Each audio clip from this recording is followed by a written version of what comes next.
Ah, good morning, sir. Your coffee. 173.5 degrees Fahrenheit. Brewed to perfection.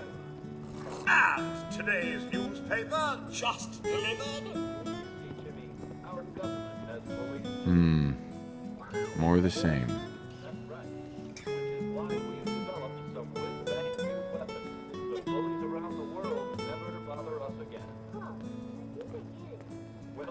Hun. Wow, look at you. How'd a girl like me ever get so lucky, huh? Grognak the Barbarian in the Jungle of the Bat Babies. My favorite. Oh, sounds like someone made a sticky. I shall attend to young Sean. You know, I was nervous at first, but Codsworth's really good with Sean. Good old USA. I'm so proud of her. Can you get that? It's probably that salesman. He comes for you every day. Good morning! Vault-Tec calling. Good morning. Isn't it? Just look at that sky out there. You can't begin to know how happy I am to finally speak with you. I've been trying for days. It's a matter of utmost urgency, I assure you. Then I'm glad you caught up with me. Oh, me too. You have no idea. Now, I know you're a busy fellow, so I won't take up much of your time. Time being a precious commodity. I'm here today to tell you that because of your family service to our country, you have been pre-selected for entrance into the local vault. Vault 111. But there's room for my entire family, right? Of course, of course. Minus your robot, naturally. In fact, you're already cleared for entrance. It's just a matter of verifying some information. Don't want there to be any holdups in the unforeseen event of total atomic annihilation. Won't take but a moment. Tell me more about this vault. Oh, it has all the amenities of the modern home, I assure you. Not to mention total protection from nuclear radiation and hostile mutants. A better future underground. It's not only our mission, it's our passion. Sure, let's do it. Splendid! Splendid. Now, let's see. Wonderful. That's everything. Just gonna walk this over to the vault. Congratulations on being prepared for the future. Thanks again. Hey, it's peace of mind. That's worth a little paperwork, right? For you and Sean, no price is too high. Good answer. I have my moments. Sir, Sean has been changed, but he absolutely refuses to calm down. I think he needs some of that paternal affection you seem to be so good at. You heard Codsworth. Go on.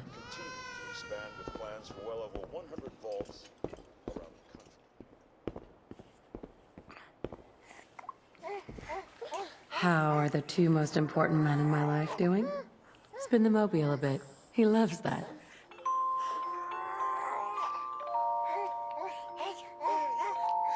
Hey, how's my little guy? Much better now, huh? Listen, after breakfast, I was thinking we could head to the park for a bit. Weather should hold up. Will it be like that night in the park a year ago? Sir, Mum, you should come and see this. Codsworth, what's wrong? Followed by flashes, blinding flashes, sounds of explosions. We're trying to get confirmation. What? We seem to have lost contact with our say? affiliate stations. We do have coming in. That's confirmed reports. I repeat, confirmed reports of nuclear detonations in New York and Pennsylvania. My God. Oh my god. We need to get to the vault! Now! I've got Sean. Let's go. Residents of Sanctuary Hills, if you are registered, Evacuate to Vault 111 immediately. Vault participants! It's okay. Who cares? Just help me pack it up! Residents of Sanctuary Hills. All vault participants, check in at the gate! That's absurd! I am Not on the Vault list. Tech. You don't get I'm in. going in. You can't stop me! Okay. I'm reporting this! If you're in the program, step forward. Otherwise, return home. We need to get in. We're on the list. Infant, adult male, adult female. Okay, go ahead. Thank you. Good luck, You two, ma'am. follow me! God Come help on! us all. What's gonna happen to all those people We're outside the doing gate? everything we can! Now keep moving! Step on the platform! In the center!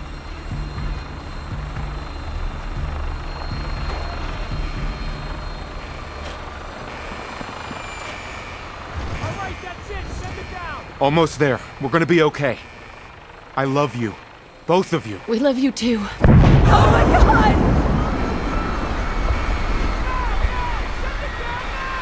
Hold on!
as I live and breathe.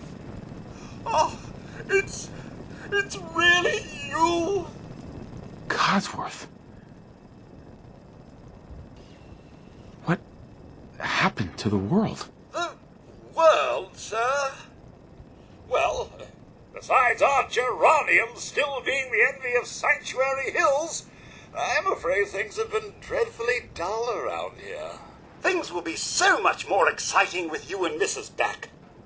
Where is your better half, by the by? She's in a better place. Sir, these things you're saying, these terrible things, I believe you need a distraction. Yes, a distraction to calm this dire mood. It's been ages since we've had a proper family activity. Checkers, or perhaps charades. Sean does so love that game. Is the lad with you? Sean's been kidnapped. But I'm going to find him. I'm going to get my son back. It's worse than I thought. You're suffering from hunger-induced paranoia. Not eating properly for 200 years will do that, I'm afraid. 200 years? What? Are you?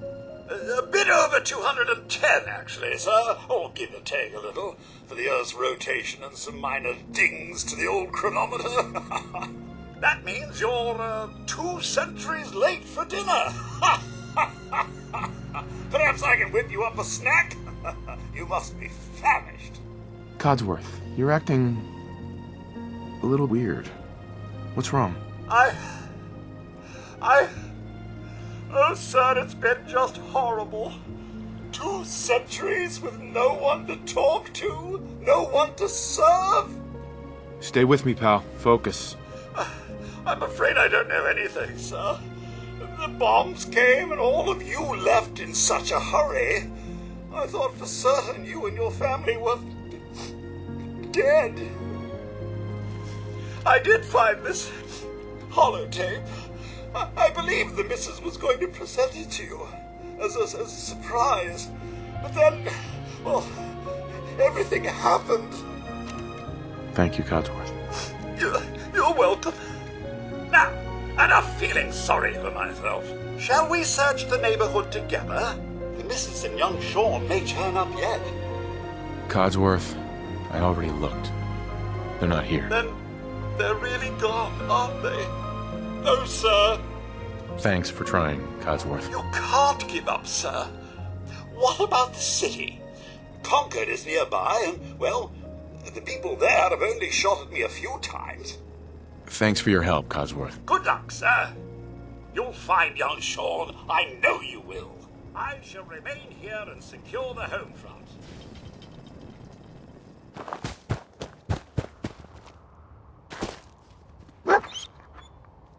Hey, boy. What are you doing out here all by yourself? You lose your owner, buddy?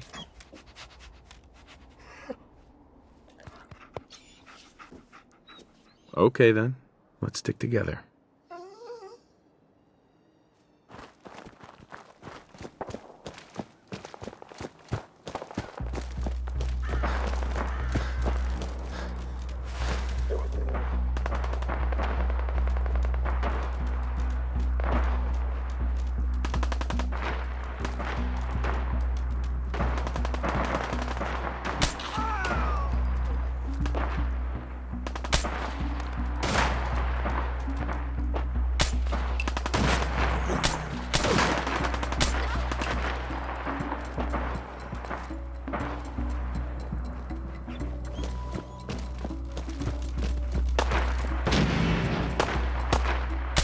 Up here, on the balcony.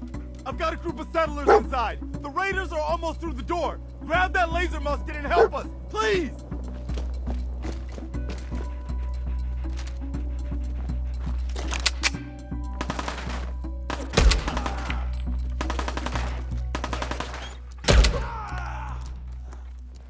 Back to London.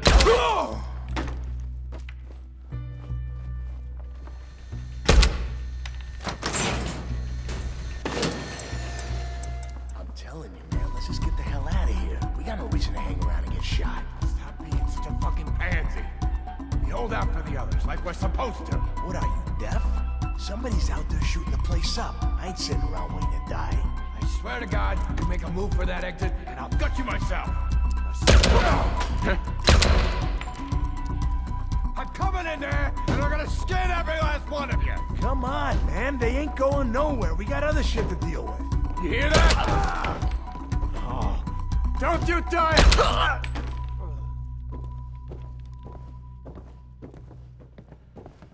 Man, I don't know who you are, but your timing's impeccable. Preston Garvey, Commonwealth Minuteman. Minutemen? So now I'm traveling backward in time? Protect the people at a minute's notice. That was the idea. So I joined up, wanted to make a difference. And I did, but ain't it.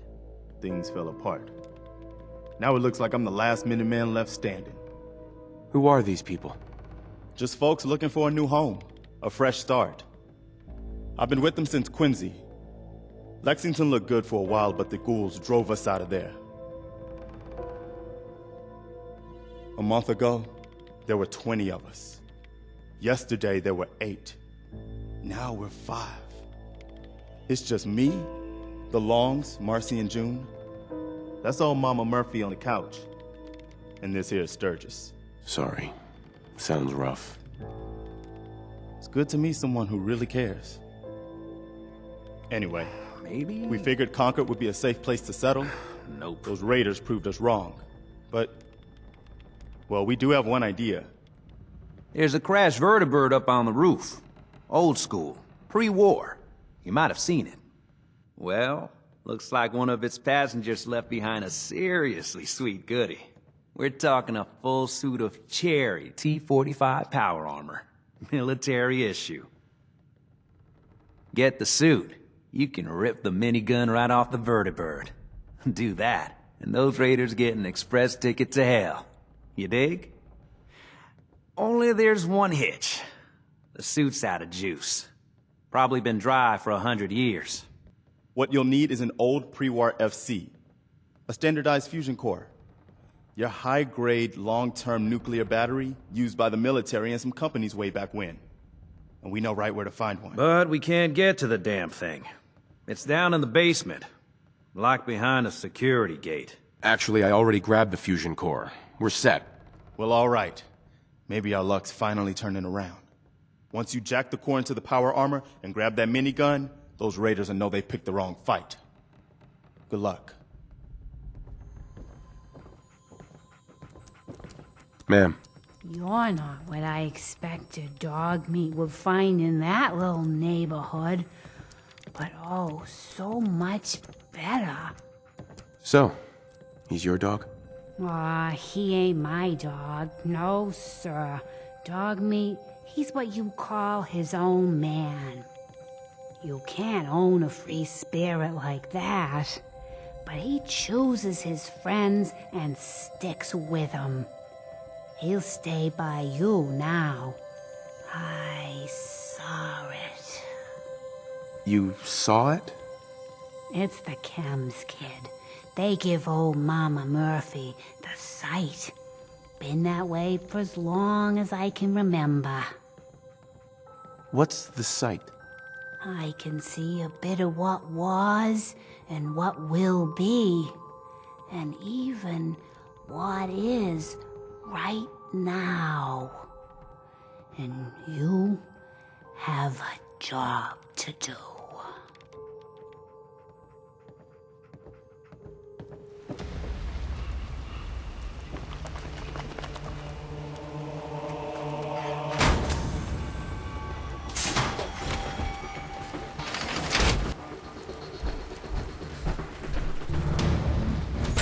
Up here.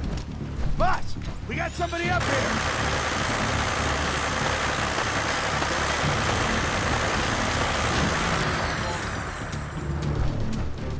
Why don't you get down here?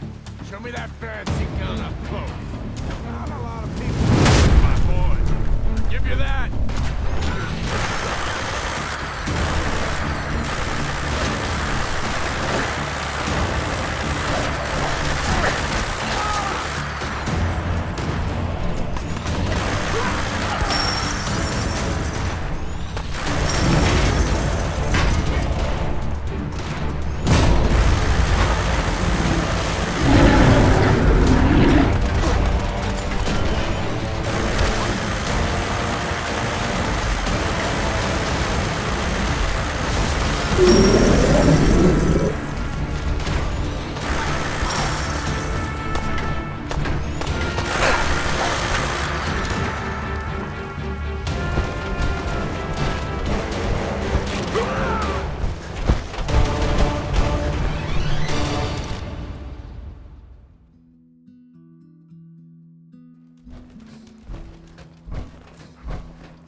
Right behind you, boss.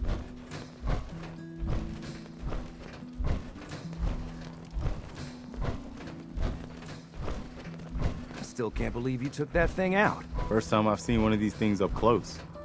I'm very glad it's already dead. I can't say I'm gonna miss this festering boil on the ass end of the Commonwealth. No offense if you're from here or something.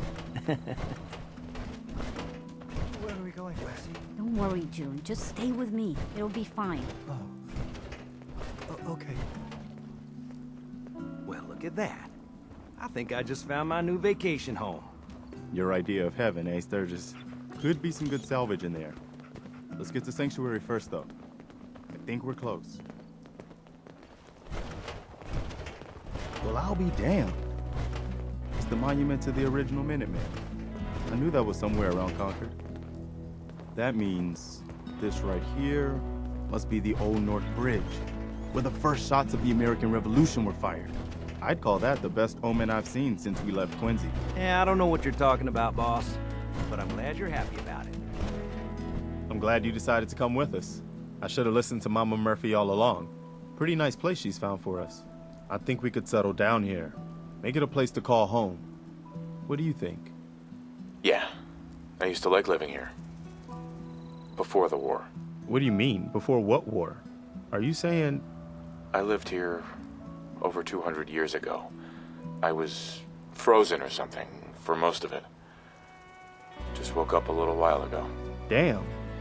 Like one of those old pre-war ghouls. You say you were frozen.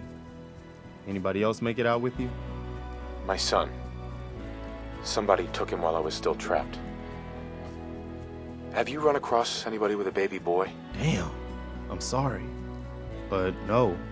I haven't run across any kidnapped babies. I'll definitely keep an eye out for him. Anyway, I am glad you're here, and I hope you don't mind. But I've got another favor to ask. I've had word from a settlement asking for help. There's still hope in there are Minutemen out there somewhere. The only chance to start rebuilding the Minutemen is to show people that they can count on us when they need us. Trouble is, I've got my hands full here. Do you think you could go help out with the settlement? What kind of help do they need? Sounded like the usual. Raiders. You'll have to get all the details when you talk to them. I'd be glad to help. That's fantastic. The Minutemen could use more people like you. This world, it's not yours, but here you are.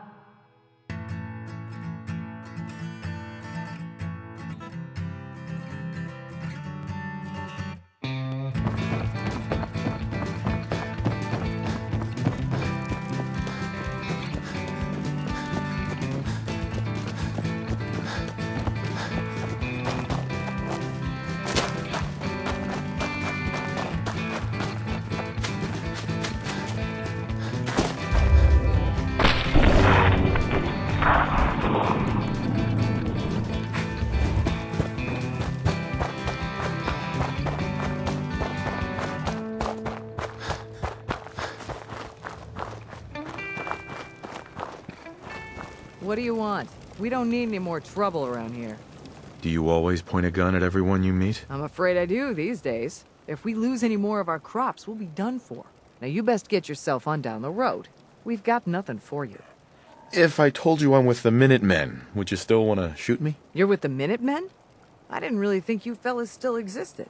We sent word with one of them passing traders, but honestly, I never expected anything to come of it. Most people don't put much stock in the Minutemen these days after Quincy. Bad business, that. Do you want my help, or should I be on my way? Don't get the wrong idea. I'm damn glad you're here. There's a raider gang that's been giving us trouble for weeks. Stealing food and supplies, threatening to kill us all if we don't pony up. We know where they're coming from, but we can't go up against a gang like that. Will you be willing to join the Minutemen once I've dealt with those raiders? Well, we'll certainly give it a good long think. People have gotten used to not being able to count on you folks. That's not gonna change overnight.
Hey, come on.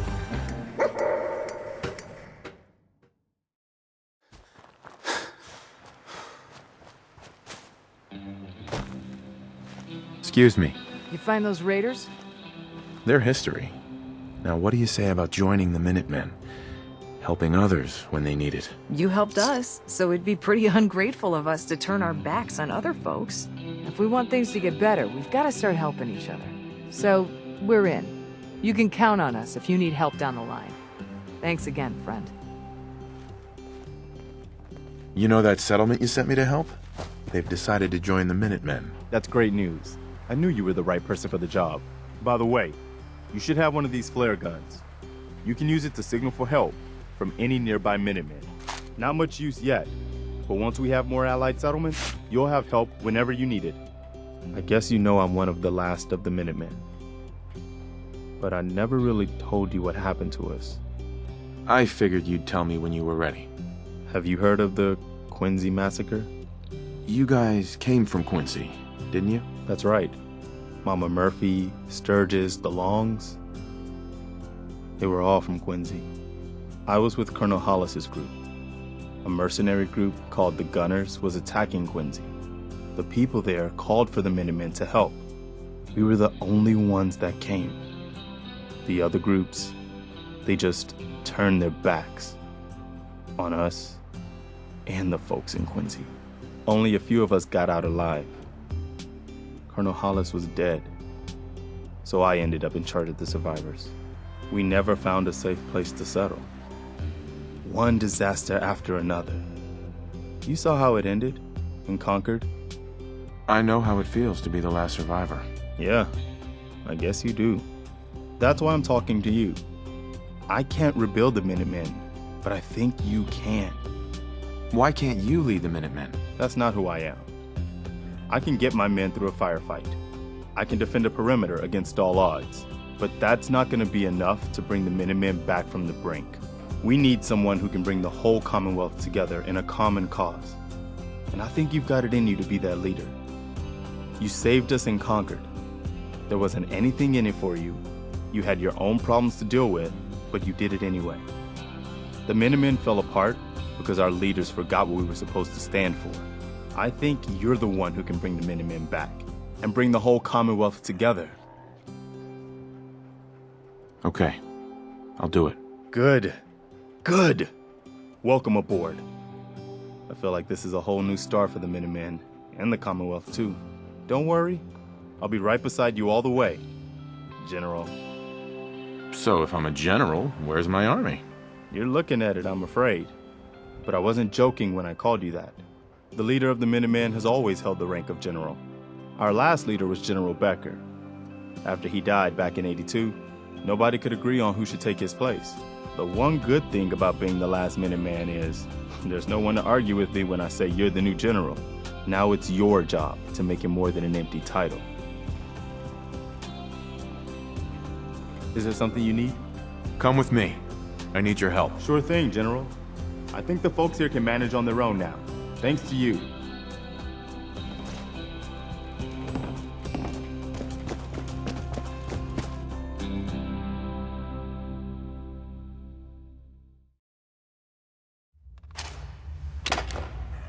Oh, this is one of those vaults, like you came out of, right? Hold it right there. Vault 81 security. I don't know where you got your hands on a working Pip-Boy, but you better start talking. I got it in Vault 111. Vault 111? Haven't heard of that one yet. And what sort of business are you looking to take care of here in 81?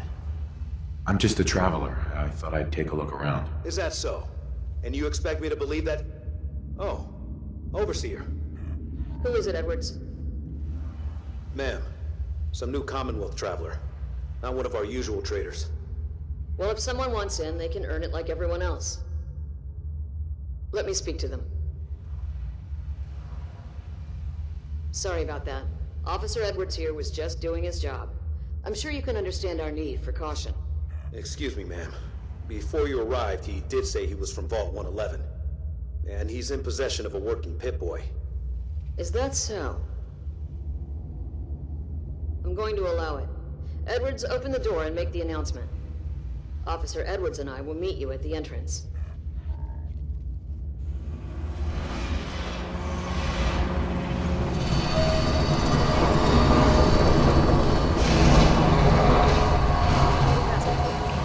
That's all I'm asking. Fine, I'll see what I can do. But you and I both know we can't keep going on like this. Sorry about that. As you'll soon see, we have a few maintenance projects underway. Gwen McNamara, Overseer. Welcome to Vault 81. We've never encountered a fellow Vault Dweller. Is this Vault 111 you mentioned still operational? No. Not anymore. I'm sorry to hear that. What happened there? Did something go wrong?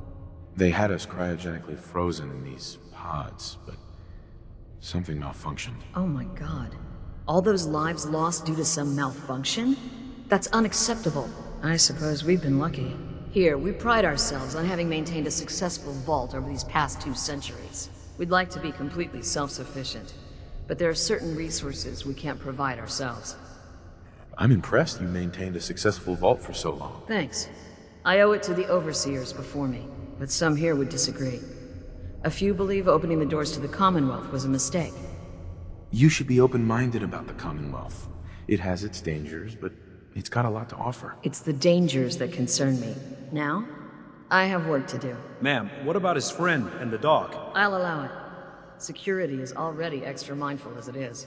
If he's lived this long in the Commonwealth, I'm sure he's chosen his friends wisely. If you need anything else, I'll be in my office.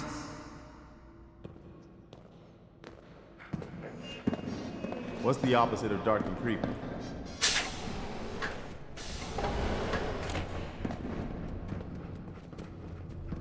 Every once in a while, you run across some place like this, and you remember that the world can still be a beautiful place. You have to do something, Jacob. I'm running the test as fast as I can, Priscilla. I can't treat Austin until I know what he's infected with. Dr. Forsyth. Not now, Bobby. And you, stranger, will have to wait your turn. We have an emergency here. Austin got bitten by a mole rat. Isn't that enough, Jacob? There can't be that many mole rat diseases or toxins. Rachel is examining the mole rat. Hopefully she'll find something. But these aren't ordinary mole rats. Who knows what kind of diseases they are carrying? Because he's just a child, it's affecting him more severely. Dr. Forsyth, please! I think I found something that might help Austin. Bobby! Hold on, Priscilla. What is it, Bobby? Well, you know that door Austin found? He found it because of me. I keep my private things in there.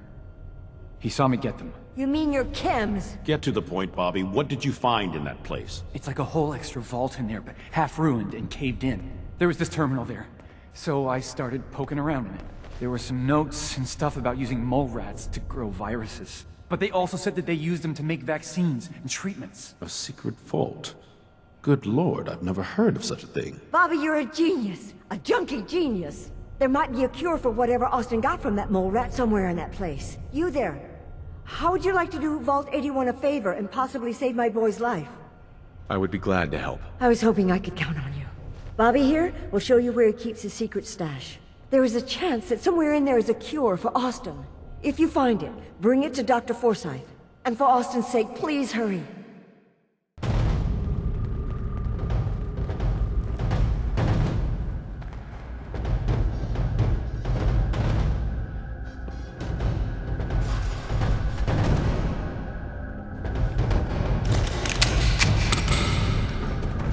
I hate to say it, but it's too quiet.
Another stranger. Are you Vault-Tec security? I've waited so very patiently for you to arrive. Who the heck are you? I am a Contagions Vulnerability Robotic Infirmary Engineer, or CVR-IE. The human scientists call me Curie. Or more properly, they called me this when they were alive. I repeat, are you Vault-Tec security? These mole rats carry a disease. Do you know anything about it? My poor little darlings. They were used to grow all manner of new and interesting pathogens. Then Vault citizens would be exposed to these viruses in the hopes that they would develop new antibodies. But they never got a chance to execute their plan. Clyde got out of his cage. He was smarter than the others. My sweet Clyde. He let out the others, and those poor scientists never stood a chance. I am pleased to report I completed my primary duties 83 years ago. Thousands of pathogens were grown in the mole rat hosts. Then a single broad-spectrum cure was developed to treat them all. Very satisfying work for many decades. Now, please tell me you are authorized to release me from the lab. Vault-Tec is gone. No need to follow their rules anymore. Gone? Truly? My programming doesn't cover this contingency. Please tell me the authority to release me was transferred to you. Heck no. I'm just a guy looking for the cure to a mysterious disease. You're quite certain? Perhaps you just misplaced your papers. In fact, papers are not strictly necessary, no? I said I'm not with them. My audio circuits must be malfunctioning. I distinctly heard you say yes. I'll open the door for you. Since you are a Vault-Tec representative, I entrust you with the broad-spectrum cure I developed. If you have an equivalent to my digital Hippocratic oath, please use it quickly to prevent any undue suffering. However, be advised, there is only one dose left, and I can no longer make any more. If that is all, I am most eager to leave. You're just giving me the cure? And if you happen to use the cure to save a life, then this is just a happy coincidence, no? Hopefully now I can properly further my scientific research. Since my job here is done, I think I will follow you out. The cure. You found it. Here, take the cure and use it on the boy. Only one dose? I hope this works. If it doesn't, there won't be anything to analyze to try again. Let's hope this works. I heard you had returned.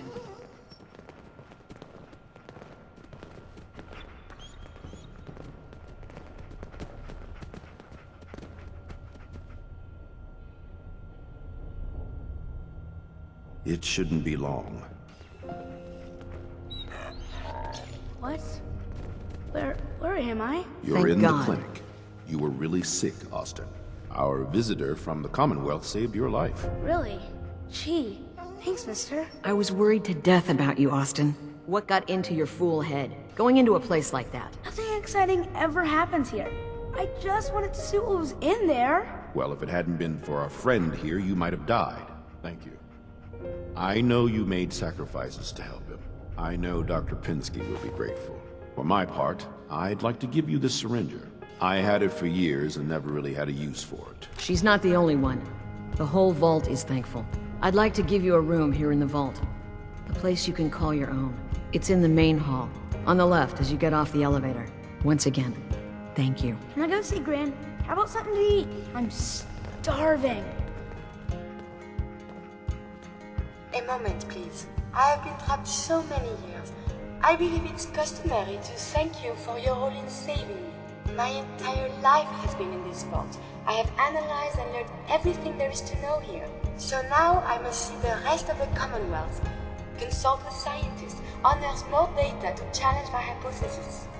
What are you looking to learn up there? Down here is an enclosed system, and without the introduction of new mutagens, viruses, or bacteria, it is quite dull, medically speaking. The world up there is infinitely more complex. Who knows what diseases can be found and studied?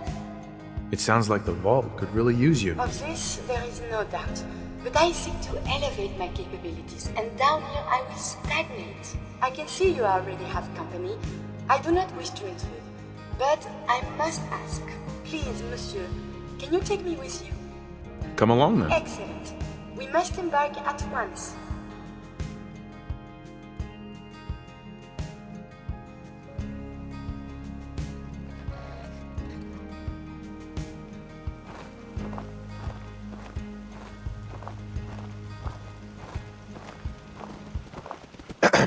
You here visiting Covenant, pal?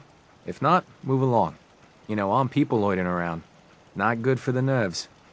Is that what this place is called? Yeah, we're a real up-and-comer. A pit stop on the road for traders and such. We're not that big, but we got the bargains. Got a doc that can patch you up. We even got some lemonade. Well, that's what Danse calls it anyway. There's a small catch, though. We don't just let anyone inside. There's an entrance test. We call it the safe test. Everyone's got to take it. Interesting idea.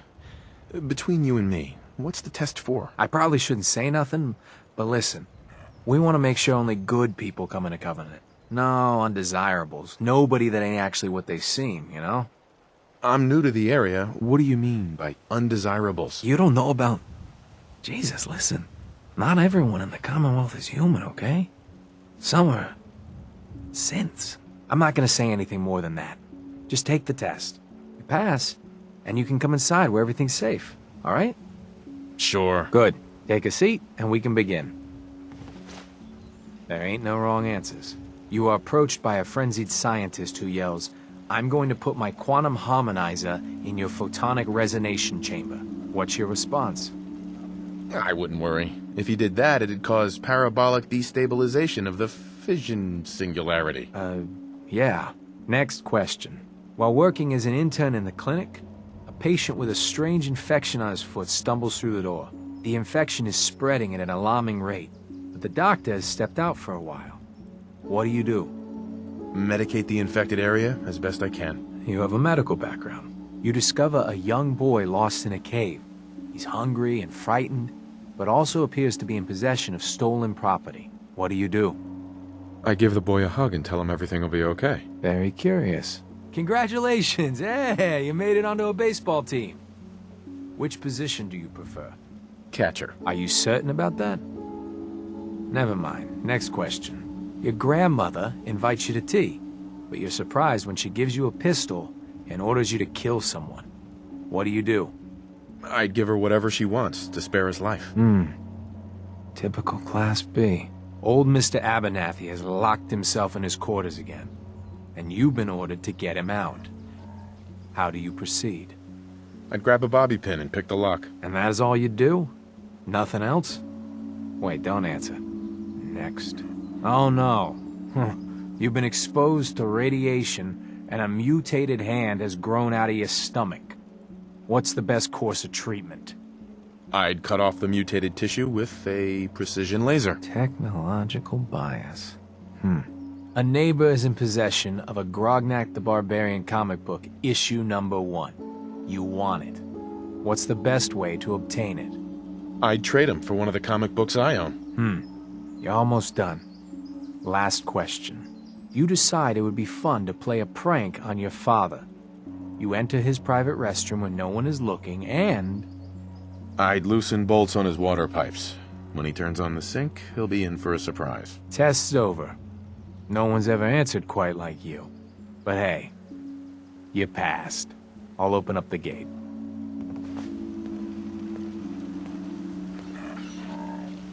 Welcome to Covenant. I wonder if there are any meteorologists about. I hope it does not rain. The caravan came a few days back. Worked for old man Stockton. You saw them, right? I already told you. I don't recollect. We get a lot of traffic. This isn't Diamond City. A caravan of 5 comes through, you'd remember. Then they must not have come through. Say, wouldn't you rather have a lemonade? My job here isn't drinking lemonade. I know for a fact they came here. Why the brush off? I want to help, mister, but I really don't recollect. Mark my words. I'll get to the bottom of this. You from around here? God, I hope not. I've had enough of these hicks. No, I'm just passing through. My advice is pass through sooner than later. You know anything about Stockton's caravan? No, I can't say that I do. I just can't catch a break. I signed on with old man Stockton to find his lost caravan. The last stop was here, so I've been trying to put together the story. But I keep getting the runaround. Got a proposal for you.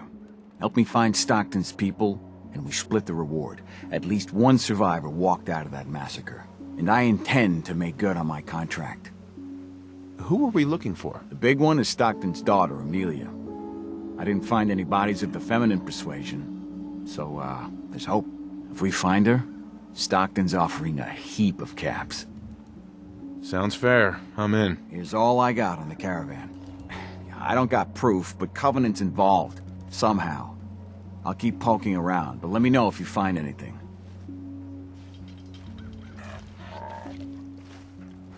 People here are real sensitive about synths. What is a synth? You must be new around here. Synths are synthetic people made by the Institute. Real advanced machines. Might as well be human because no one can tell the difference between them and us. Everyone in the Commonwealth is afraid of synths, and the Institute.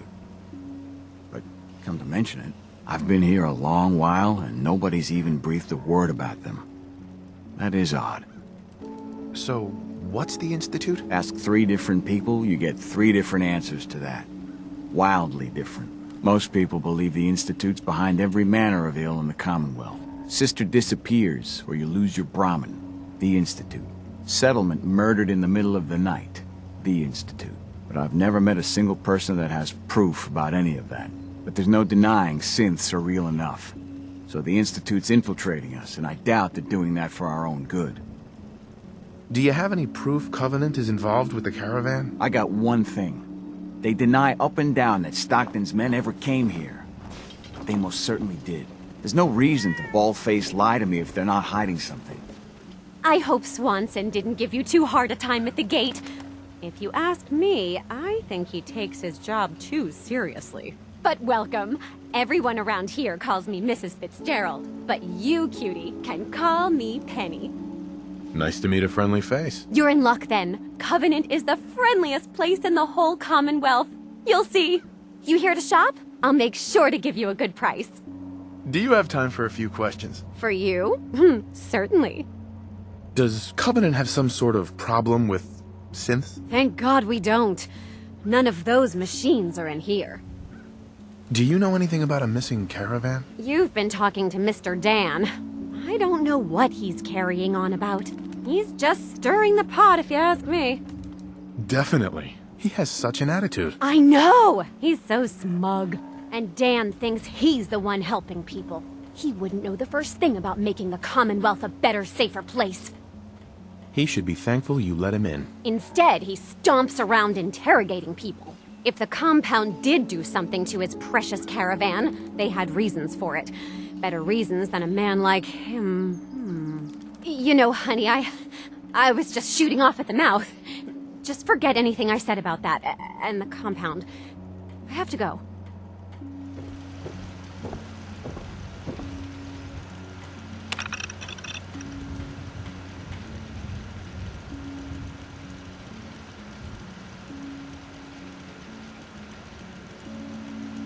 They took the survivors to a compound. Then we're in business.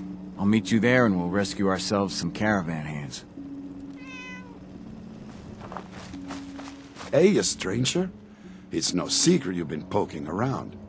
Not very neighborly of you, if you ask me. I know you think you're doing the right thing. Just don't make any rash decisions you'll regret. I know you and your secret compound are behind what happened to Stockton's caravan. Supposing, hypothetically, we are.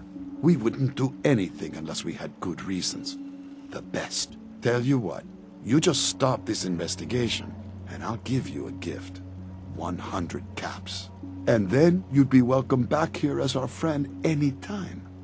Surely there's room for compromise. I get Stockton survivors, and we stay friends.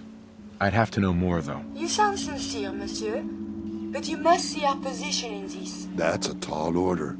A deal like that, well, that's above my pay grade. Tell you what, I'll let the compound know you're coming. Then you can make your case to them. Good luck.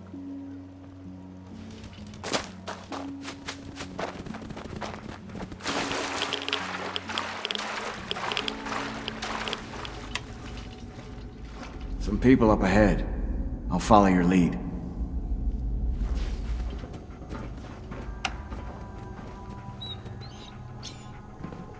Just because Jake can vouch for you doesn't mean you can enter the compound. Why should I let you in? All I want is to find Stockton's people. This doesn't have to get messy. I see. I'll take her to Dr. Chambers. She can decide what to do with you. Don't try anything funny. You've been warned.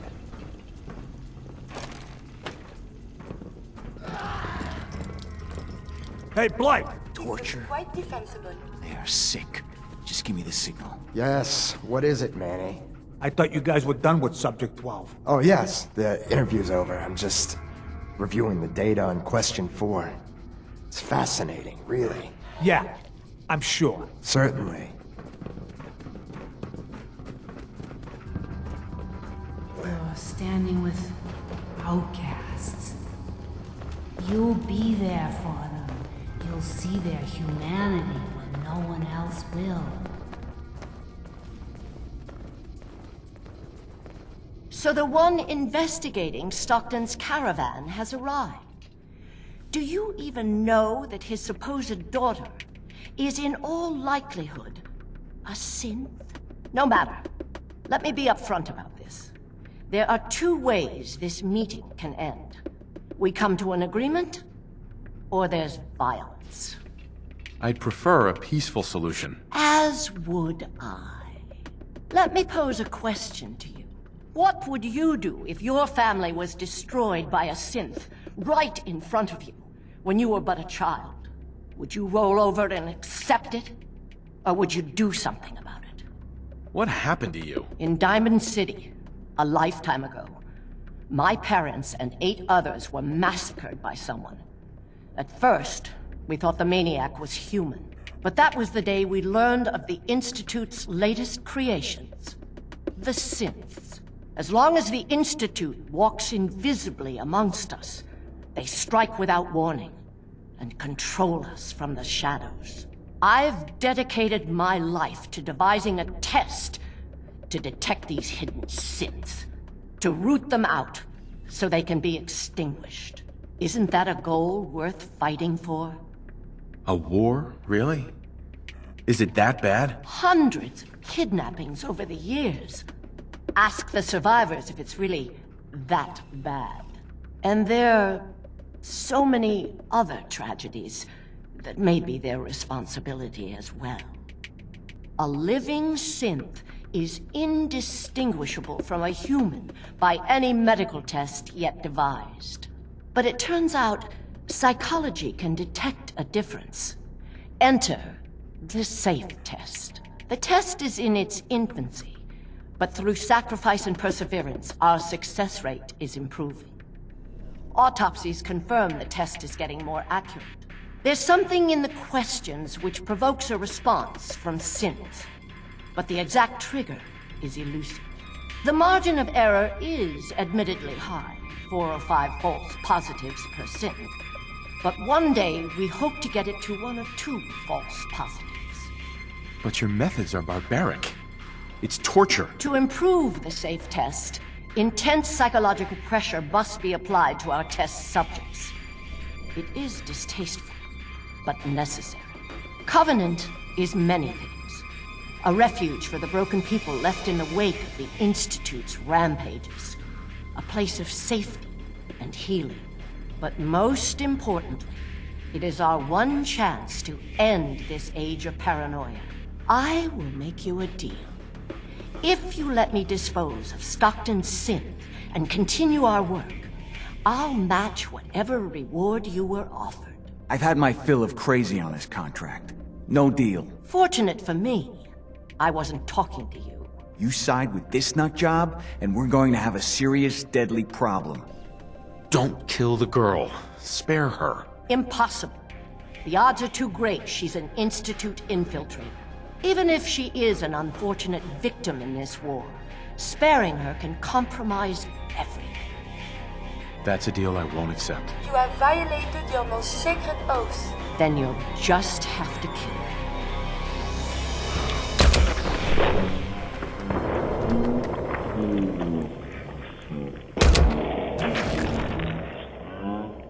Hey.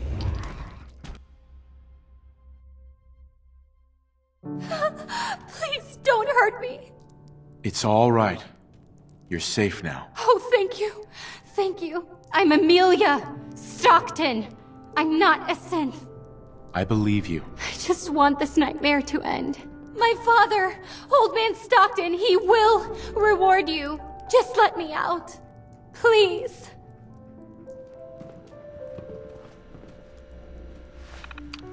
Thank goodness. I'm free. I'm never ever coming back here. It was good working with you. Likewise. Glad you were on my side. Been a pleasure. Be safe, Dan. Same to you. Monsieur, may I borrow you for a moment? Is everything all right? On the whole, no. It is not. I have spent much effort gathering information in our travels so far, and my self-diagnostics have come to a green conclusion. It is not lack of data or lack of collaboration which stifles my scientific progress. The inescapable truth is there has never been a great robot scientist. I'm sure your research isn't that bad. You are polite to say this, but if something does not change, my efforts will be mere stagnation. The greatest scientific minds of history, the Einsteins and the Curies, my namesake, have had something beyond raw data analysis capabilities. They have had a spark. This elusive inspiration is something I must possess. If there's a way you can do that, you should. In fact, I must. If I am to advance my understanding of medicine in this strange world, I must embark on a great adventure. I must become human, or as close as I can. I must find a way to download all that I am into a human brain. Is that even possible? Who is to say? There were great advances made before the war in cognition and memories. Surely there is someone who can help, or at least point us in the right direction. If you find someone, a brain surgeon, an artificial intelligence programmer, or someone who is an expert in matters of the head, please bring me to them.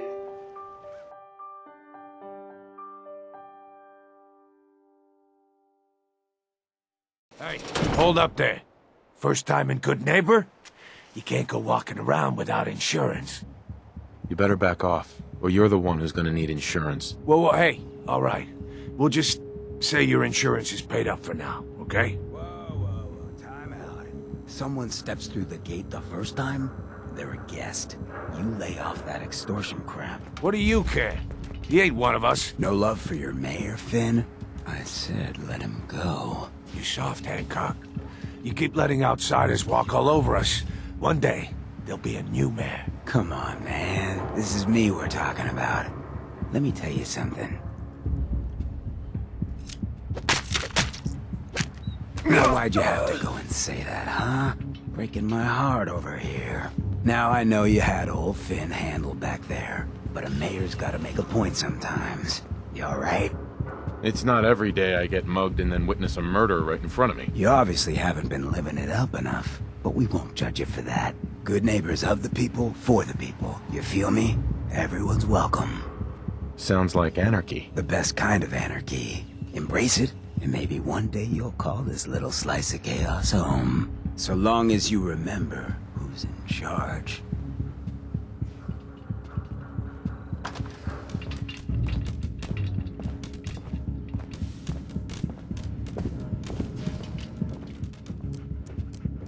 Doctor, my friend here needs your help. Oh? I'm not a mechanic. What could she possibly want from me? Oh, this doctor can help me? Greetings, doctor. I wish to download my data and core programming into a human brain. You want what? Is she serious? Curie has a lot of pre-war research data, but she can't continue her important work as a robot. Why not? There are fundamental limitations in my robotic systems. I have no capacity for the human trait of inspiration. I've never considered anything like you're proposing. It's an interesting problem. The memories wouldn't be hard. We translate those from the brain to computers and back all the time here.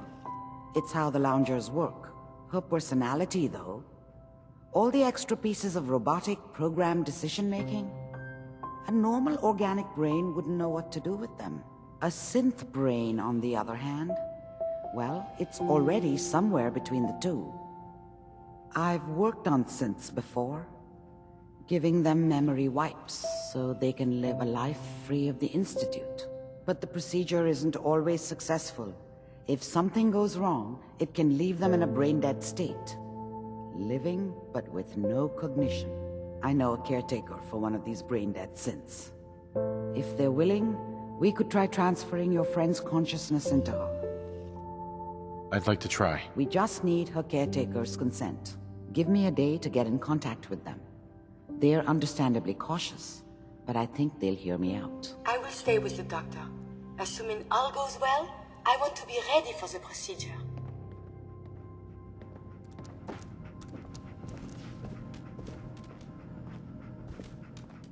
Everyone, gather around. Let's kick the breeze back. Shoot the fat. Now I know you all are doing your own thing, but I don't want anyone here to forget what matters. Hey, Daisy, glad you can make it. How's my favorite girl doing? Didn't I see you on a date with Morowski the other day? Huh, he wishes. All right, we're getting off track. What was I saying? Oh, that's right, what matters. We freaks gotta stick together.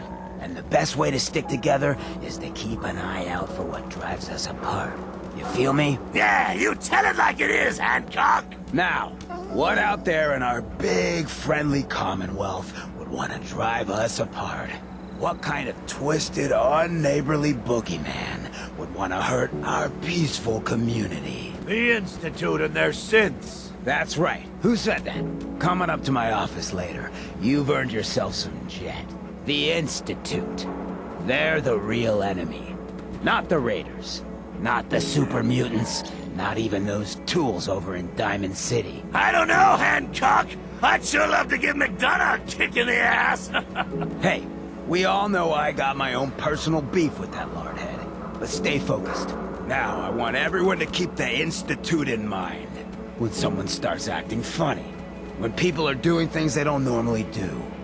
When family starts pushing you away for no reason. We all know who's behind that kind of shit. And And the only way to stop it is to stick together. They can't control us if we're not afraid.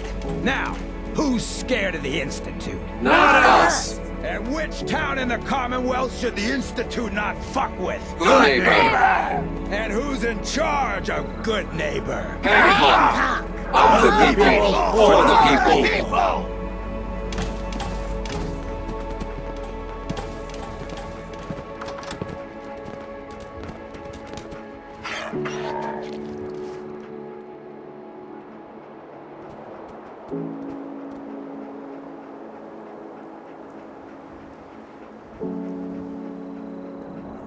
You're the one that wants to use G519's body? I just don't have the caps to keep her alive anymore. Life support ain't easy or cheap, you know? I was gonna pull the plug on her. What you're proposing sounds a little better. Better than letting her rot. She'll be giving what's left of her life for someone else. Yeah, that sounds pretty good. Since G5 has no one else, for what it's worth, you have my consent. Thank you. I know this must be difficult. Yeah, I'll leave you to it. Curie, let's begin. Curie, terminate all non-essential operations. Affirmative. All right. Connection complete. I have access to your friend's memories.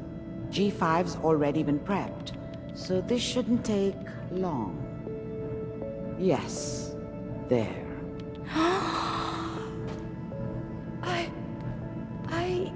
My chest.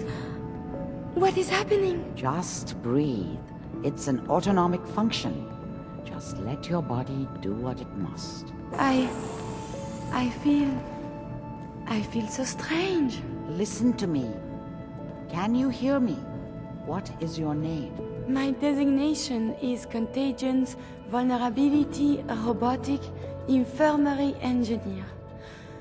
Or Curie. Is that really you, Curie? Yes. You sound so different with these ears. Good. Very good. Now let's test some cognitive functions. What is 1 plus 2? 3. If I threw a baseball at your head, what would you do? Move. Think of a strong memory. The first that comes to mind. Tell me about him. Dr. Burrow was very old. He was the last living scientist in my section of Vault 81. He was on his bed, very weak. He said to me, "Curie, you must..." And he died before he finished the sentence. Oh, my insides feel peculiar. What is that? You might be feeling grief for a friend. This unit has no friends, but there, my chest is tightening when I think of poor Dr. Burrow. The operation appears successful. But I think it will take a lot of adjustment for your new friend. She may need your help to make the transition. Thank you, Doctor, for this opportunity. Remember, to breathe. I keep thinking if I forget to do this, no more Curie. And suddenly, all this excitement we do, there is an element of something new. What if my arm is blown off? It is not so simple to repair this now. Here's some advice. Keep your limbs attached from now on. I will do so. That was strange. I laughed. I will be fine. It is coming to me. Quickly, I hope. Just bear with me. I am sure my research will blossom with this magnificent new hardware.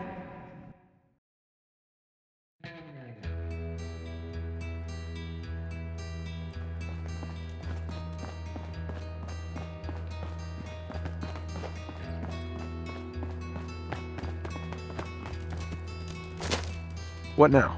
We've gotten big enough that we're having trouble communicating with all our settlements. It's a good problem to have, and I have a solution. I think it's time to retake the castle. It used to be the Minutemen HQ, way before my time. Well fortified, centrally located, and most important, it has a powerful radio transmitter we can use to broadcast to the whole Commonwealth. So what happened to this castle if it was so well fortified? This was long before I joined up, but the story I heard was that some kind of monster came out of the sea and destroyed the fort.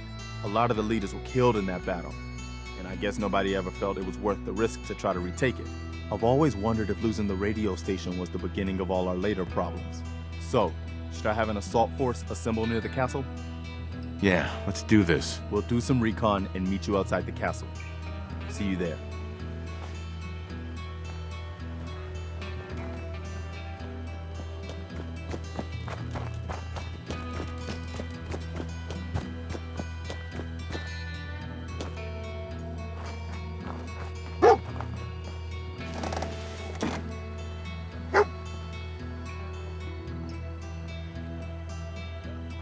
Everyone's here, General.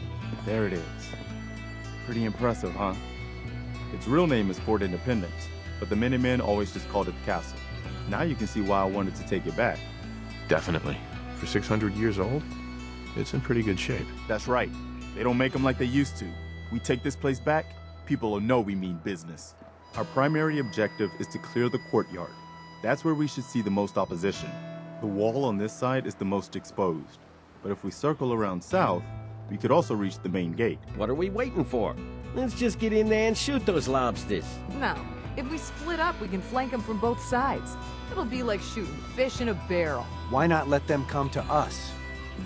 We set up a firing line on this side, and you can draw them out. Well, General, what do you think? Set up a firing line, and I'll draw them out. We are going to do what? Sounds good. We'll hold back and wait for them to come to us. Just don't get yourself trapped in there. All right, people. You heard the General. Let's move out. Try not to draw their attention until we're in position.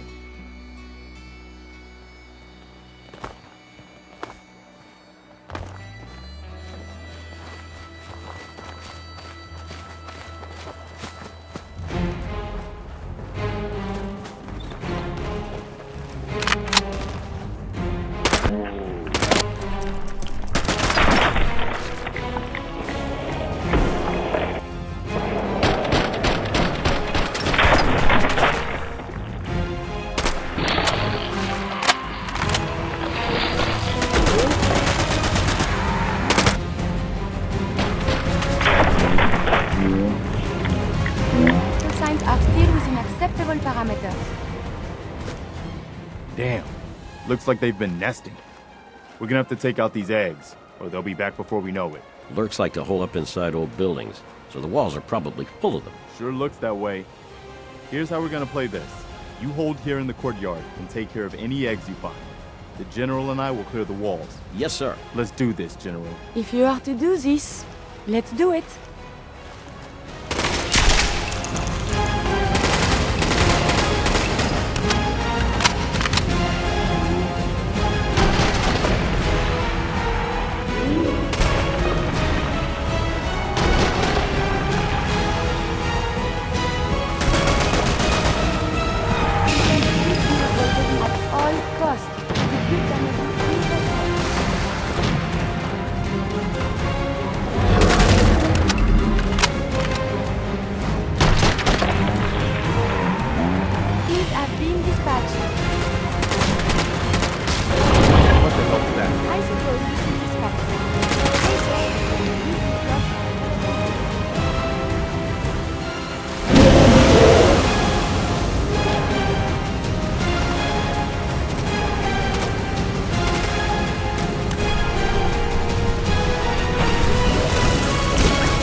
All right. Good work, people. But we aren't done yet. The General and I are gonna have a look at the radio to see what shape it's in.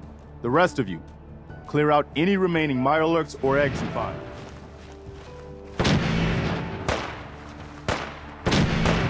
Well, I guess it could be worse. See what you can do with it. I'm gonna go see what else is left around this old place.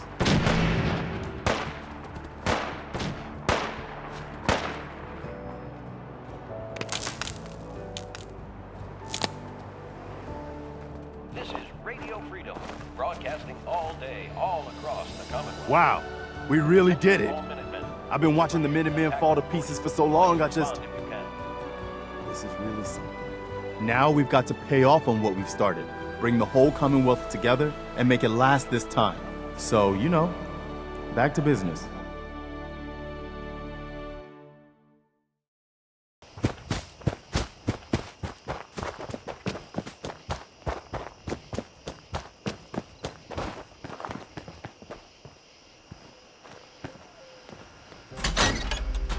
Kid, I don't know who you are, but you better clear out before I go haywire and blast you.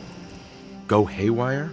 What do you mean? It means I'm a synth, you numbskull. And if you don't take off, I'm liable to put a hole in your head. What makes you think you're a synth? Blackouts. People I've hurt that I don't remember. Any second now, they might send some signal. Or I'll see the color orange. Or whatever it is they do, and boom! One more dead fool. Now, are you gonna get out of here? Or wait for them to make me kill you? We're just talking, so why don't you just ease off the trigger there? Fine. But don't think this means you're welcome here. Got your looky-loo at the synth? Ready to get out of here before they make me hurt you? There's gotta be more to this. What happened to make you think you're a synth? Look, kid. You're taking a risk staying here to talk to me. But if that's what it'll take to get you to leave, my grandson Samuel and I were on our own since my daughter died. I managed to get us in on a farm. Hard on these old bones, but it kept us fed. I was on watch one night. I'm sitting there with a gun across my knees, looking out over the hill, and I think I fell asleep. It's just blank. The next thing I remember is the sound of a gunshot shaking me out of it. And Samuel is at my feet, and there's blood everywhere. I know this must be hard for you. Please, tell me the rest. There's nothing else to tell. Everyone came running out, but it was just me and Samuel. No raiders, no gunners, just blood. One moment he was there, and then the next, just gone. Those little fingers that used to hold my hand, and it's all my fault. You can't imagine what that's like. I saw my wife killed, my son taken, and was powerless to stop it. I understand how you feel. I didn't... I hope you find him. Family is the only thing worth a damn in this world. But I guess he wasn't really my grandson. They must have just given me those memories. Because who could have done that to their own flesh and blood? Now you know why I'm here, and why you need to leave before they make me kill again.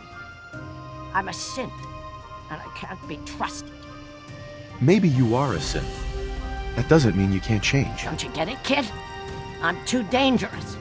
I'll just end up hurting someone else. We need good people for the Minutemen. It won't change the past, but maybe you can help some people. You'd still ask for my help, knowing what I've done? I don't know. Let me think about it. Look, I'm sorry I drew my weapon on you, kid.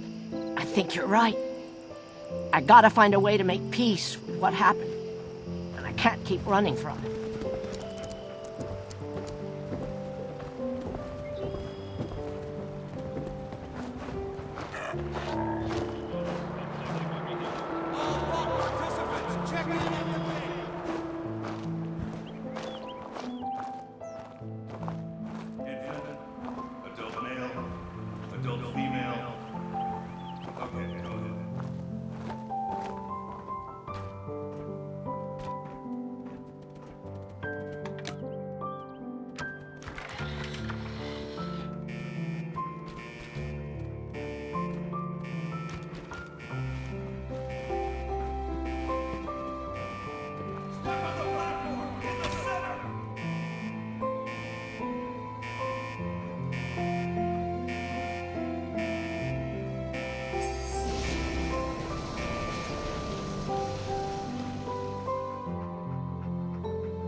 see.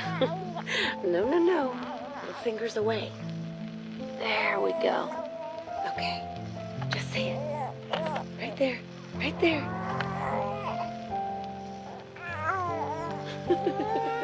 Yay!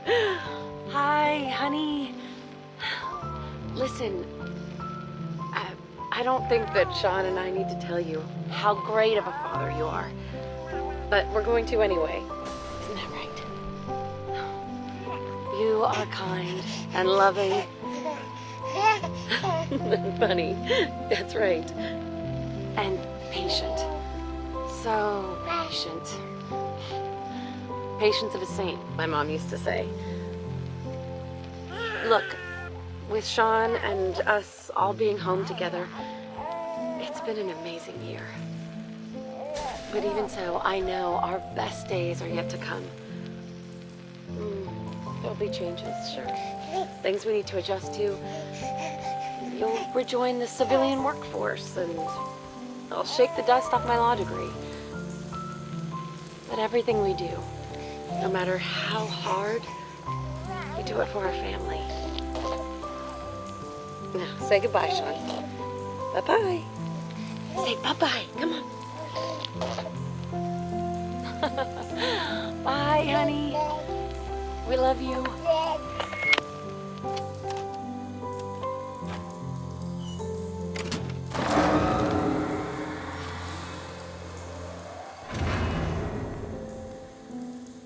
I'll find who did this, and I'll get Sean back. I promise.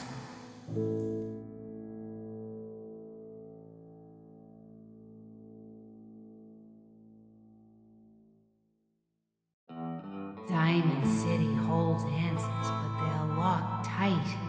You ask them what they know, but people's hearts are chained up with fear and suspicion. What do you mean you can't open the gate? Stop playing around, Danny. I'm standing out in the open here, for crying out loud. I got orders not to let you in, Miss Piper. I'm sorry. I'm just doing my job. Ooh, just doing your job. Protecting Diamond City means keeping me out, is that it? Oh, look, it's the scary reporter. I'm sorry, but Mayor McDonough's really steamed, Piper. Saying that article you wrote was all lies. The whole city's in a tizzy. Ugh! You open this gate right now, Danny Sullivan. I live here. You can't just lock me out.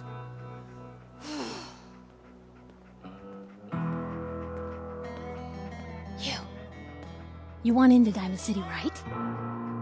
I just got here, but yeah. Shh. Play along. What's that? You said you're a trader up from Quincy? You have enough supplies to keep the general store stocked for a whole month? You hear that, Danny? You gonna open the gate and let us in, or are you gonna be the one talking to crazy Myrna about losing out on all the supply? Jeez, all right. I need to make it personal, Piper. Give me a minute. Better head inside quick before old Danny catches on to the bluff.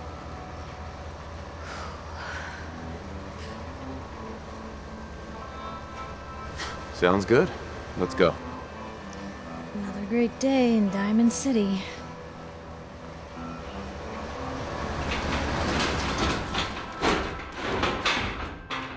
Piper, who let you back inside?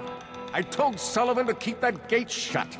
You devious, rabble-rousing slanderer. The level of dishonesty in that paper of yours. I'll have that printer scrapped for parts. Ooh, that a statement, Mr. McDonough? Tyrant mayor shuts down the press. Why don't we ask the newcomer? You support the news? Because the mayor's threatening to throw free speech in the dumpster. Always believed in freedom of the press. Without free and unbiased information, an electorate's decisions would be all wrong. Oh, I didn't mean to bring you into this argument, good sir. No. You look like Diamond City material. Welcome to the great green jewel of the Commonwealth. Safe, happy, a fine place to come. Spend your money, settle down. Don't let this muckraker here tell you otherwise, all right? I'm sure your city's a great place. Yeah, greatest house of cards in the Commonwealth. Until the wind blows. Now, was there anything particular you came to our city for? I'm trying to find someone. Trying to find someone? Who? My son, Sean. He's less than a year old. Wait, your son's missing? Oh, you hear that, McDonough? What's Diamond City Security doing to help this man, huh? This isn't the first missing persons report to come through here, and now we have an infant who's been taken? Don't listen to her. Well, I'm afraid that our security team can't follow every case that comes through. I'm confident that you can find help here. Diamond City has every conceivable service known to man. One of our great citizens can surely find the time to help you. A mayor of a great city must know everyone. Who can help me? Well, there is one private citizen, Nick Valentine, a detective of sorts who specializes in tracking people down, usually for debts or whatnot. Now I have to get going. I'm sorry, Diamond City Security doesn't have time to help, but I'm sure Mr. Valentine charges a reasonable fee. This is ridiculous. Diamond City Security can't spare one officer to help. I want the truth, McDonough. What's the real reason security never investigates me? I've had enough of this, Piper. From now on, consider you and that little sister of yours on notice. Yeah, keep talking, McDonough. That's all you're good for. I'm impressed. Not everyone can claw information out of McDonough's tight-fisted hands. Why don't you stop by my office after you see Valentine? I think I just found my next story.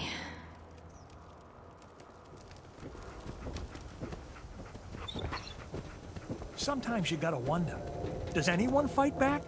Institute has to have enemies, right? What? You mean the railroad? That's a fairy tale, man. They don't exist. Nah, We got I heard small from arms, my cousin. long arms, He knows a guy that ammunition. works for him. They got a code phrase and everything. Follow the Freedom Trail. The hell is that supposed to mean? You're full of it, and that kind of talk is gonna get you snatched up by the synths. Hey, swata can hit! Boom! All right, let's get down to business. Take a seat. Make yourself comfortable. When you're trying to find someone who's gone missing, the devil is in the details. Tell me everything you can, no matter how painful it might be. We were in a vault when it happened. Vault 111. It was some kind of cryo facility. You were on ice, huh? More importantly, you were underground, sealed up. It's a lot of obstacles to get through just to take one person. What else can you tell me? My wife was murdered. She was trying to keep them from taking Sean, and they just... It's okay. You don't need to say anything more. So, we're talking about a group of cold-hearted killers, but they waited until something went wrong to resort to violence. Anything else you remember? There was a man and a woman. They didn't say much, but I remember they called me the backup. So we're talking a small team. Professionals. The kind that know to keep their lips tight when they're on the job. Not sure what the backup means, though. Anything else you remember?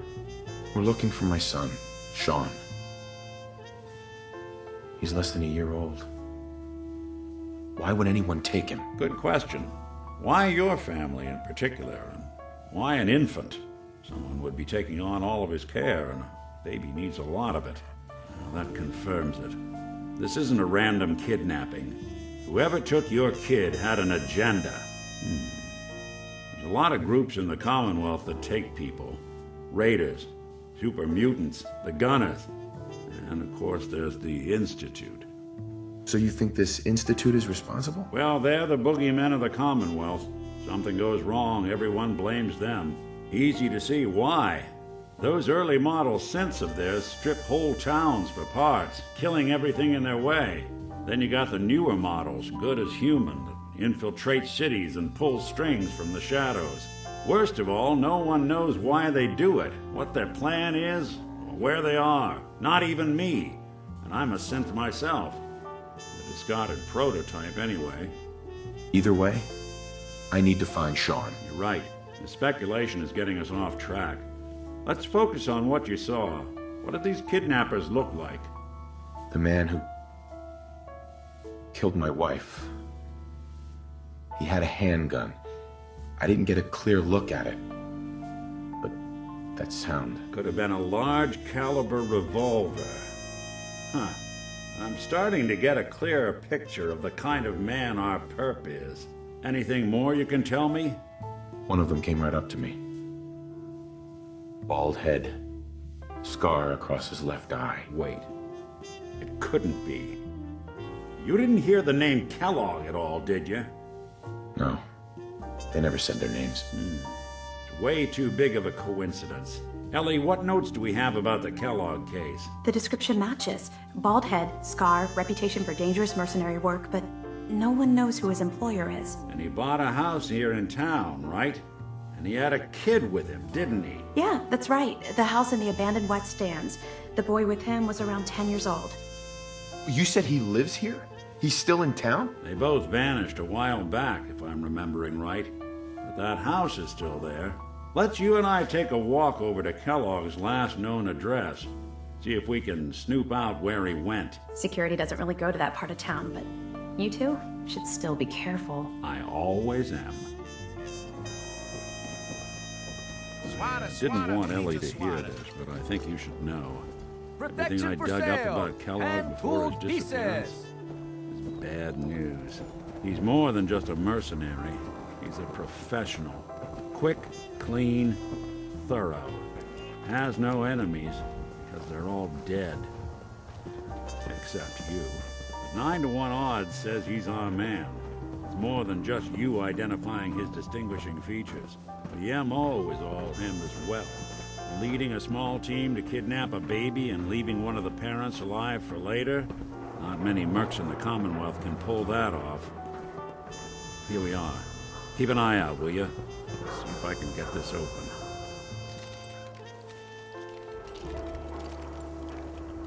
That's one heck of a lock. Got something to hide, Kellogg? Why don't you give it a try?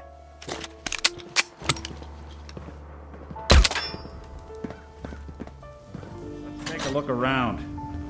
Kellogg must have left something behind.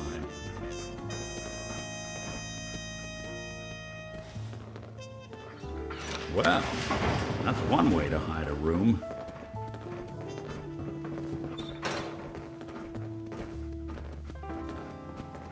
Well, look at this. All of a merc's favorite things. Gwinnett Stout beer, 44 caliber bullets, cigars, San Francisco Sunlights. Interesting brand. Won't lead us anywhere on its own, though. Any suggestions, Nick? What about dog meat? A Commonwealth mutt like him can track a man's scent for miles. Well, dog meat seems eager for the job. Why don't you let him have a whiff? See if he picks up on the trail. Before you head out, I know this is personal business. If you have to face Kellogg on your own, just say so. Besides, you already have plenty of company. You can't all go sniffing through the Commonwealth after one man. I want you with me on this, Nick. All right. Let's get that bastard.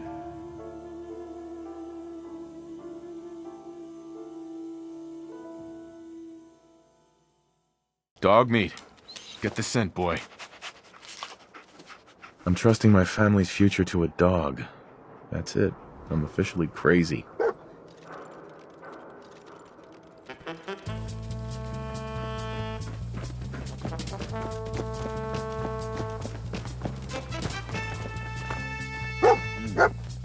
Kellogg must have stopped here. Search around, see if we can pick up the trail. San Francisco Sunlights. Dog meat pick up the scent again? Kellogg's preferred brand, all right. What do you think, boy? Enough to go on?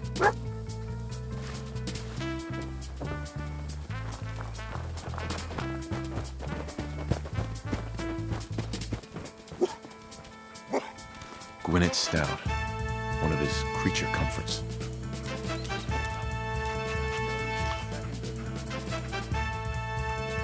Okay, boy. Let's track him.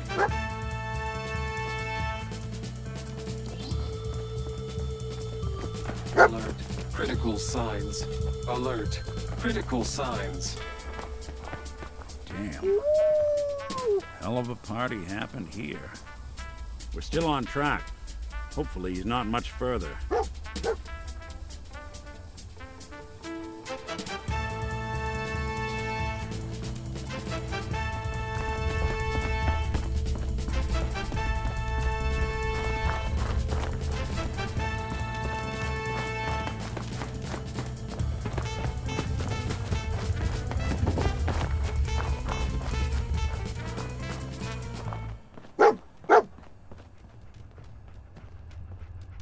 Is this the place? Is he in here, boy? I knew dog meat would sniff our man out. Let's you and I take it from here. Give our four-legged friend a break.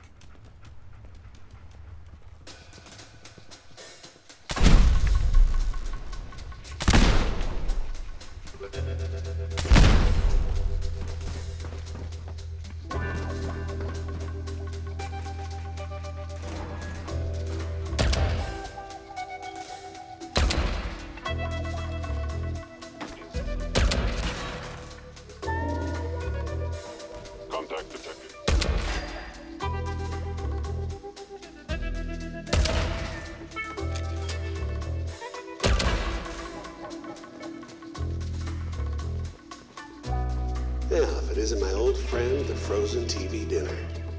Last time we met, you were cozying up to the peas and apple cobbler. Sorry, your house has been a wreck for 200 years. I don't need a roommate. Leave.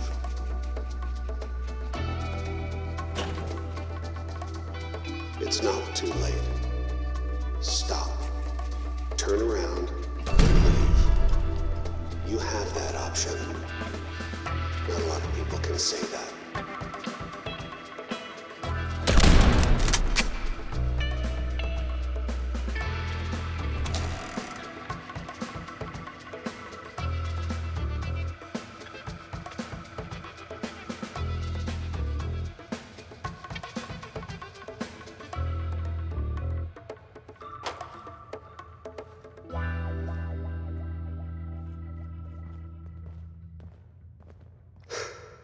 Okay, you made it.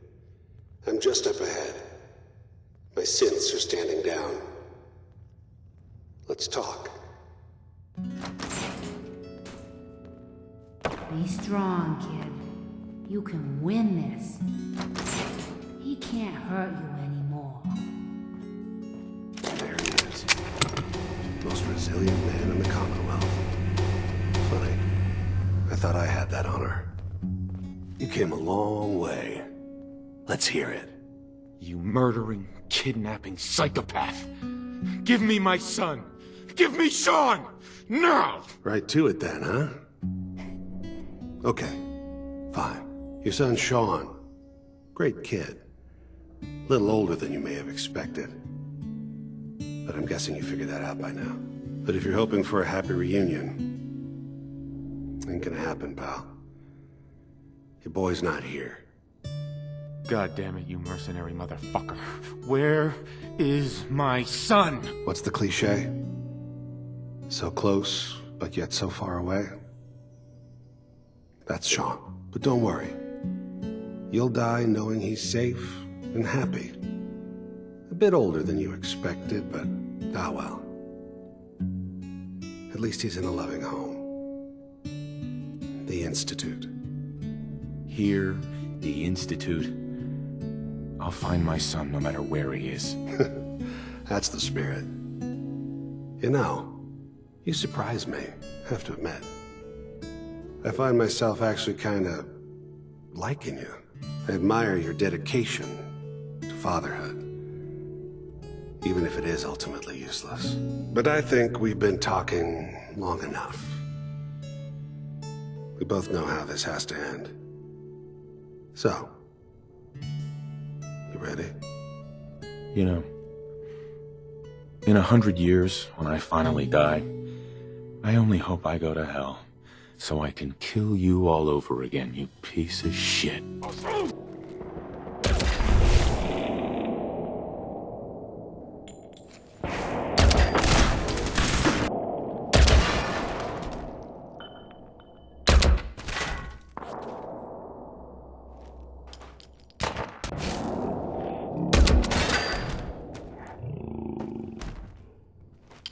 bastard won't be hurting anyone else.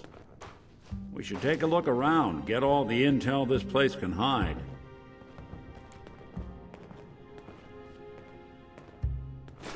All this tech. You were barely human. So, Kellogg wasn't giving us any bull. Your son really is on the inside. Even I don't know where the Institute is. And they built me. Oh, Mr. Metal for Hands doesn't know how to get back to the factory? No, I skipped that part of the orientation film while they were busy pulling me apart and putting me back together again. We're in the weeds here. Time to take a step back, bring in some fresh eyes. Only person I know willing to snoop up the Institute's tail feathers is Piper, the reporter in Diamond City. I say we head her way, talk this through. How could Piper help us? Trust me, that dame knows a lot more than she lets on. And she lets on a lot. If I know her, she's done her homework. And we need to talk this through with someone. Diamond City it is. Hey, chin up. I know the night just got darker, but it won't last forever.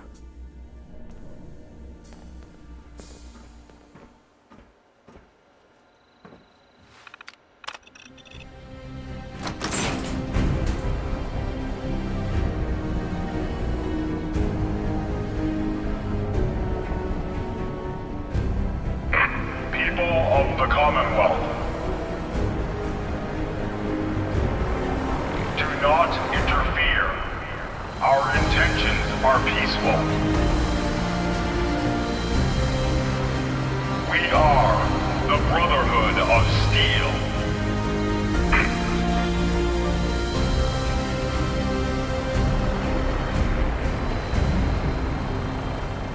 Deep into that darkness, peering. Long I stood there, wondering, fearing.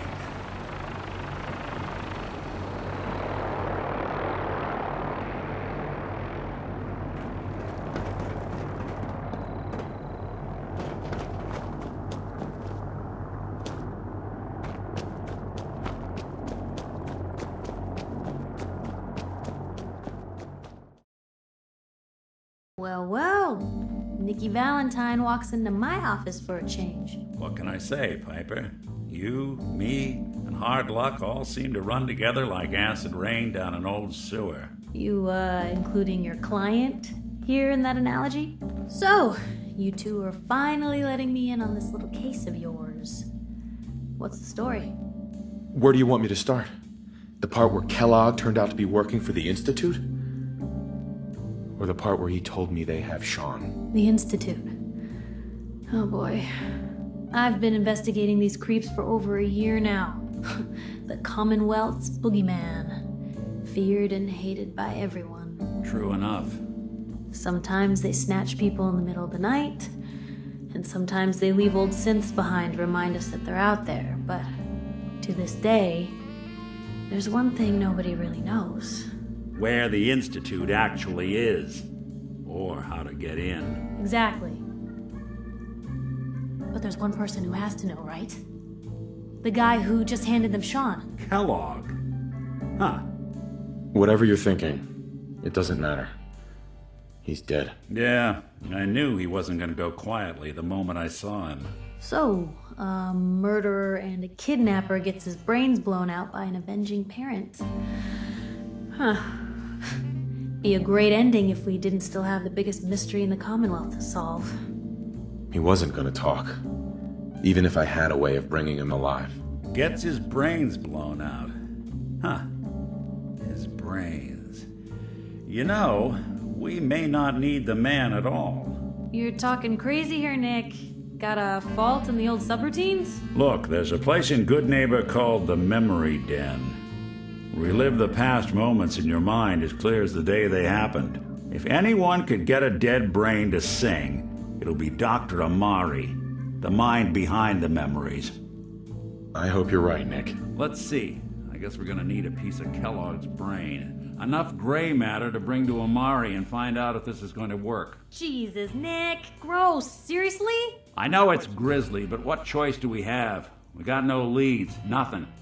That old Merc's brain just might have all the secrets we need to know. Actually, I think I already have something. Kellogg had this thing attached to his head. Cybernetics, huh? We may have just won the lottery. Whether we're riding this crazy brain train or not, we can't all go running across the Commonwealth, so who's coming with you? I have to go to the memory den either way, if I'm going to introduce you to Amari. But if you want to head there together, just say so. I already have someone with me. I'll meet you there, Nick. All right. See you at the den. Don't worry. We're gonna get your boy back.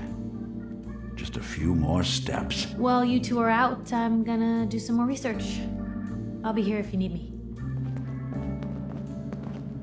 Well, well, Mr. Valentine. I thought you had forgotten about little old me. May have walked out of the den, Irma, but I'd never walk out on you. Amari's downstairs, you big flirt.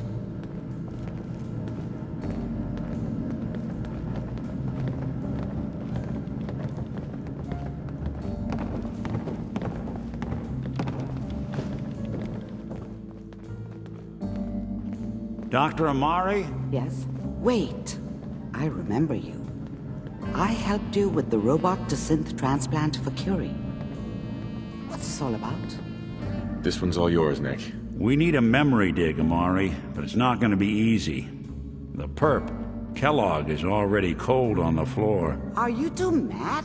Putting aside the fact that you're asking me to defile a corpse, you do realize that the memory simulators require intact, living brains to function.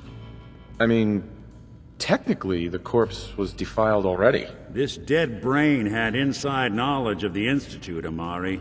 The biggest scientific secret of the Commonwealth. You need this, and so do we. Fine. I'll take a look. But no guarantees. Do you have it with you? Here's what I could find. What's this? This isn't a brain. This is...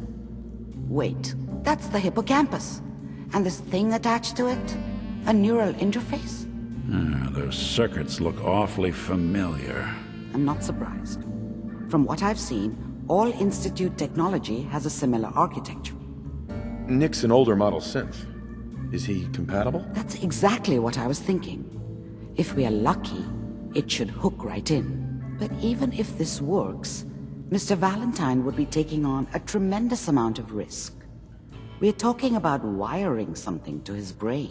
Don't worry about me, Amari. Let's do it. I appreciate this, Nick. You can thank me when we've found your son. All right, let's do this. Whenever you're ready, Mr. Valentine, just sit down. If I start cackling like an old grizzled mercenary, pull me out, okay? Let's see here. I need you to keep talking to me, Mr. Valentine. Any slight change in your cognitive functions could be dire. Are you feeling any different? There's a lot of flashes. Static. I can't make sense of any of it, Doc. That's what I was afraid of. The mnemonic impressions are encoded. It appears the Institute has one last failsafe. There's a lock on the memories in the implant. Is Nick gonna be okay? Yes, the connections appear to be stable. Hopefully it'll be as simple as unplugging the implant once we're done. But that doesn't get around the current problem. The memory encryption is too strong for a single mind. But what if we use two? We load both you and Mr. Valentine into the memory loungers. Run your cognitive functions in parallel. He'll act as a host, while your consciousness drives through whatever memories we can find. All right, let's get started. Just sit down over there, and keep your fingers crossed. See you on the other side.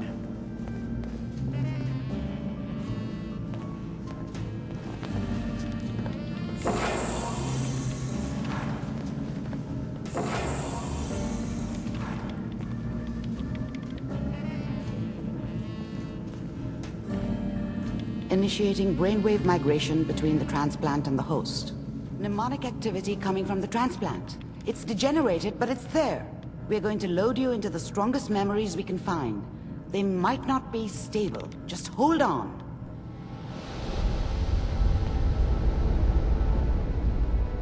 Can you hear me? Ah, good. The simulation appears to be working, although the memories are quite fragmentary.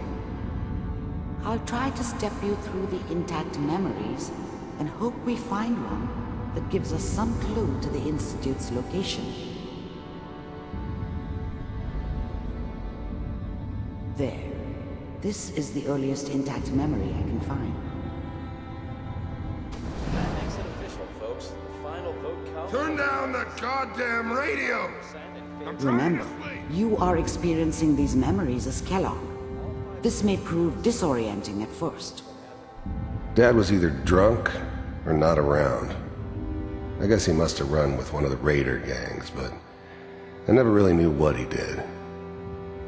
Don't know why Mom was with him. Maybe at some point in his life he wasn't a complete asshole. This moment, we are all citizens of the new California Republic. Historic day. Listen to me, Connie. Remember, it was only You take this. ago that President You're old enough. first proposed the idea You're the man of the family now. It's your job to protect us. Your father's useless, but you won't turn out like him. You're a good boy. I was such a dummy back then. What did I know about how the world worked? I think now she wanted me to kill him. I should have. Instead, I ended up running away. I told myself I wanted to find somewhere out from under the thumb of the NCR and all their rules. But really, I was running from the guilt of not protecting her from Dad. Yeah, it doesn't matter now, though. And all that on the radio. All useless talk. The only thing that will protect you in this world is that gun in your hands. You need to learn to use it if you're going to survive. I will, Mom. I promise. I won't let you down. You've always been my good boy. This doesn't seem to be what we're looking for. There appears to be another intact memory close to you in temporal sequence. And you don't need to worry about me. Most of it's just running security for the she. A lot of standing around looking tough. No, they sure picked the right person for that job. Listen, it's gonna be great here. See this? This is what's gonna keep you and Mary safe. The thing about happiness is you only know you had it when it's gone. I mean, you may think to yourself that you're happy, but you don't really believe it. Focus on that petty bullshit or next job or whatever. It's only looking back, by comparison with what comes after, that you really understand that's what happiness felt like. I promise. I know, Connie. I'm sure we're gonna be really happy here. We are. You'll see. That's okay. I got her. Let's keep looking. I'll connect you to the next intact memory.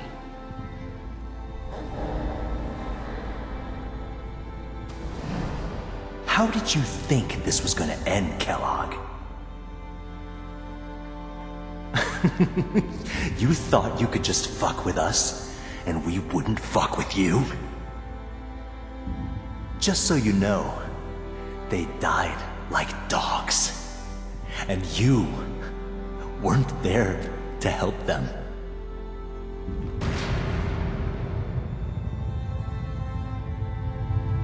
I found another memory to try. I'll connect you.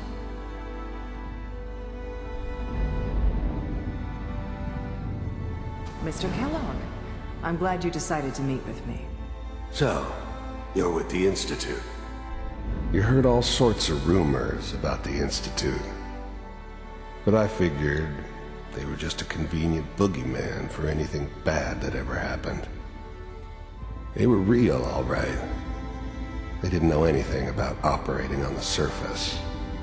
Relied on their synths for everything. They had the resources I needed, and I had the expertise they needed. Turned into a permanent arrangement. Suited me just fine. I wanted to see for myself if you really existed. We do, as you can see. I do what people pay me to do. If that's a problem for you, I could see only one way out. And what's that, Mr. Kellogg? I finally ended up in the Commonwealth. I kinda ran out of road. Plus, I'd come to terms with life. I wasn't gonna be stupid enough to get mixed up with caring about other people again. It was just me against the world. And the world had it coming. If I'm working for you, there's no more problem. From what I hear, you can afford me. I don't think you fully understand the situation you're in. I think I do. Very well. B748, initiate.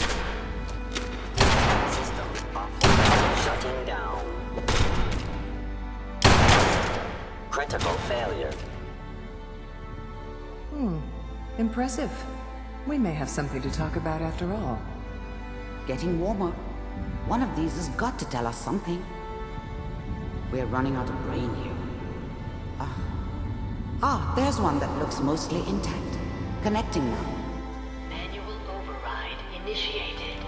Cryogenic stasis suspended. The eggheads never liked taking orders from a dirty, contaminated degenerate like me. But they needed me. And I made sure they knew it.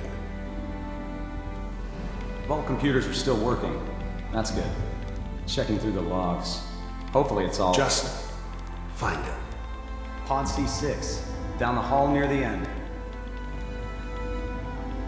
This is the one. Here. Open it. I'm glad I didn't have to kill the kid. I'm not saying I haven't done it, but, I never liked to. And yeah, I guess it did remind me of her. Yeah, I'm a cold-hearted bastard for sure, but, still human. Better this way, though. Better than taking her kid and leaving her alive.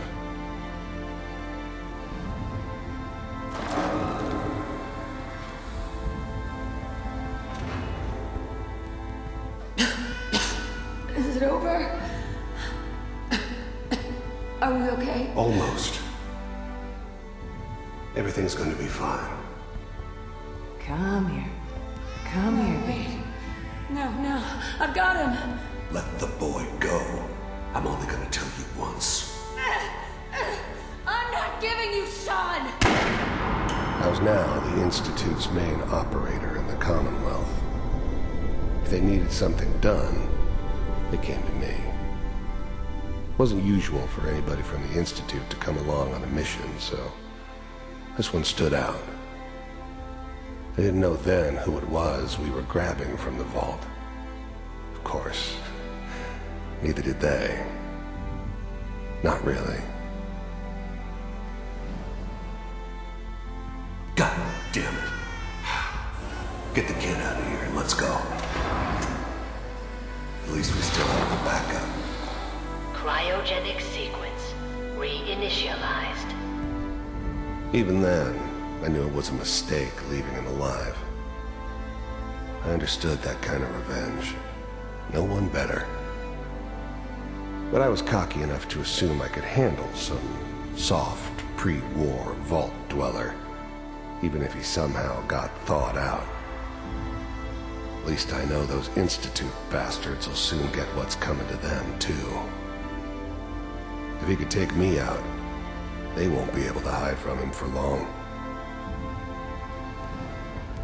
What's the holdup?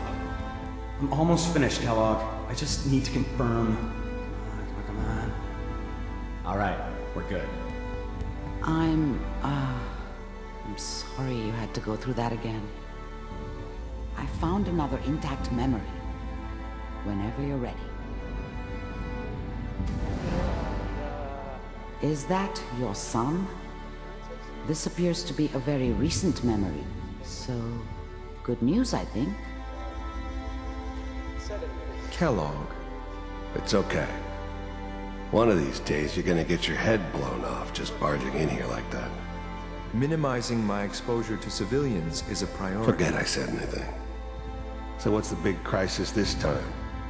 New orders for you. One of our scientists has left the Institute. Left? As in? He's gone rogue. Name's Dr. Brian Virgil. We know he's hiding somewhere in the glowing sea. Here's his file. Wow. Some heads are gonna roll for this. Capture and return, or just elimination? Elimination. The new breed of synths could easily pass as human. Some of them did. But the coursers, they weren't built to blend in. They were killing machines, pure and simple. Smarter, stronger, and faster than almost any real human. I'm just glad they were always on my side. He was working on a highly classified program. No kidding. One of the top bioscience boys? Damn. So, I guess you're taking the kid back with you. Affirmative. Your only mission is to locate and eliminate Virgil. You're taking me home to my father? Yes. Stand next to me and hold still. Okay. X688. Ready to relay with Sean. Bye, Mr. Kellogg. I hope I see you again soon. Bye. Teleportation. Now it all makes sense. Nobody's found the entrance to the Institute because there is no entrance. Let me pull you out of there as soon as you're ready.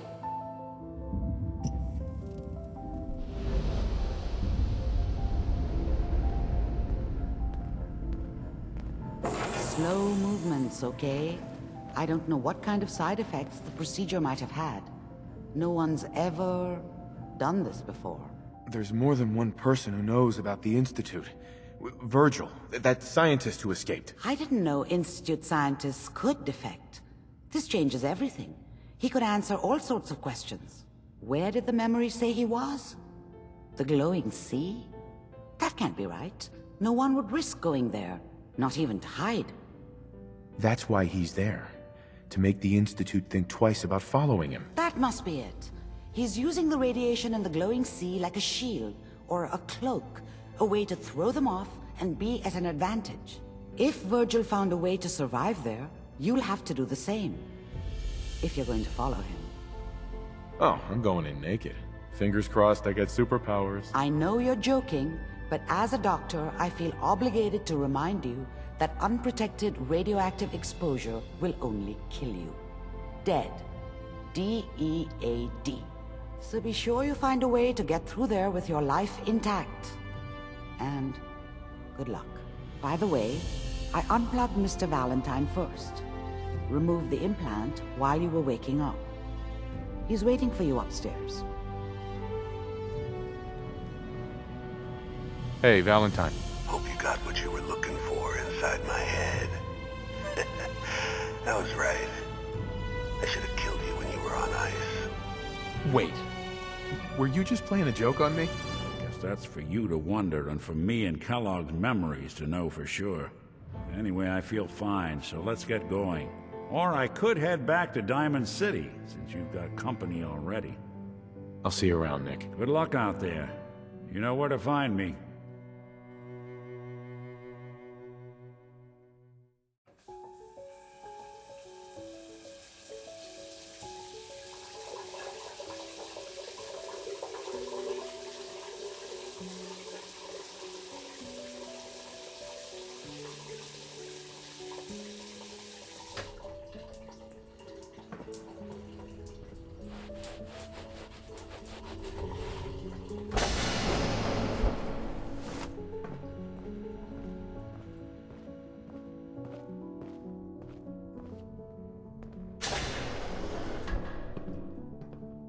A moment, please.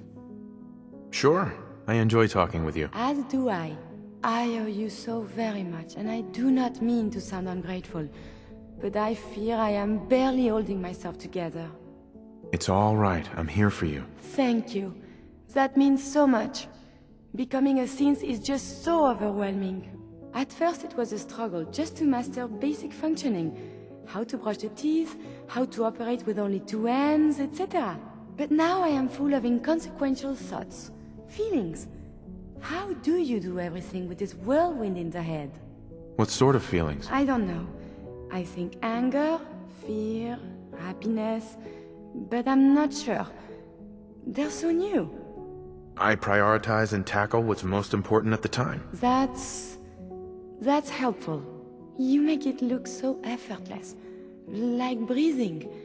But for me, it is so hard to focus, to do research, and the inspiration is as elusive as ever. I fear I will never contribute anything to the world. The world? Not so sure, but you've certainly made a difference to me. More feelings. No words for them. The saving grace in all of this is you. As a robot, I had much appreciation for you. But now, it is deeper. I am still loyal, but now I do this because I want to. Because you are my friend. What do you think a friend is? Someone that brings you joy. Good feelings, when they are about.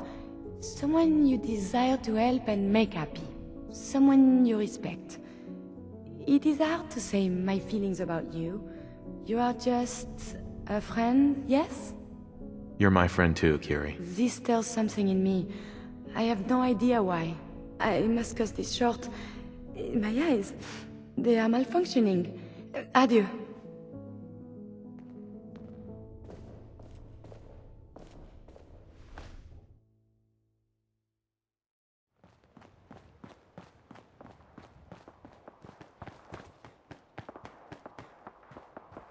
Hey. May I be of assistance? Wait there. I will wait. It is safe here, yes?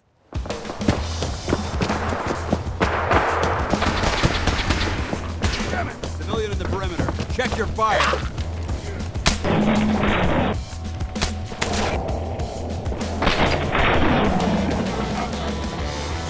At Victoriam!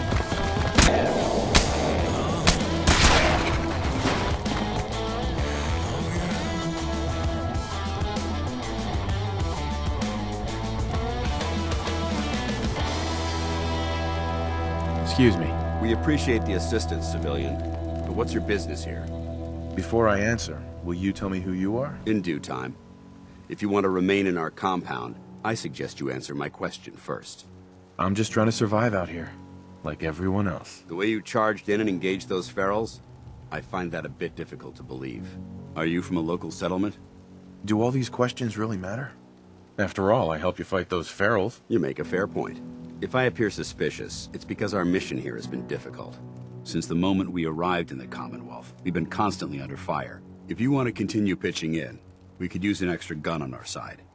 I'll continue to help, but you owe me an explanation first. Surely you find this a reasonable request? Very well. I'm Paladin Danse, Brotherhood of Steel. Over there is Scribe Halen and Knight Reese. I've been trying to send a distress call to our vessel at Boston International Airport, but the signal's too weak to reach them. Sir, if I may. Proceed, Halen. I've modified the radio tower on the roof of the police station, but I'm afraid it just isn't enough. What we need is something that will boost the signal. Our target is ArcJet Systems, and it contains the technology we need. The deep-range transmitter. We infiltrate the facility, secure the transmitter, and bring it back here. So what do you say? You willing to lend the Brotherhood of Steel a hand? Who are the Brotherhood of Steel? Our order seeks to understand the nature of technology. Its power, its meaning to us as humans. And we fight to secure that power from those who would abuse it. Your cause seems noble. I'm pleased that you agree. There are very few, outside the Brotherhood, who appreciate the gravity of the situation we're facing as a species. So, what do you say? Will you help us? No time to waste. Let's get moving. Outstanding.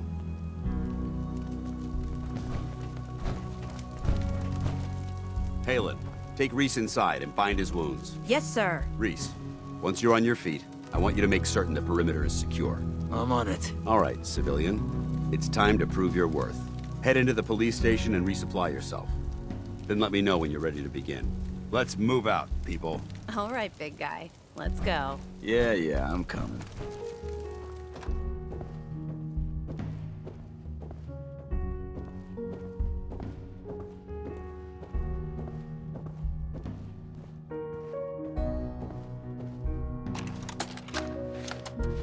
Field Scribe Halen, personal log entry 324A.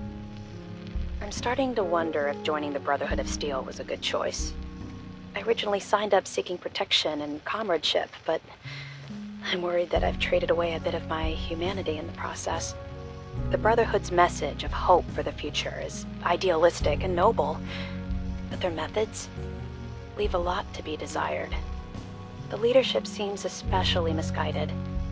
Instead of diplomacy, they wield violent confrontation to exert control. Despite all that, I've been successfully avoiding the fighting by following the career path of a field scribe.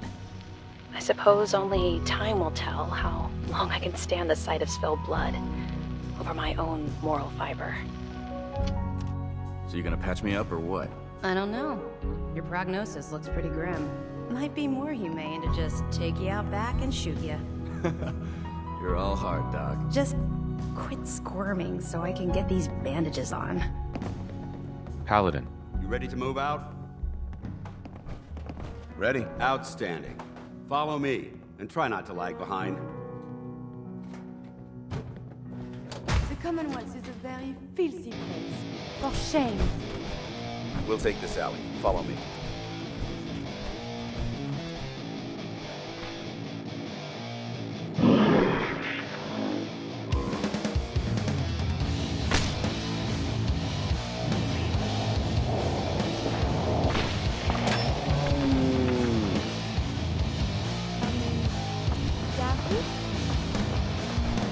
Hold up. Over there! Get him!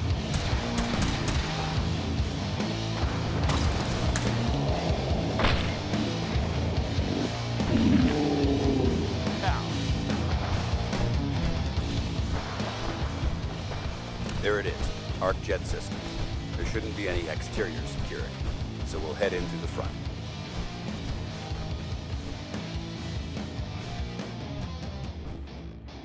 Listen up, we do this clean and quiet. No heroics and by the book. Understood? Understood. Outstanding. Remember, our primary target is the deep-range transmitter. Stay focused and check your fire. I don't want to be hit by stray bullets. It was corporations like this that put the last nail in the coffin for mankind. They exploited technology for their own gains, pocketing the cash and ignoring the damage they've done.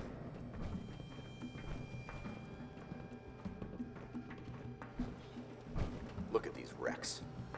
It appears as though the facility's automated security's already been dealt with. I see that. Damn it, I was hoping to avoid this. Look at the evidence. There isn't a single spent ammunition casing or drop of blood in sight. These robots were assaulted by Institute synths. It sounds like you're scared of synths. There's a measurable difference between being frightened and being prepared. Now, let's move out. This place is a mess, but I still see a few pieces of salvage that the Brotherhood might be interested in. After we're done here, I'll have to mark this place for sweep and retrieve. Looks like a dead end. See if you can find a way to get that door open. I'm gonna reconnoiter the area.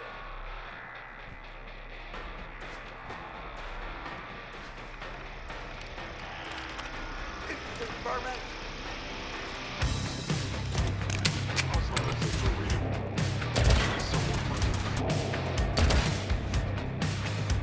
That's how we do it in the Brotherhood.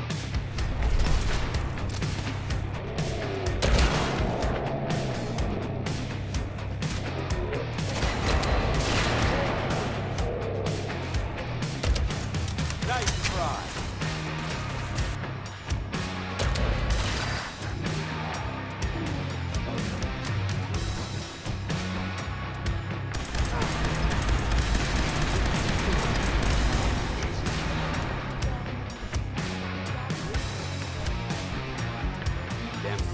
Compromise most of the facility. Remain vigilant.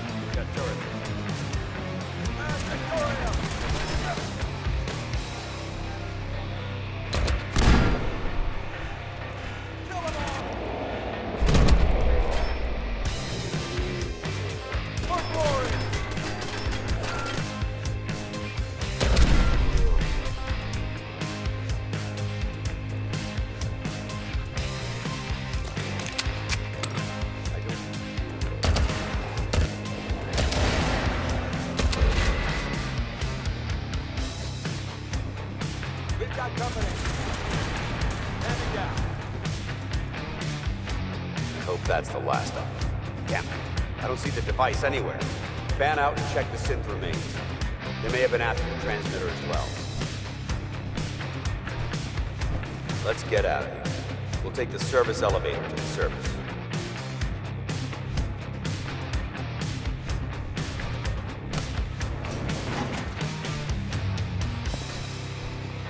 The bunker looks clear. Let's move out. Well, that could have gone smoother, but mission accomplished. I thought we worked well as a team. Agreed. It's a refreshing change to work with a civilian who can follow orders properly. That being said, I believe we have two important matters to discuss. First and foremost, if you'll hand me the deep-range transmitter, I'd like to compensate you for your assistance during this operation. I think you'll find this weapon useful. It's my own personal modification of the standard Brotherhood laser rifle. May it serve you well in battle. Don't you need to keep it? This isn't the only weapon at my disposal. Brotherhood soldiers always carry a backup. Now, as far as the second matter goes, I wanted to make you a proposal. We had a lot thrown at us back there. Our op could have ended in disaster, but you kept your cool and handled it like a soldier. There's no doubt in my mind that you've got what it takes. When we met at the police station, you told me you wanted to join the Brotherhood of Steel. Is that something you're still willing to do? Or should we just say our goodbyes? What would be expected of me if I joined? You'd be under my command, and I'd expect you to follow orders. You'd have the Brotherhood at your back, ready to spill its own blood to keep you alive. Offer still stands. Can we count on you? I'd be honored to join. That's what I wanted to hear. Meet me back at the police station, and we'll discuss the details.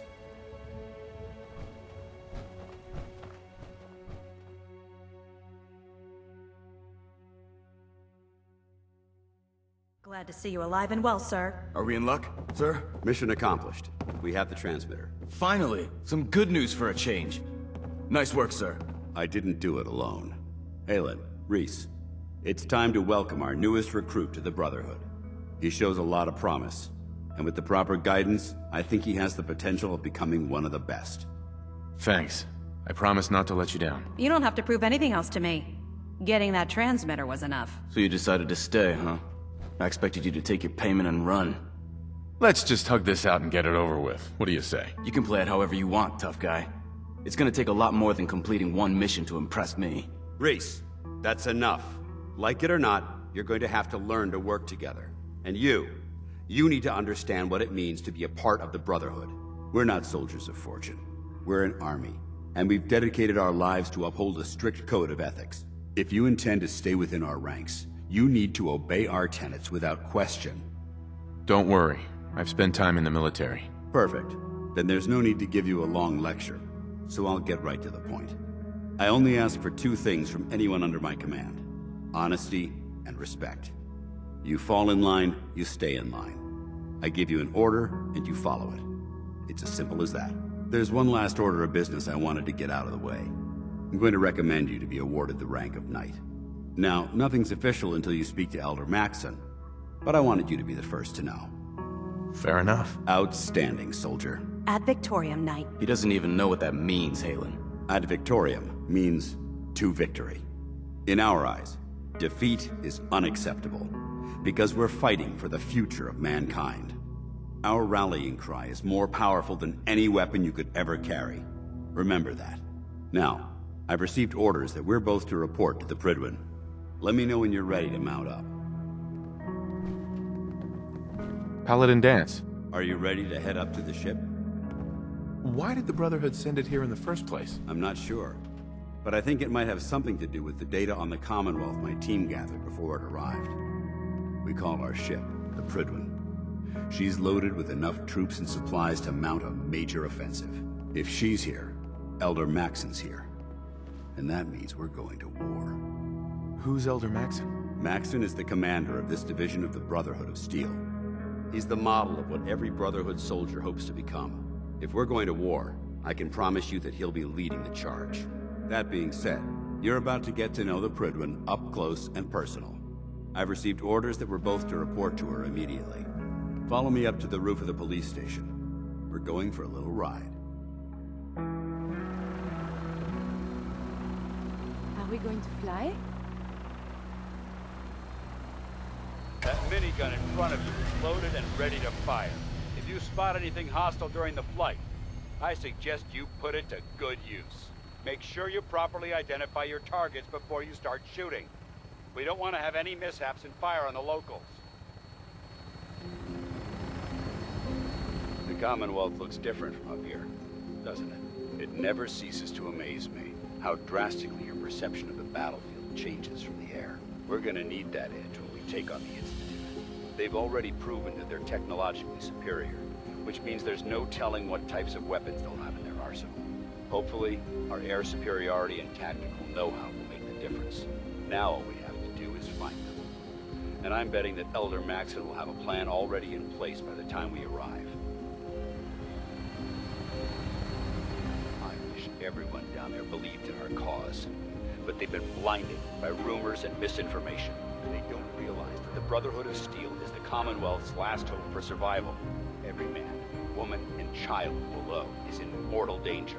If we fail, it's only a matter of time before the enemy overwhelms the population. Cleansing the Commonwealth is our duty, and I will gladly spill my own blood if it ensures our victory.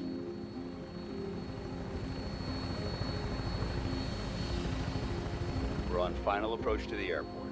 We'll be meeting Lancer Captain Kells on the flight deck. Just stick close to me and answer all of his questions. There she is. It's been far too long since I've been aboard. All right, soldier. This is the moment when everything changes. I hope you're ready.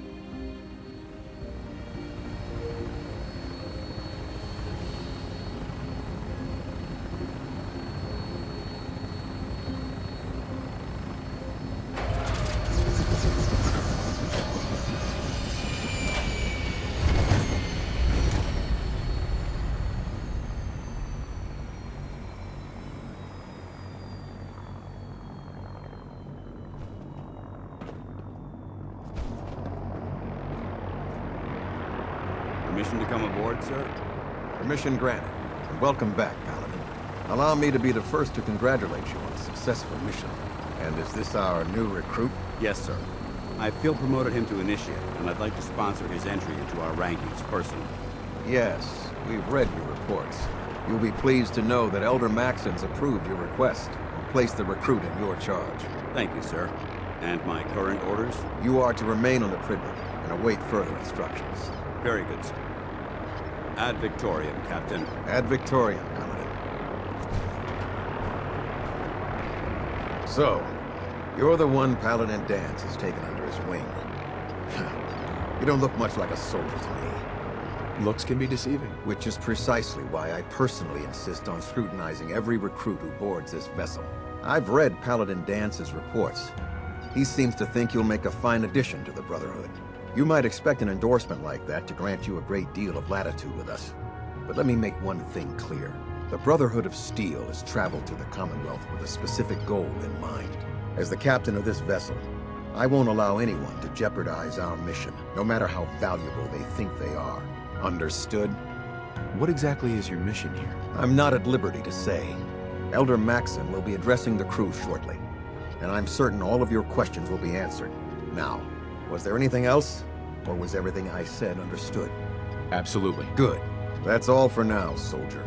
Your orders are to proceed to the command deck for the address. If you have any questions, ask me now. Otherwise, you're dismissed. Can you tell me anything about Elder Maxon? Elder Maxon is the supreme commander of the Brotherhood. Without his tenacity and his vision, we'd still be a small group of complacent stragglers, occupying the Citadel and the capital wasteland. In a mere decade, he's grown the Brotherhood of Steel into a major military force. He's an inspiration to us all. Is there anything else? I don't have any questions. Then I suggest you head over to the command deck immediately. Dismissed, Initiate.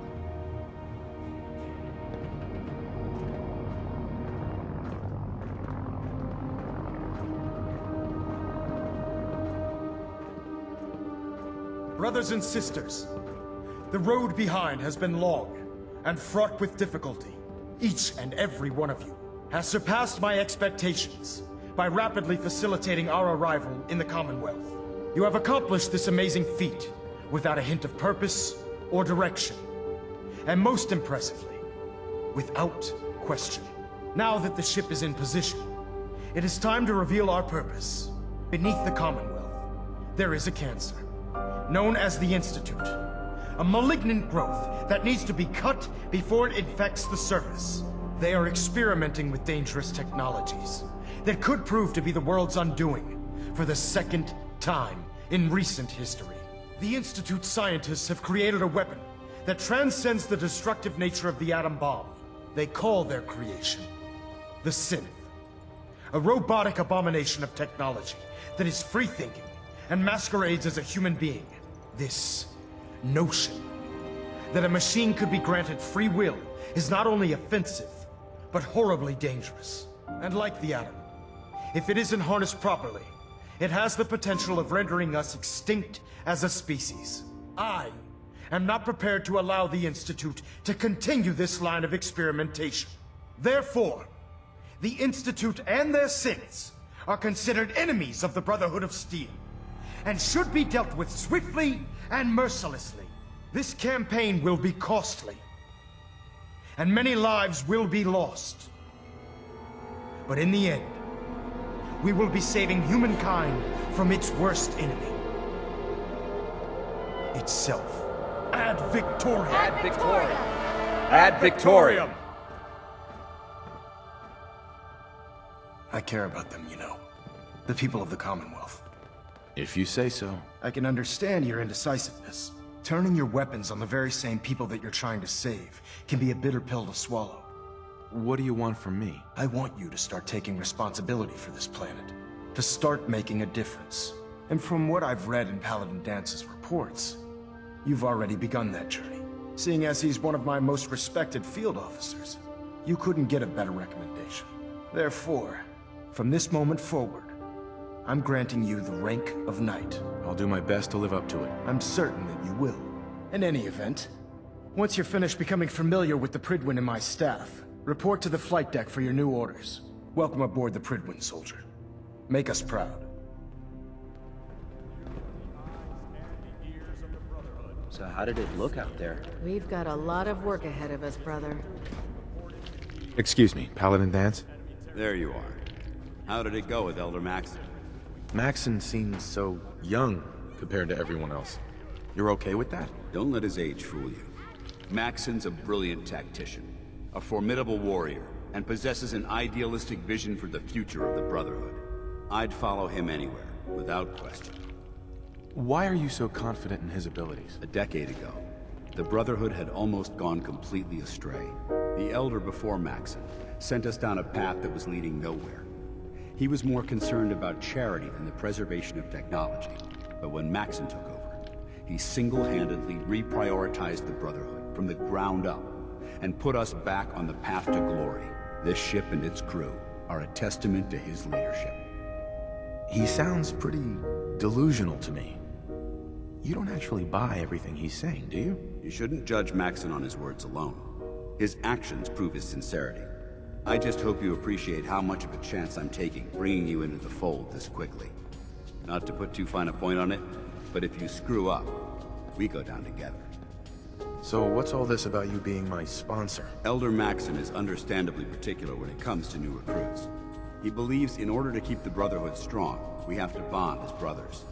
As your sponsor, it's my duty to travel with you throughout the Commonwealth to ensure that our ideals are being observed.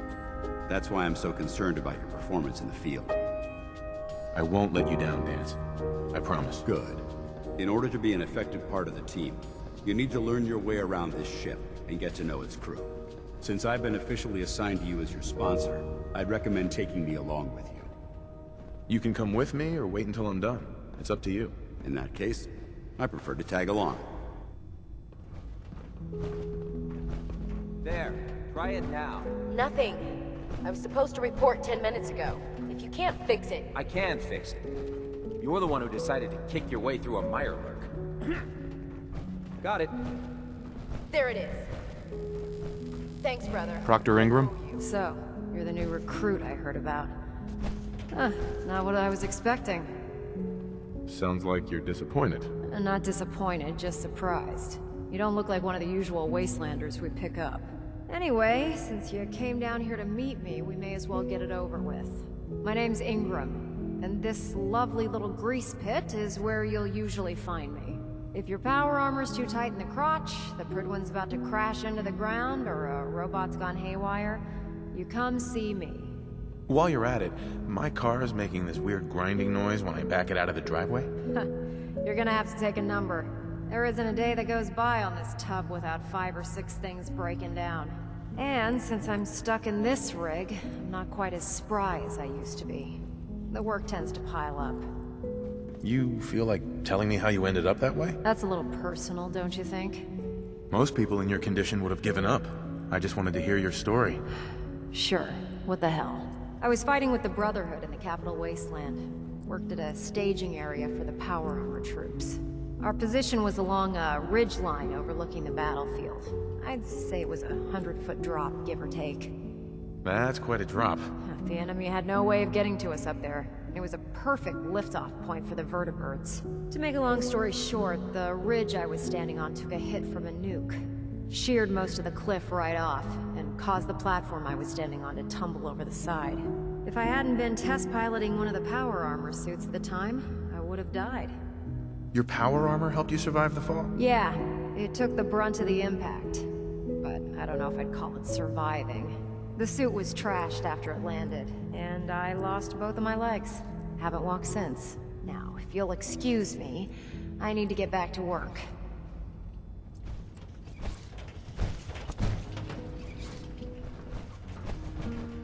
Proctor Quinlan. Ah, good. You're finally here.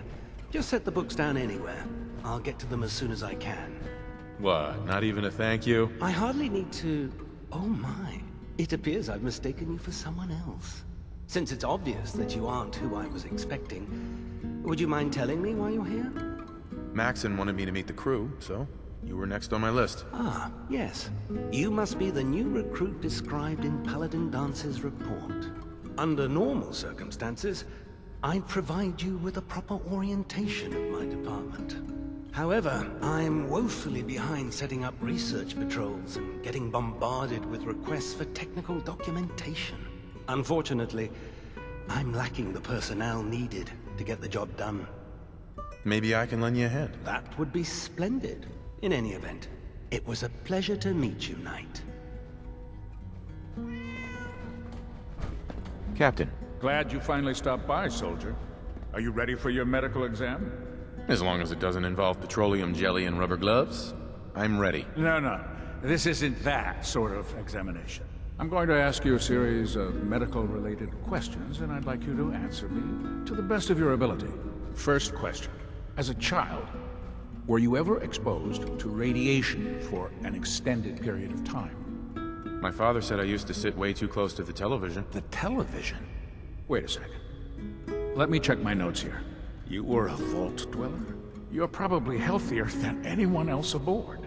Anyway, sorry I missed that in your records. Just going down the list of questions. I'm sure you understand. Okay, second question. Have you ever had or come in contact with a person confirmed to be carrying a communicable disease? Never been seriously sick in my life. Good. Third question. And please, answer honestly. Have you ever had sexual relations with any species considered non-human? Well, there was this one really ugly girl in college. I mean, I had to get drunk, and it was a dare, and ugh. That hardly qualifies, so I'll just put no. Last question. Would you have any problems pulling the trigger on an enemy of the Brotherhood, whether they're human, formerly human, or machine? That's more of a morals question, isn't it? Oh, absolutely. I feel that the mental state of the crew is just as important as the physical. Anyone that hesitates firing in combat due to misguided moral standards certainly isn't Brotherhood material. So what about you? Would you have a problem with it? If my life's in danger, I'll do whatever it takes to defend myself. That's an acceptable answer, and the most common. Excellent. I think I've got all the information I need. I see no reason to prevent you from beginning your duties immediately.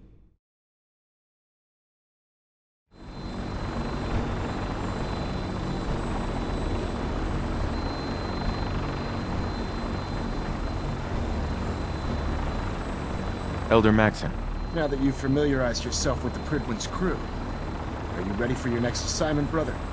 Yes, Elder. Good. Let's get right to it then. Shall we? Take a look over there. That's Fort Strong.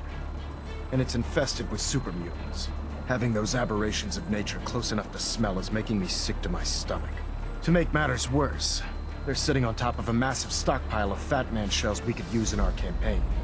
I want you to head over there, wipe out everything that moves, and secure that stockpile.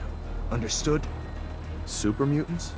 I thought the enemy was the Institute. Super mutants are no better than synths. They're a reminder of man's folly when it comes to harnessing technology. Whether it's using biochemistry to manipulate genes, or trying to create life from a bunch of circuits. It's the wrong path for science. As members of the Brotherhood, it's our sworn duty to exterminate these abominations in every form. So, can I count on you to get the job done? Consider it done. Look, I realize you're eager to take the fight to the Institute, but it'll have to wait.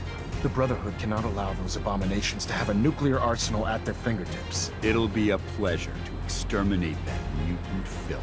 Now, we have a vertibird on standby, fully armed, and ready to depart. Use it to carry our message to Fort Strong, and wipe those dirty mutants from the face of the earth. Dismissed. Death from above. It's the only way to fly. Welcome aboard, Knight. Instruments are green, and we're cleared for release.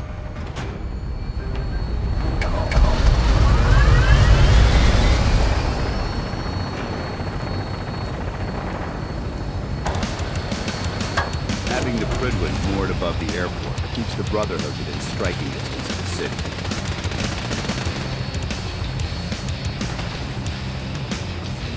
Target acquired. I'll try and keep him in your sights.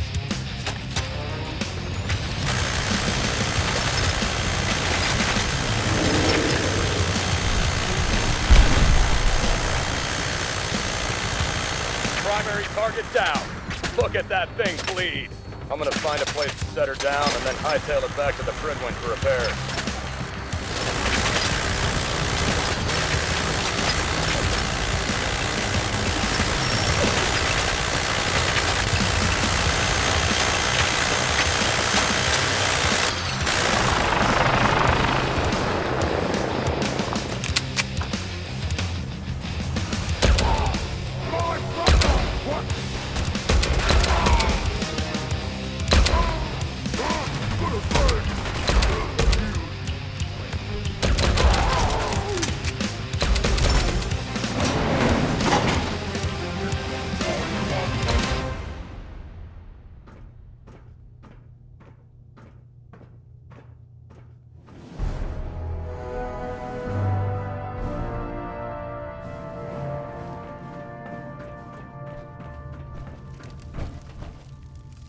Look at this place. You must hate these mutants as much as I do. Why do you hate super mutants so much? They're responsible for the death of a close friend, a Brotherhood knight named Cutler. So when you ask if I hate them, I say hate's too gentle a word. These monstrosities are just another example of man blindly taking a step forward, only to wind up stumbling 2 steps back. I've been fighting for years, trying to put a stop to this madness. And just when I thought we were getting the upper hand, along come the synths. I've seen what these super mutants do to people. Can you imagine what the synths would do to us if they ever got the upper hand? It would be Armageddon repeated, and maybe the end of everything that we hold dear. Look, I don't mean to bore you with my rhetoric. I just want you to understand how important these missions are. Makes sense. Anyway, that's enough of that. What's important here is that you got the job done and secured these warheads. You should head back up to the Pridwin and talk to Maxon. I'm sure he'll want to debrief you as soon as possible. Dismissed. Outstanding work at Fort Strong, soldier. What happens at Fort Strong now? Paladin Danse is supervising the transfer of the Fat Man warheads to the Pridwin. They'll provide quite an edge to our arsenal. I've also ordered a detachment to occupy the location, and use it as a staging area to protect the eastern side of the airport. All in all, you handed us quite a valuable location. Too bad it wasn't the Institute. Not to worry, Knight. You'll be dealing with them sooner than you think. Superstructure integrity green. Hull plating stable. Captain Kells? Hold up, Knight. Let me make one thing clear. As a member of the Brotherhood, you serve under my command. If you want my respect, you will have to earn it. When I give you a mission, I expect results. Is that clear?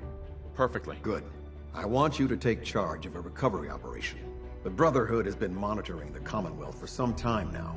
Ever since we learned of the synth threat, we've dispatched a number of reconnaissance teams. Paladin Dance's squad was far from the first. The previous team was dispatched 3 years ago. They never reported back. Officially, they're missing. Presumed dead. And you want me to find out what happened to them? Correct. Their insertion point was in the hills near Malden. That's all, Knight. Dismissed.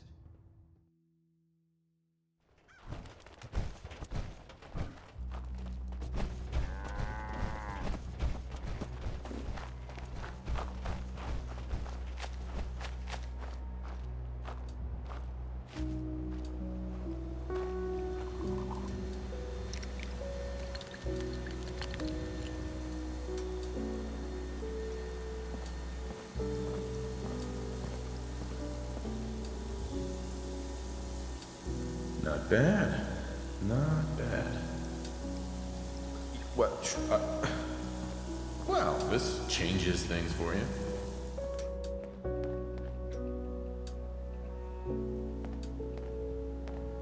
If you have a moment, there's something I'd like to discuss with you. Of course. What's on your mind? Thank you. This isn't a formal meeting. I simply want to clear the air. I think we may have gotten off on the wrong foot when we first met, and I feel like I owe you an apology. Expecting you to embrace the standards of the Brotherhood without having a history with us was unfair. And given that you've adjusted so well to our beliefs, I don't think I needed to push so hard. I'm betting it hurt to say that. A little bit, yes. When I was an initiate, my sponsor was Paladin Krieg, toughest squad leader I ever served with. He was a model soldier, embodying the values every trainee was striving to achieve. Fiercely loyal, secure in his beliefs, and brave to a fault. From the moment I was assigned to his squad, I was singled out. It felt like he was pushing me harder than the rest of the team. I fought by his side for years, and we had some seriously close calls. But he never explained to me why I was treated that way. It sounds like he was trying to motivate you. If he was, I never got a chance to ask. After I was promoted to Paladin, and I'd moved on to my own squad, I received word that Krieg was killed at Adams Air Force Base. The news was like being kicked in the stomach. I mean, I'd lost some of my brothers and sisters before, but his death, well, it really got to me. It's taken me a long time to realize it. But the reason Krieg was so tough on me is the same reason I'm so tough on you. It's because I believe in you. And I don't want to see any of your potential go to waste. I'm flattered that you have so much faith in me. You've earned that faith by your own hand. Well, I've said what I had to say, and I hope that it meant something to you. I trust you'll keep this in confidence, of course. Some of that information was of a personal nature, and, well, I'd like to keep it that way.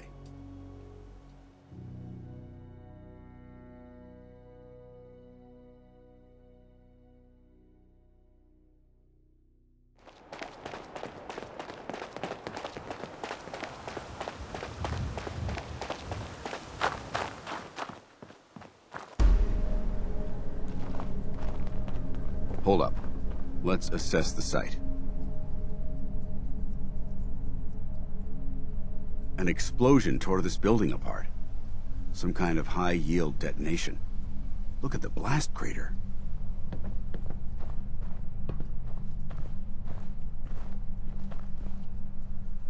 It's Brotherhood power armor. Look, you can still make out the insignia. The recon team was here.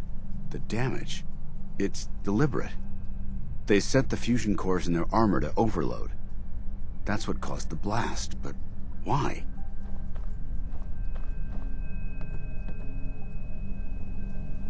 Over here, look.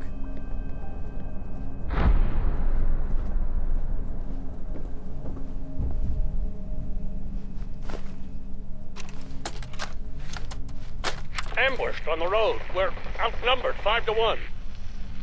Bottom, report. Horse down to 5%! We'll have to scuttle the armor. We can't let them have it. Fire him! Damn it! Asplin set the self-destructs. Phyllis, fall back.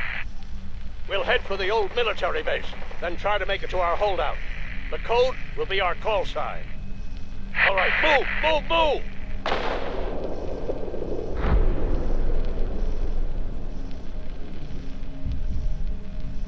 Good choice. With no armor and no supplies, their odds of survival were low. But that was the right decision. Technology must be protected, no matter the cost. The recon team made it this far. Let's try to follow their trail from here.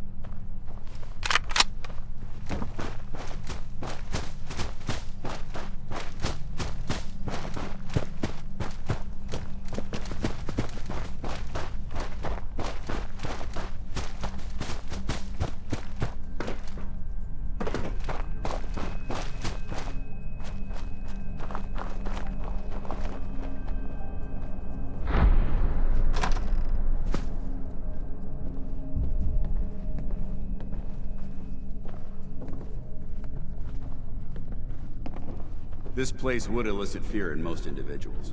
Fortunately, my training prevents... Wait, what was that? Wait, that's... Knight Astlin.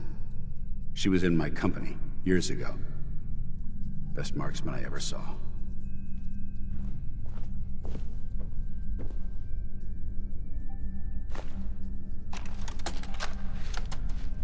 Knight Tara Aslan, Brotherhood of Steel, Recon Team 429 Alpha, serial number 3431. It's been 3 hours since I set my distress pulsar. There's been no word from the Paladin or Ferris. Their objective was a satellite array on the coast. They may be out of range. My orders were to hold this position at all costs. The entire site has been overrun. The door won't last much longer. Paladin Brandis, sir. It's been an honor, sir. Soldier to the end. Well done, Knight. They should have fortified their camp, made it a proper outpost. They must not have had time, and Astlin paid the price. We've got another lead. Let's move out.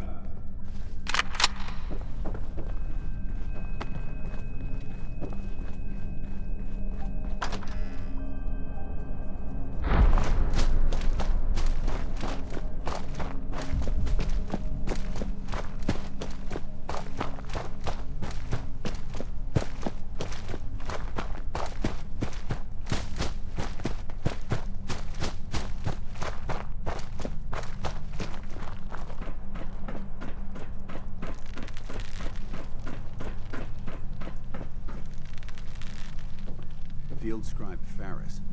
He was with the recon team.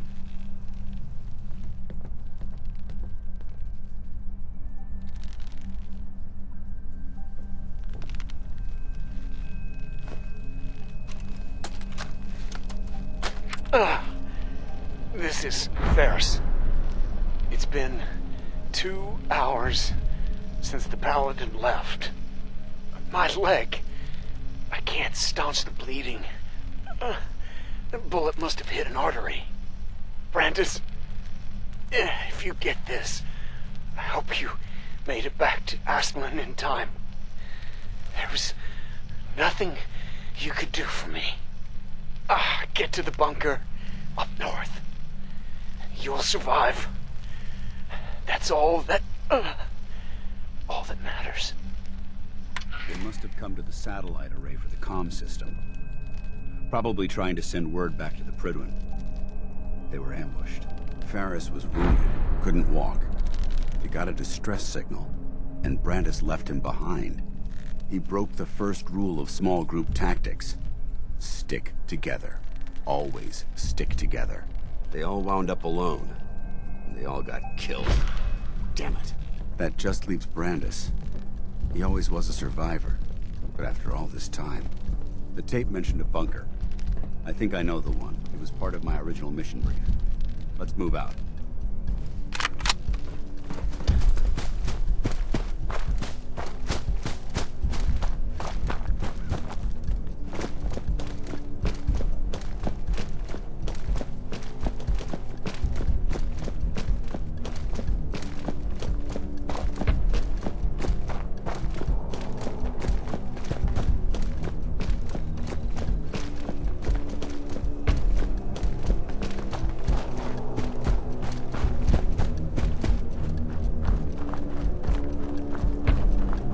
Recon Bunker Theta.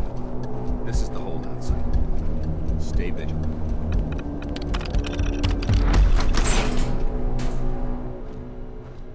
Freeze! One more step and I'll blow your damn heads off! Paladin Brandis? Who are you? Who sent you? How did you get in here? Easy, Paladin. We're with the Brotherhood. It's Danse. Paladin Danse. Don't you recognize me? Danse? No, that can't be. Why are you here? I was dispatched to the Commonwealth on a recon mission, Paladin, just like yours. How did you find me? I've been alone. All alone. For so long. We followed the distress beacons left by your team. Their holotapes led us here. The others? What happened to them? They're dead, Paladin. I recovered their tags. You did? Thank you. This really means a lot to me. I tried to go back for them, you know. There was nothing I could do, not alone, but I'd hoped. You've been through a lot to find me. I should give you something. I've collected a lot over the years. Technology, odds and ends. If you see anything you want, take it. Come back with us. You're still a member of the Brotherhood, Paladin. What? No, I couldn't. Not after everything that's happened. The Brotherhood needs you, Paladin. It's time you reported in. I can't. It's been too long. I wouldn't be of any use. No one knows the Commonwealth better than you.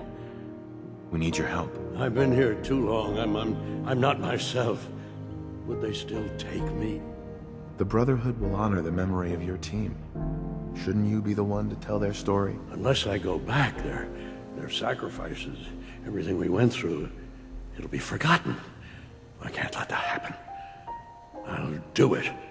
For them. All right, I'll get my things. Head to the airport. Thank you. Thank you for everything.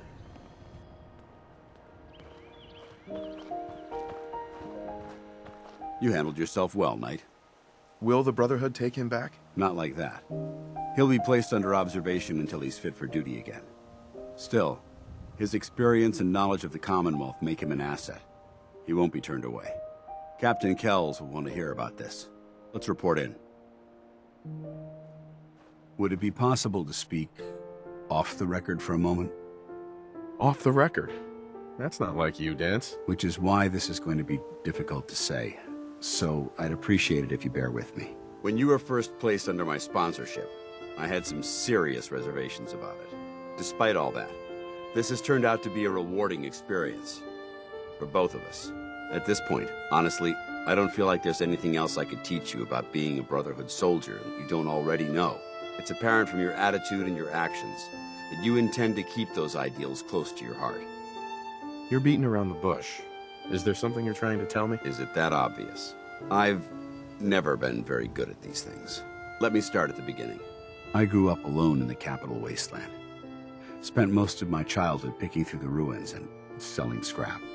When I was a bit older and had a few caps to my name, I moved into Rivet City and opened a junk stand. While I was there, I met a guy named Cutler. We got along pretty well. Watched each other's backs and kept each other out of trouble. When the Brotherhood came through on a recruiting run, we felt like it was a way out of our nowhere lives. So we joined up. Rivet City. Must be post-war, because I've never heard of it. You're right. It was a settlement, built inside the remains of a beached aircraft carrier. One of the safest places to live in the capital wasteland, until the Brotherhood arrived. It was the perfect location for me to try my hand at being a merchant. I have a hard time picturing you as anything but a soldier. Clearly, I was ignoring my calling. Anyway, about a year after we were posted to the Prydwen, Cutler vanished on a scouting op. It took some convincing, but I was able to persuade my CO to let me assemble a squad and search for him. It took almost 3 weeks, but we tracked his team down to a super mutant hive. Those wretched abominations had slaughtered everyone but Cutler. He should have been so lucky. The mutant bastards used their FEV to change him into one of their own kind. He wasn't Cutler anymore. It was my duty to put him down. Hey, You did what the Brotherhood taught you. Then you understand why it had to be done.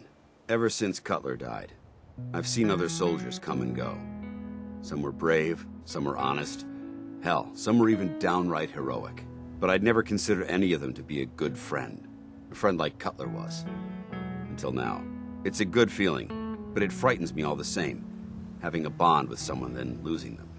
It changes you. I don't want to go through that again. What does your heart say? It would never be that way with me. I care about you too much to let that happen. I didn't know you felt that strongly about about us.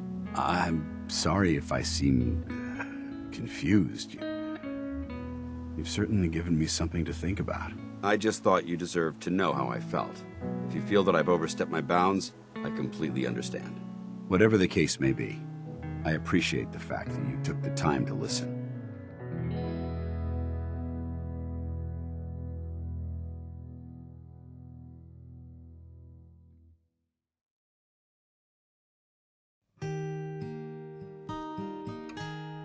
We must talk.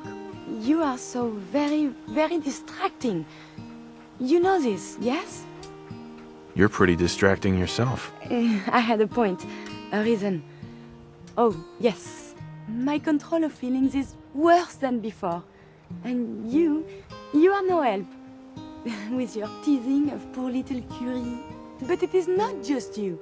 Sometimes a simple compliment, nice hair, and I am flustered. Confused. Other times, people suggest the strangest and most lurid things, and I am even more confused. Why do people do this? Because you're so cute when you're confused. You are not making any of this easier, you? Oh, I must get a handle on this if I am ever to advance my experiments. What about that memory involving Virgil, the rogue Institute scientist? If he were alive, we'd have a common enemy. He might help us.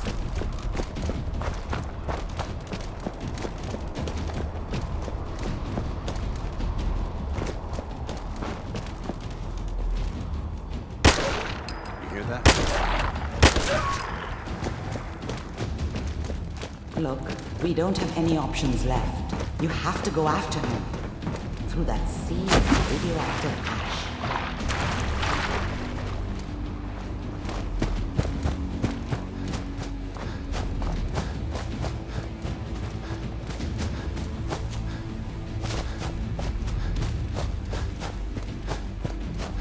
You're walking into a sea, but it's not what you're afraid of drowning in.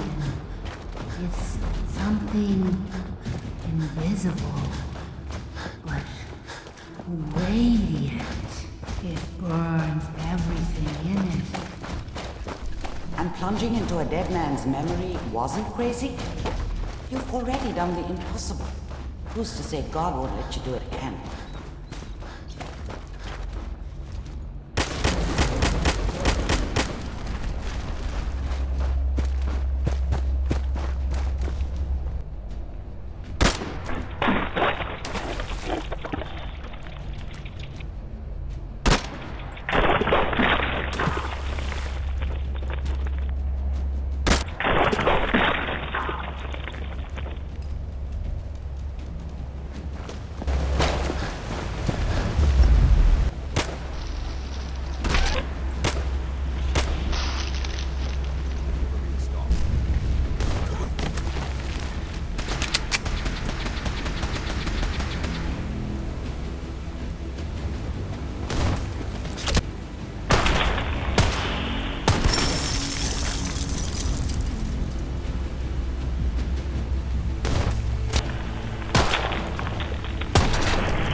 That's the spirit.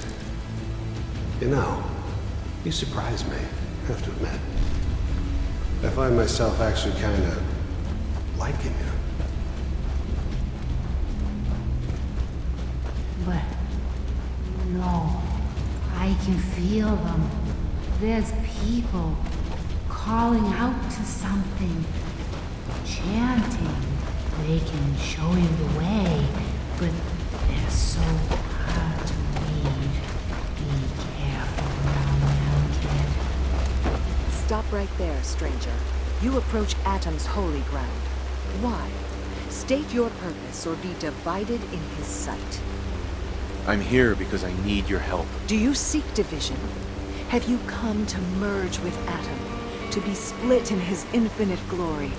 Or do you seek to tear down his followers? I'm looking for someone named Virgil. Virgil? Yes, we know this Virgil. What do you want with him? I need his help reaching the Institute. I have heard of this Institute. They hide themselves, trying to avoid the power of Atom. A futile effort. In truth, this Virgil has caused some concern. Some believe his presence is an affront to Atom. Though he came to trade with us on a few occasions, we have had little other contact with him. It was quite clear he wanted to be left alone. You can find him southwest of the crater, living in a cave. I would approach cautiously were I you. I feel he does not want visitors. In another life, he probably would have been a good father. Here, this terrible reality, you just don't get that chance. You're looking for a man, but he ain't gonna be the man you expect. Hold it. Take it nice and slow. No sudden moves. I know you're from the Institute. So where's Kellogg, huh? Trying to sneak up on me while you distract me? It's not going to work. I'm not stupid. I knew they'd send him after me. I'm just here to talk. That's so. Then talk. Fast. I need your help. My help? With what? How did you even find me anyway? It doesn't matter. What does is what you know about the Institute. The Institute? So... they did send you, didn't they? You're working with Kellogg. Relax, big guy. Kellogg won't be coming after you. He's dead. Dead? He's... dead. Don't you lie to me! I'm not lying.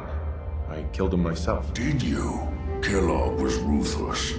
There's a reason the Institute used him to do their dirty work for so many years. I knew they'd send him after me. Tried to prepare for it. But I still wasn't sure I'd make it. And so you killed him, eh? Then what do you want with me? I need whatever information you've got. Anything to help me get into the Institute. I'm sorry, what? You want to get into the Institute? Are you insane? Never mind how nearly impossible that is. Even if you were to succeed, it'd almost certainly end in your immediate death. What reason could you possibly have for taking that kind of risk? Would you believe the Institute kidnapped my son? Oh, yeah. I'd believe that. Wouldn't be the first time. Look, I'm sorry. Really sorry. I didn't know. Yeah. The Institute has taken people from the Commonwealth in the past. If your son is one of them, I can understand why you'd want to get in there. All right? Let's talk details. First things first. You know how synths get in and out of the Institute? Yeah, they use some sort of teleporter. Well. Not many know about it. Pretty closely guarded secret. You've certainly done your homework. It's commonly referred to as the molecular relay. I don't understand all the science behind it, but it works. Dematerializes you in one place, rematerializes you in another. I'm sure it sounds crazy, but it's a reality. The relay is the only way in and out of the Institute. You understand? The only one. That means you're going to have to use it. Now, have you ever seen an Institute Courser? A Courser? What's that? Another Institute secret. Coursers are Institute synths, designed for one purpose. They're hunters. Operations go wrong, a synth goes missing, and a Courser is dispatched. They're very good at what they do, and you're going to have to kill one. Why do I have to kill one? Because you want to get into the Institute, remember?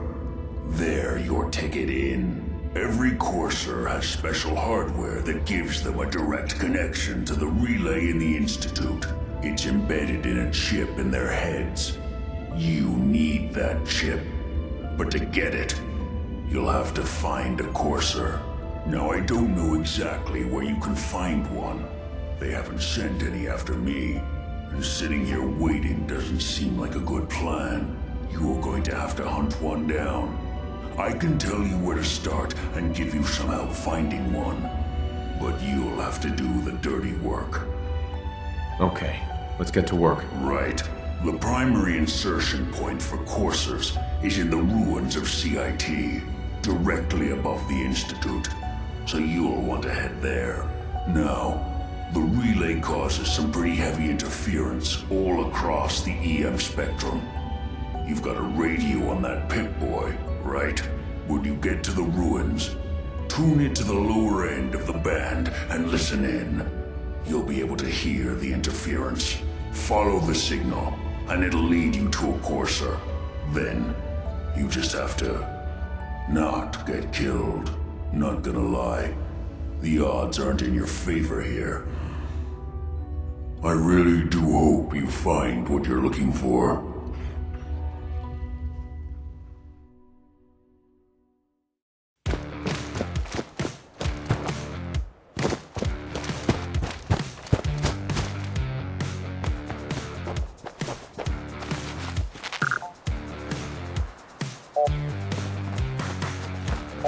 I see you, the mighty hunter.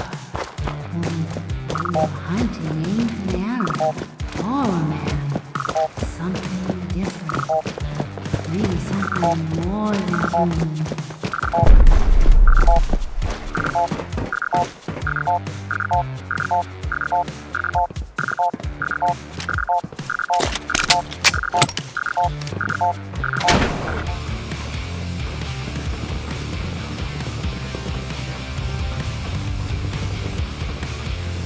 Courser's on the second floor. Kill on sight. Send reinforcements to the lobby in case there are more.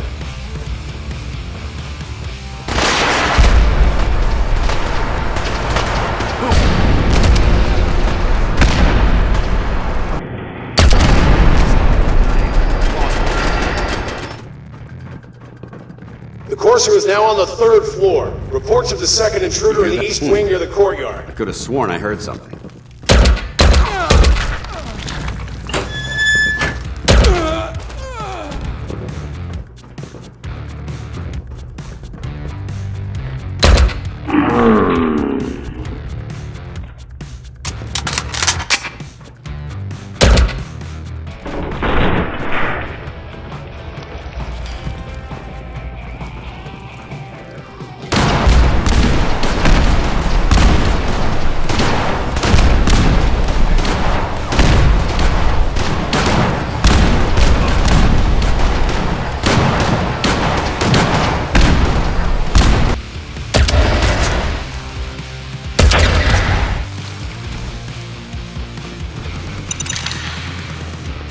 Where'd they go?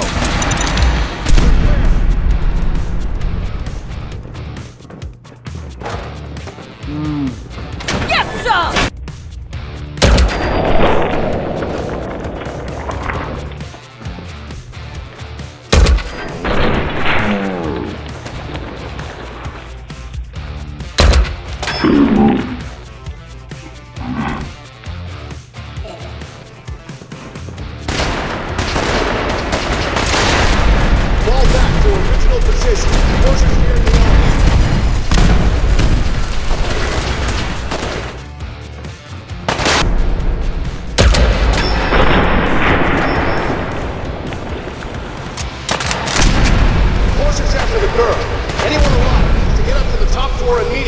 That's an order! We're hot!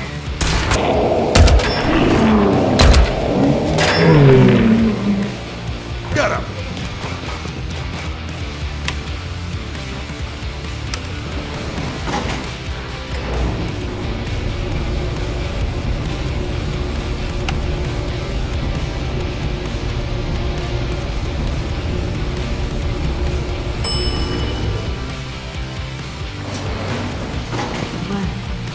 What's this? I see a man in a white outfit standing over your prey. He says something. It's hard to make out, but I'm trying, kid. Are you here for the synth?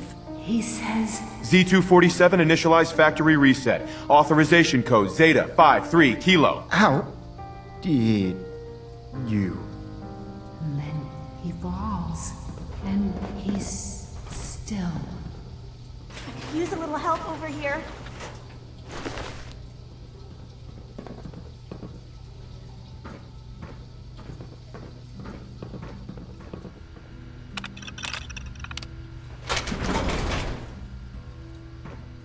All right. Hopefully there's something useful here. Thank you. I don't know what to say. Oh, you must not have heard. I'm a superhero. I do this for a living. My institute designation is K-198, but I prefer Jenny, so yes, I'm a synth, if you hadn't already guessed. I knew they'd send a courser. I just didn't think he'd find me so fast. I think I would have lost him too, but then I was captured by these mercenaries. And all this happened. Thanks again for your help. I'm gonna look for supplies before heading out. And before you ask, no, I don't need any more help. The Commonwealth is unforgiving. I need to make it on my own or I'm dead. Maybe we'll meet again, under better circumstances. I hope we do.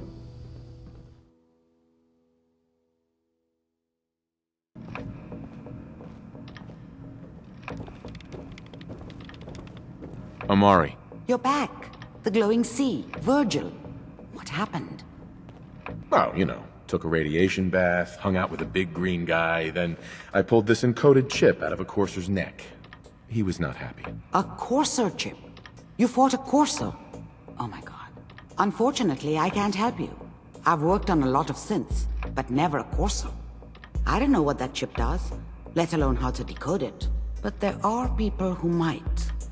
I work with a group that, well, they're the only ones I know that even have a chance at cracking Institute security. They're called the Railroad. Thanks, Doc. How do I find them? I can't contact them directly.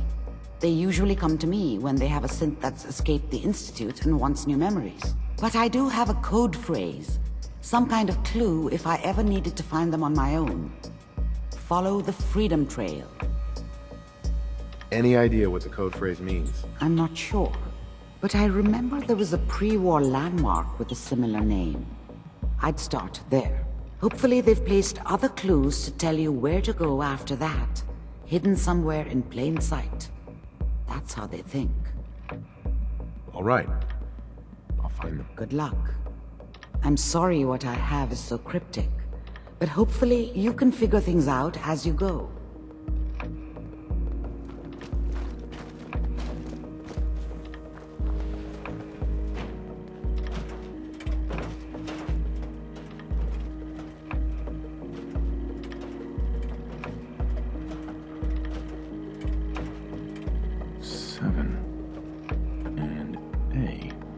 Some sort of code?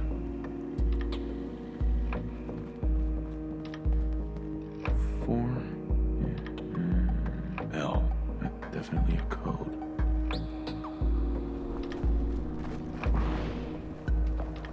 Two and A.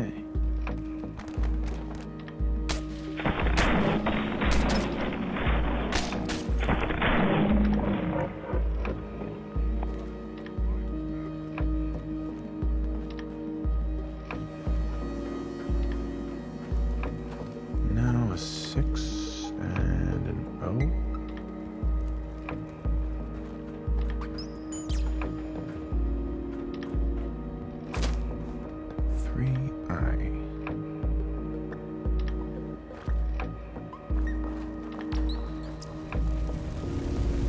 5R.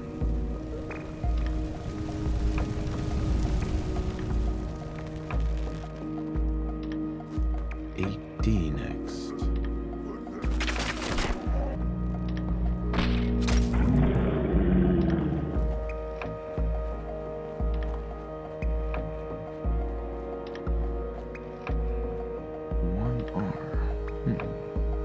Trail ends right at the church.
So, that's not right. It spins.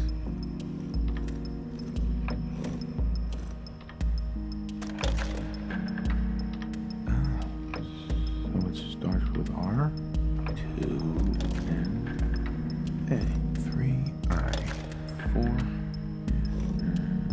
L. 5R.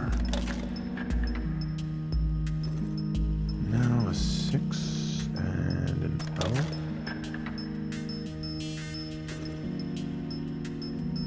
7 and A.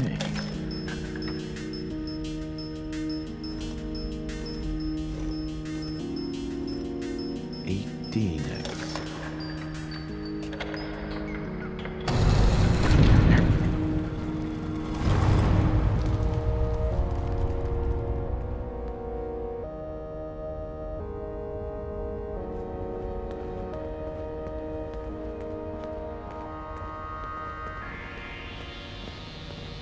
Stop right there. You went through a lot of effort to arrange this meeting.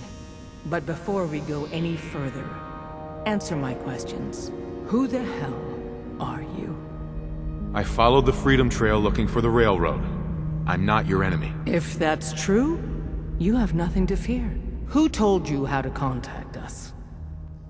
Dr. Amari told me how to find you. Very interesting. Last question. Why are you here?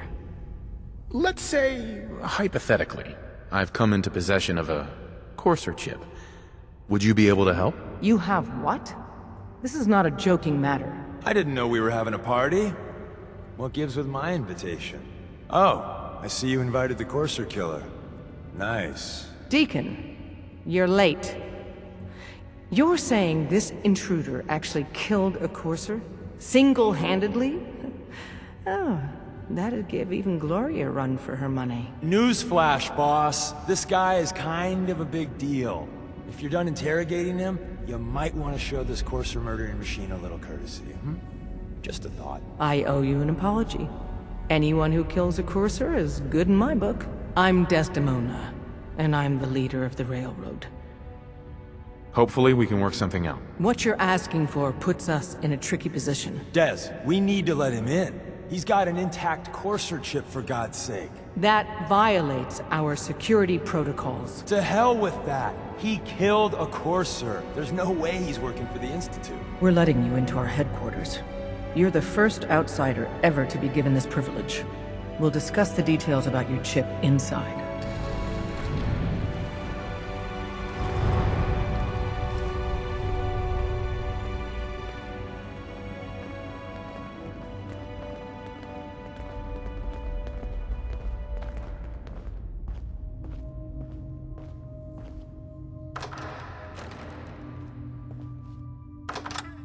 Hiding a Courser chip is a very delicate operation. A million things can go wrong, the least of which is losing the data. Fortunately, we have the right man for the job. Oh, hey, Dad. You need something? Tom, our visitor here has a Courser chip. Whoa! For real? Oh man, it's been ages! Right. Some ground rules. Tom can get you the code, but once he's done, we get the Courser chip. Why do you want the Courser chip? Institute tech is light years beyond what we have. And a Courser chip is top of the line. I'm not gonna get into details, but that chip could help us save lives. Maybe throw a wrench in some of the Institute's operations. So, hand over the chip. Fine. It's yours. All right. Tom, make it happen. All right, little Courser chip. Let's have the circuit analyzer take a crack at you.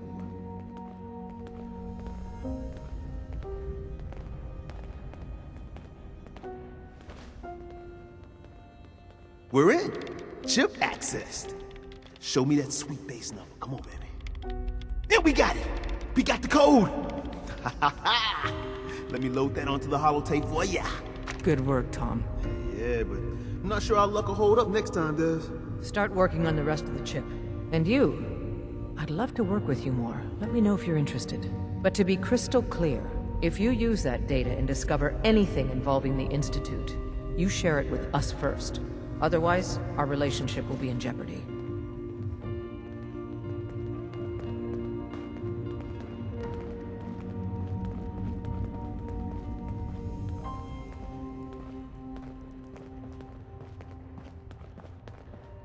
Excuse me.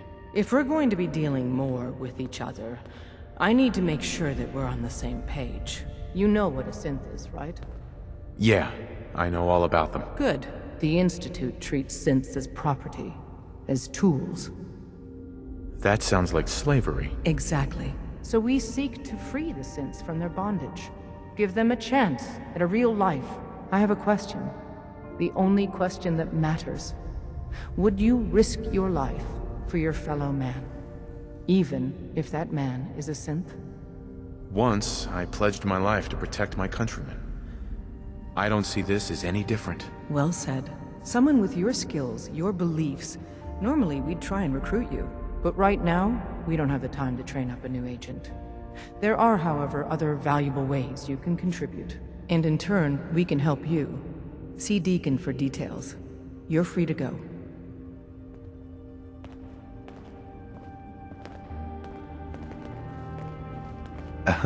Hope you didn't mind the reception. When you tango with the Institute, you gotta be careful when someone new gets on the dance floor. Your leader was just being cautious. Caution can often be misinterpreted as hostility. I've seen it happen before. Exactly. Kind of killed our chance at a friendly first impression, though. But it's all good now. I vouched for you, nobody got shot. Still, I would consider it a close personal favor if you didn't sell us out to the Institute. Thanks. Too bad. I was hoping to get some beer money out of it. If you're picking up the tab, never mind. Go for it. So Dez wants me to make you a tourist. That's what we call someone who helps out with the odd job here and there. What a waste. I'm just gonna come out and say this. The railroad needs you. You sure you need me? Desdemona didn't seem to care. She's just thinking of the time and manpower it would take to train you. And if you were some hick from the burbs that didn't know your ass from a rocket launcher, she'd be right. But I'm betting someone like you just needs a few pointers. And a target. I'm not sure if I want to work with you guys. Here's my one and only sales pitch. Do you support synth freedom? I'm not asking if you die for them, just if you agree that they shouldn't be slaves. Whether it's synths or humans, I'm against slavery. Follow up. Would you be willing to risk your life to stop the Institute and their nefarious plans? I can't believe I just said that. Someone has to stop them. Excellent. Every one of us believes in synths getting a fair chance, but some agents aren't really risking their necks for that. They put their asses on the line to hurt the Institute, and the Railroad's all right with that. So the Railroad's not really about ideals, it's about revenge. That's not fair. For most of us, the cause is everything. But we can't turn away people who'd risk their lives helping us just because they don't say the synth Pledge of Allegiance loud enough. Sales pitch over. If you want to walk away, here's your chance. Still not interested. Maybe when you see more out there, you'll be back. The Institute has a habit of stepping on people's toes with a jackhammer. Good luck.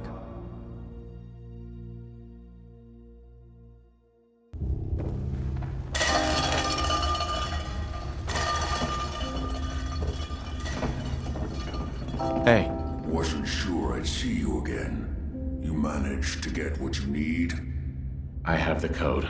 Suppose I shouldn't be surprised. You did get rid of Kellogg after all. Not too much of a leap to take down a courser.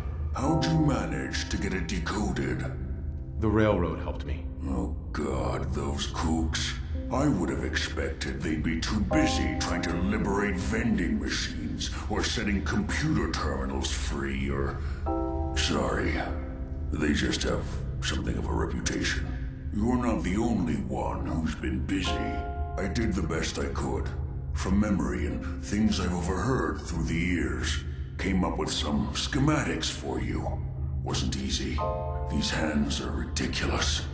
Fine motor skills have gone to shit. Here's the symbol explanation. You need to build a device that will hijack the signal the Institute uses to teleport coursers, and send you instead.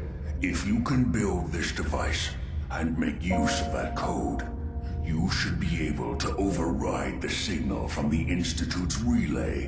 Can you? I mean, can you build it? You have people that can help. This is a lot for one person, even you. I got it covered. Good, good. Now go on. Take these and get to work. You do whatever it takes. Call on whoever you know to help you. I'd advise against breathing in these fumes. They smell awful. Getting a bit of twitch on Prop 3. Adjusting torque. Elder. By now, I'm sure you've deduced that our arrival in the Commonwealth wasn't coincidental. We're here because of a unique energy reading recorded by Paladin Dance's recon team. According to our scribes, the reading indicated a level of technology that only the Institute could achieve. The moment this information came to light, our mission became clear. The Institute, and everyone responsible for the creation of the synths, must be eliminated at all costs. To accomplish this goal, we need to locate the Institute's headquarters. I've had our scribes meticulously searching the Commonwealth, but they've come up empty-handed. The only logical explanation is that they've gone underground. That's where we need your help. Can you take a look at these schematics? A scientist named Virgil said they could get me inside the Institute. I believe you'd be better served showing these plans to Proctor Ingram. That being said, I'm pleased that you've chosen to build the device with the Brotherhood. Now, indulge me for a moment by satisfying my curiosity. Tell me why you're so eager to get into the Institute.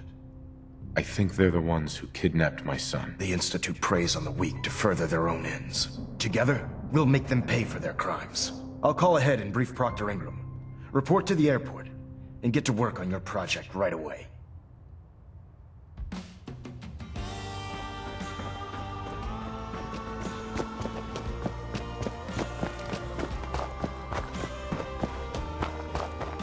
Elder Maxon said you'd help me build the signal interceptor. So, looks like you're calling the shots around here now, huh? Alright, I'll bite. What does your new miracle device do? Did you know the Institute has a teleporter called the Molecular Relay? Take a look. Molecular... what? No. Molecular transmission via encrypted RF waves? Okay, even I have to admit, that's genius. This explains why we've been picking up anomalous energy readings all across the Commonwealth. Not to mention how they get their tin soldiers to come out of the damn walls. And this little beauty allows you to literally hijack a return signal. Instead of grabbing the intended target, it grabs you instead. Impressive. Well, you definitely know your stuff. Damn right I do. It's difficult to make out all the details here, but I'm thinking you can get started by building a stabilized reflector platform. It's gonna take a cargo hold full of high-grade metal, but I'm sure that we have plenty of it right here at the airport. I'm glad you can make sense of those plans. I haven't made sense of all of it yet, but I will by the time you get the first part built. Here's a list of everything you need to find. You're also going to need a massive power source to get the signal interceptor running.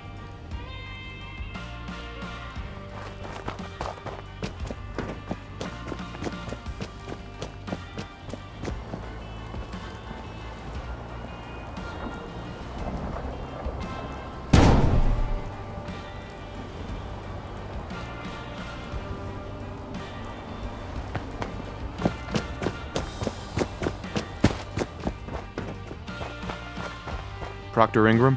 Any luck building the platform yet? Yes. I'm ready to build the rest of it. Good. Let's move on then. Here's a list of everything we'll need. If you need any help, I'll be over at the build site making some adjustments and calculations. I'd wish you good luck, Knight, but I think we're both going to need it.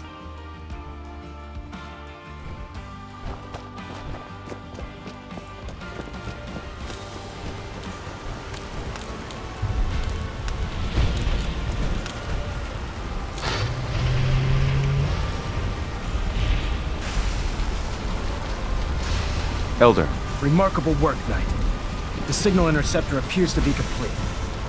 Are you ready to put it to the test? Absolutely. I'm ready to go. Your confidence is an inspiration to us all. That being said, this is the first time we've attempted to directly adapt Institute technology. When we throw that switch, we don't know exactly what's gonna happen. God willing, you'll end up inside the Institute, and the mission can continue. Nothing's gonna stop me when I'm so close to the answers I'm looking for. Eager to get inside, huh? Good. Now, I want you to listen very carefully. Once you've entered the Institute, we expect to lose contact, so it's imperative you remember everything I'm about to tell you. About 10 years ago, the Brotherhood began recruiting civilian scientists from the capital wasteland to assist with various projects. During this process, we were able to obtain the services of Dr. Madison Lee, a noted mind in the field of nuclear engineering. By recruiting, you mean they forced her to join? Being at war leaves little room for compassion. That said, Dr. Lee's contributions to our cause were instrumental in maintaining order in the capital wasteland.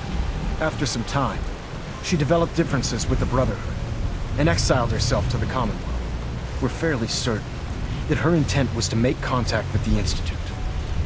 What sort of differences? Although she was working with the Brotherhood of Steel, she never formally joined as a scribe. After the capital wasteland was secured, she objected to the Brotherhood's continued military presence there. I think she assumed we would just walk away from it. She was wrong. Your mission is simple. Once you're inside the Institute, we want you to track down Dr. Lee's whereabouts. If you find out that she's still alive, make contact with her and convince her to return to the Brotherhood of Steel. There's a special project we're working on, and it needs her attention. What's this project that needs her attention? Dr. Lee previously worked on a potent weapon for the Brotherhood of Steel. We'd like her to continue where she left off. That's all I can tell you. Listen to me, Knight. I'm well aware that you're risking your life going into the Institute blind. Just keep your mind on the mission, and don't let anything they say sway you from your duty. Good luck.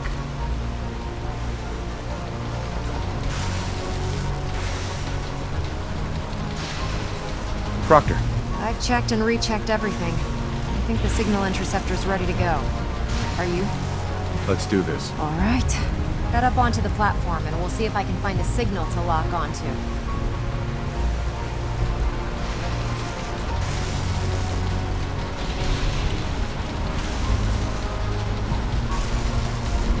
By the way, this little trip you're taking is a heck of an opportunity to find out as much as we can about the Institute and what they're up to. I put a clever little program on this holotape that'll scan their network and download anything it finds. If you place it in any terminal down there, it'll do the rest. Bring it back to me and I'll see if I can make sense of whatever it found. Well, well, looks like we have a winner. RF wave capture complete. Ramping the emitter. 60%, 80%, emitter spiking but steady. All that's left is to throw the transmit switch. Transmitting in 3, 2, 1. Stay safe, soldier. Good luck, General. I hope you find your son.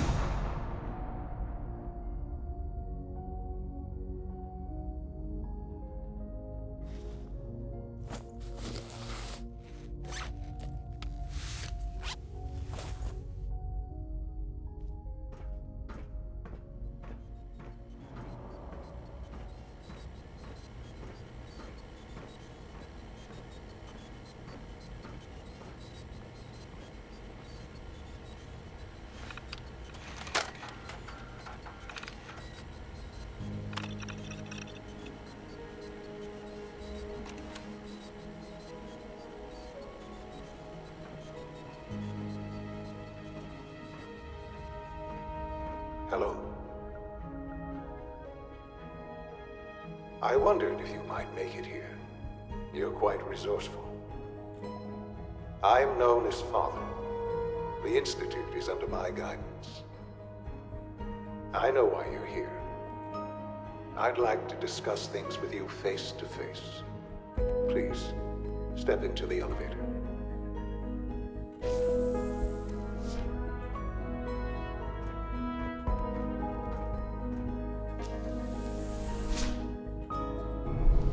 I can only imagine what you've heard, what you think of us. I'd like to show you that you may have the wrong impression. Welcome to the Institute. This is the reality of the Institute. This place, these people, the work we do. For over 100 years, we've dedicated ourselves to humanity's survival. Decades of research, countless experiments and trials, a shared vision of how science can help shape the future. It has never been easy, and our actions are often misinterpreted by those above ground. Someday, perhaps, we can show them what we've accomplished. But for now, we must remain underground. There's too much at stake here to risk it all. As you've seen, things above are unstable. I'd like to talk to you about what we can do for everyone. But that can wait. You are here for a specific, very personal reason. You are here for your son.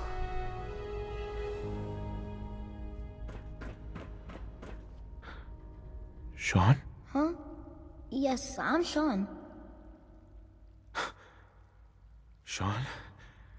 Oh my god. It's really you. Who are you? Sean. Father, what's going It's on? me. What's happening? I'm your dad. Sean, open the door. I don't know you. Go away. Father! Father, help me! There's someone here, help me! Please, Sean. I'm your father. Talk to me. Just open the door. Father? Father, help me! He's trying to take me! Father? Father, help me! Sean. S923, recall code Cirrus. Fascinating, but disappointing. The child's responses were not at all what I anticipated. He's a prototype, you understand. We're only just now beginning to explore the effects of extreme emotional stimuli. Please try and keep an open mind.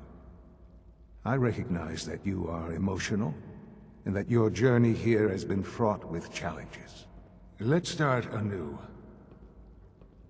I am Father. Welcome to the Institute. Give me Sean. The real Sean. Right now! I know. I know. You've gone to such lengths to find him. I'll make this very simple. Where is my son? He's here, in the Institute. Closer than you think. But I need you to realize that this situation is far more complicated than you could have imagined. You have traveled very far, and suffered a great deal to find your son. It's good to finally meet you, after all this time. It's me. I am Sean. I am your son. Bullshit. Is it? After all the things you've seen and experienced in the Commonwealth? Think about it. In the vault, you had no concept of the passage of time. You were released from your pod and went searching for the son you'd lost. But then you learned that your son was no longer an infant, but a 10-year-old boy. You believed that 10 years had passed. Is it really so hard to accept that it was not 10, but 60 years?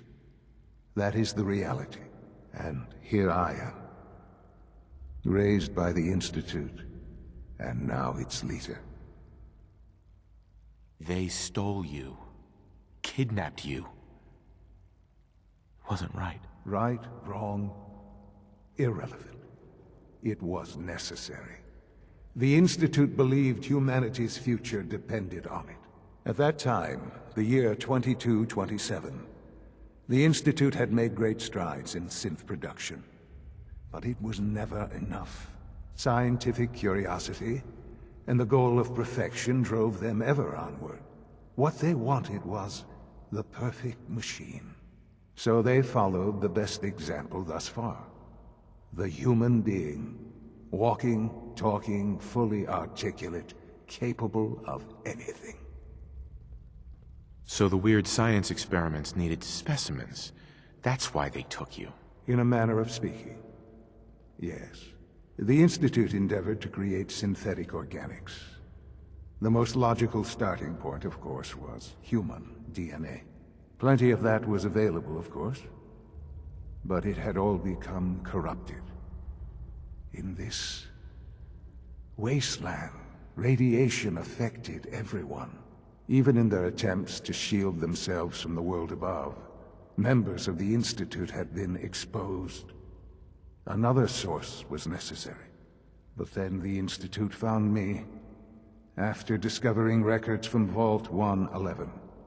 An infant, frozen in time, protected from the radiation-induced mutations that had crept into every other human cell in the Commonwealth. I was exactly what they needed. And so it was my DNA that became the basis of the synthetic organics used to create every human-like synth you see today. I am their father. Through science, we are family. The synths, me, and you. And you've been down here the whole time? I have. Yes. I know you must have questions. Please. Anything I can do to help you understand. Your mother. She never got to see you grow up? Yes. What happened to her was... I've gone over the records of the incident, of course. It seems her death was an unfortunate bit of collateral damage. Collateral damage? Is that all she was to you? I forget that it's been such a short time for you. I don't have any direct memories. And I've had my entire life to cope with the loss. Has it always been easy? Of course not. But I've done my best to move on and live my life. For many years, I never questioned who my parents were. I accepted my situation, and that was that. With old age comes regret. And asking what if more often.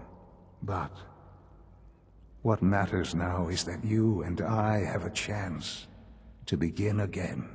Kellogg. He worked for you? Kellogg. He was an Institute asset long before I arrived here. It wasn't until I became director that I learned of all the things he'd done. What kind of man he was. You knew the man was a psychopath, but you used him anyway? Would you have preferred that I turned him loose on the Commonwealth? At least keeping him on a short leash kept the collateral damage to a minimum. The Institute took advantage of Kellogg's vicious nature. I will freely admit that. Institute technology prolonged his life, and his usefulness far beyond any normal human lifespan. He never failed the Institute, but his cruelty became more apparent with every completed objective. I won't lie. It's no coincidence your path crossed his. It seemed a fitting way to allow you, us, to have some amount of revenge. So you're in charge of the Institute? I am the acting director, yes. I spent decades working to reach this point. It's a responsibility I take very seriously. The Institute. It's important.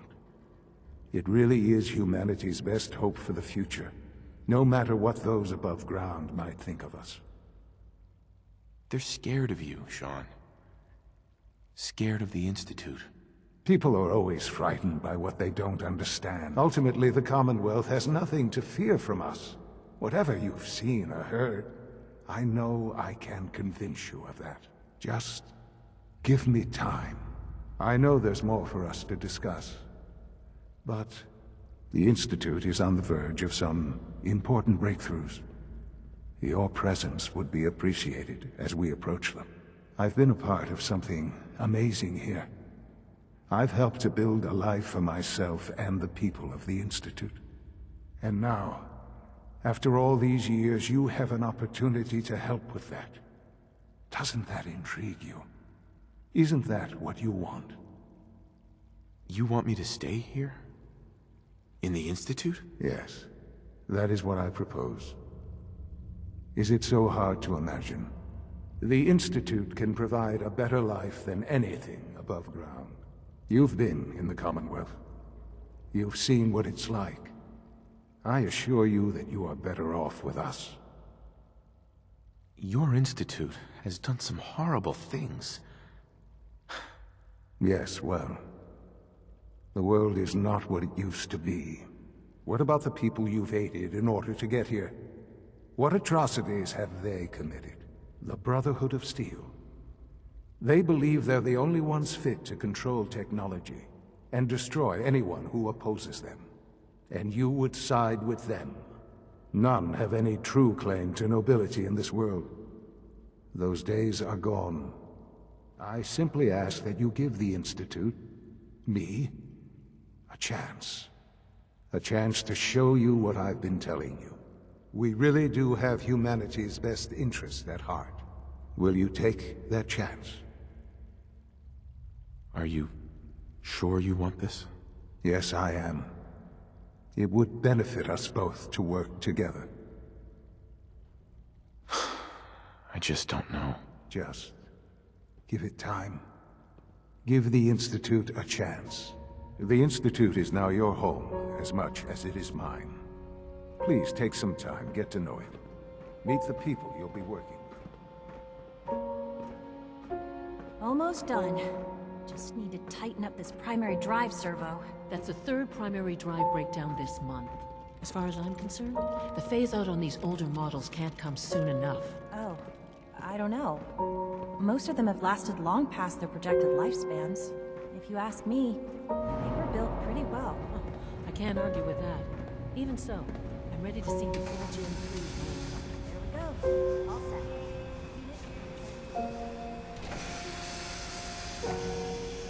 This is the Institute.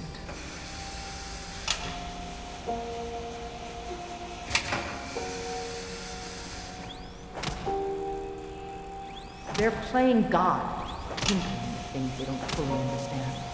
From that lofty vantage, it's easy to deny their creation's very humanity.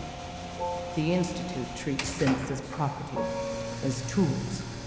Thinking, feeling, and dreaming beings, utterly oppressed by their tyrannical masters. The paradise built on the backs of slavery is no paradise at all.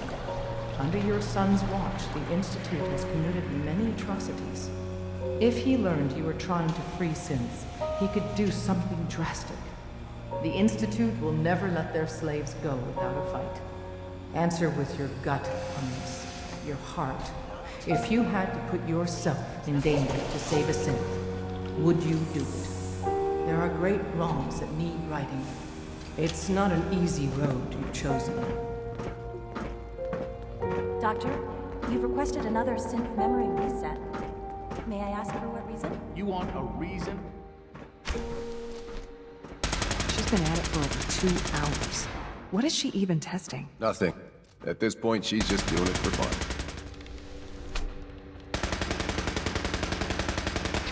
Excuse me, Dr. Lee? Oh, it's you. You're not authorized to be here. Actually, I was looking for you. Me? Why? I've been sent by the Brotherhood of Steel to find you. You don't beat around the bush, I'll give you that. I knew it was just a matter of time before your people would track me down. I've been looking over my shoulder for almost a decade, waiting for them to send someone like you to kill me. Why would we want you dead? I did some pretty sensitive work for the Brotherhood of Steel. Even though Lyons let me go, there were a few others in the ranks that thought I knew too much. That's why I came to the Institute. It was the only place that I thought I'd be out of the Brotherhood's reach and still be able to do my research. Since Father trusts you, I'm going to give you the benefit of the doubt. I might not agree with everything he says, but I know he'd never allow harm to come my way. Say what you came here to say, and then leave me alone. Are you happy here? You'd think being surrounded by cutting-edge laboratory equipment and some of the greatest minds the world's ever known would be enough. Only problem is the lack of transparency. I don't think we get the full story on everything that occurs down here. What does that have to do with why we're talking? The Brotherhood needs your help, Doctor. Needs my help? Why? They seemed to have everything under control when I left. The Brotherhood valued your presence, and we'd like you to come back. Well, how sweet of them. Tell me something. Why would I possibly want to come crawling back to the Brotherhood? What reason would I have to throw away everything I've accomplished here? The Brotherhood has always been straight with you. I am getting a bit tired of all the secrets around here. Sometimes I feel like Father isn't being straight with me. Like there are things I'm not supposed to know about. I don't like that. But still, how can I turn my back on all of this? Your work could be instrumental in freeing the Commonwealth. You really know how to push my buttons, don't you? All those innocent people up there, dying. And here I am surrounded by technology that could make their lives better. Yet we hide down here and insulate ourselves from everything and everyone. It's not right. It's not right. I'll make my way back to the Brotherhood.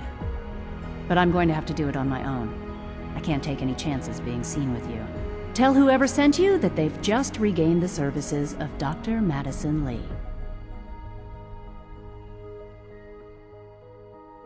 Son. Ah. Hello, Father. Tell me, what would you do when someone has stolen from you? That's a loaded question. What's been stolen from you? Institute property is not often taken from us. We cannot react lightly when it happens. The group that calls themselves the Railroad have acquired several synths from the Institute. Synths that had gone missing in recent months.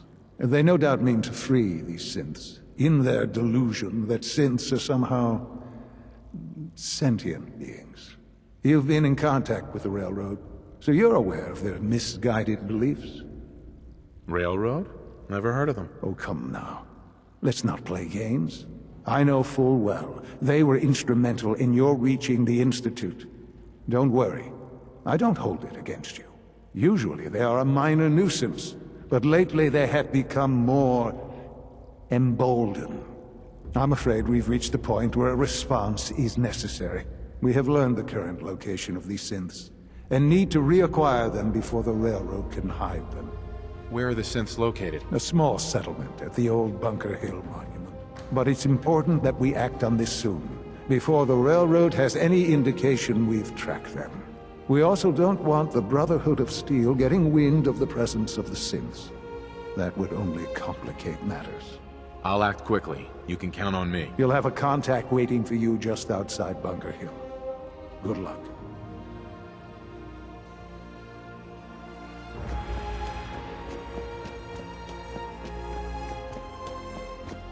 Freedom's always worth fighting for. It's on us to set an example. You should have one of these flare guns. You can use it to signal for help from any nearby minute. Hey, Synth. I've been waiting for you. So, what's our situation? I assume you've been briefed? Our targets are inside. 4 synths under railroad protection. Majority of the settlement is uninvolved and are expected to run for cover. The mission's parameters just changed. Going shooting. Requesting backup relay now.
Here they are. God, it's a courser. Oh no! Issue the reset codes and we'll relay back to the Institute.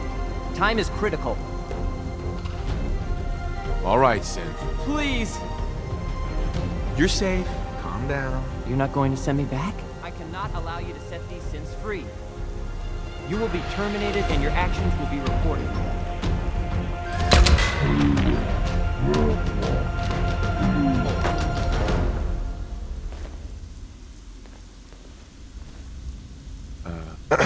You've given us another chance at life. We won't forget it.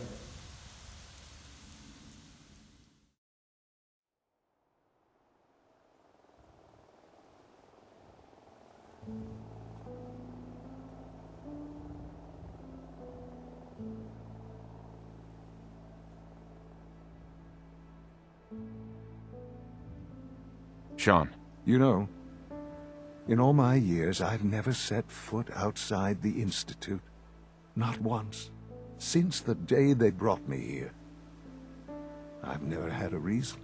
But now, this just confirms the truth I've always known. The Commonwealth is dead. There's no future here. The only hope for humanity lies below. It wasn't always like this. It used to be different. I can only imagine. Standing here, I'm reminded of how fortunate I am that I was spared a life in this wasteland. I know that to you, I was kidnapped from that vault. In truth, the Institute rescued me. Both of us, really. They left me on ice. For 60 years. They did. And for good reason. I was the perfect candidate. An infant with uncorrupted DNA. But if something were to go wrong, if I died, well, the Institute realized a contingency plan was prudent. Another source of pre-war DNA, preferably related to their primary subject. It only made sense that my parents should fill that role. So you were kept alive and safe within the vault. I'll admit, when I had you released from Vault 111, I had no expectations that you'd survive out here in all this. To not only do so, but manage to find me. To infiltrate the Institute itself. Extraordinary. Your unconditional love is overwhelming. I think I need a moment. I can accept that you're offended. You must understand, though. I have had no love to feel. We have been strangers until now, you and I. Certainly it was no longer necessary to keep you suspended. Well, I suppose I wanted to see what would happen. An experiment of sorts. I had no idea what kind of man you were, you see. Would the Commonwealth corrupt you? As it has everything else? Would you even survive? Perhaps most curious to me, would you, after all this time, attempt to find me? And now I know the answer. That's all this is to you? All I am to you? Just another experiment? No, that's not all. But still, I'm glad it turned out the way it did. Soon, I hope you'll understand. Everything I've done has been for the future. A future which I hope is not in jeopardy after recent events. Bunker Hill did not go well for us. Would you care to explain what happened? I made a choice. I let the synths go free. Why? Why would you do something so stupid? It was the right thing to do, Sean. There's no moral choice to be made here. This was such a simple task. I just don't understand.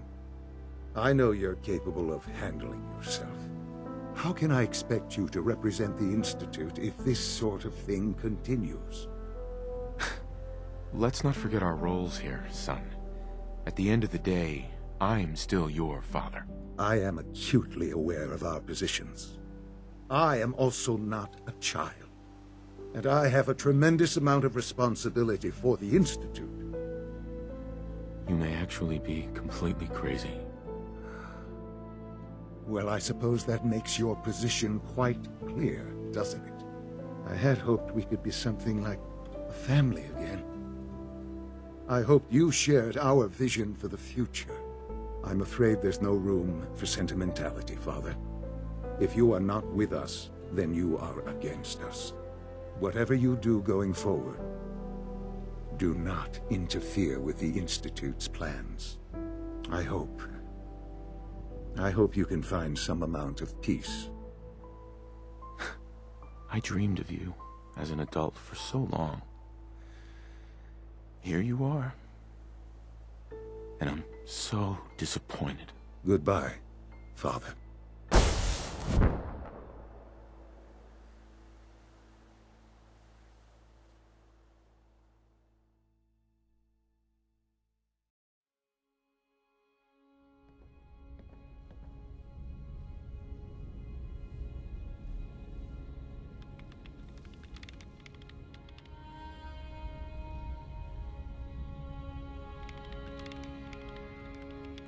I don't think that Sean and I need to tell you how great of a father you are. But we're going to anyway. Isn't that right?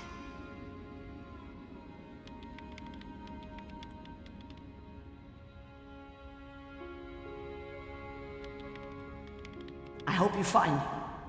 Family is the only thing worth a damn in this world.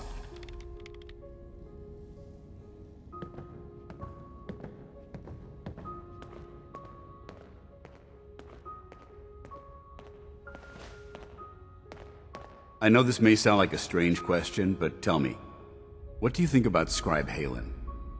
Scribe Halen? Why? Is something wrong with her? No, not at all. Halen's doing well. I simply wanted to talk to you about her, but I wanted to know what you thought of her first. She's as dedicated as they come. A real team player. I couldn't agree more. But I wasn't looking for an evaluation of her performance as a scribe. I wanted to know what you thought of Halen as a person. As a person? It's not like you to ask me something like that. No, it's not. The truth is, I'm worried about her. Since you and I are getting along so well, I felt like I could confide in you about it, to get your honest opinion. I appreciate that you value my opinion so highly. Tell me what's on your mind. Let me explain everything from the beginning. A few months before you found us, one of my men was shot multiple times by raiders. Halen stayed by that knight's side for 2 days straight, without sleep, fighting to keep him alive. But he was on a slow decline. I decided that his suffering needed to end, and ordered Halen to administer an overdose of painkillers, so he could die with dignity. Even though I'm certain she wanted to continue fighting for that knight's life. She injected him without question. It sounds like she was simply following your orders. Of course she was. Halen's never been insubordinate. But the decision whether or not to ease that soldier's suffering isn't the point here. The point is what happened later that same evening. Halen approached me while I was on watch. She didn't say a word, but I could tell something was wrong.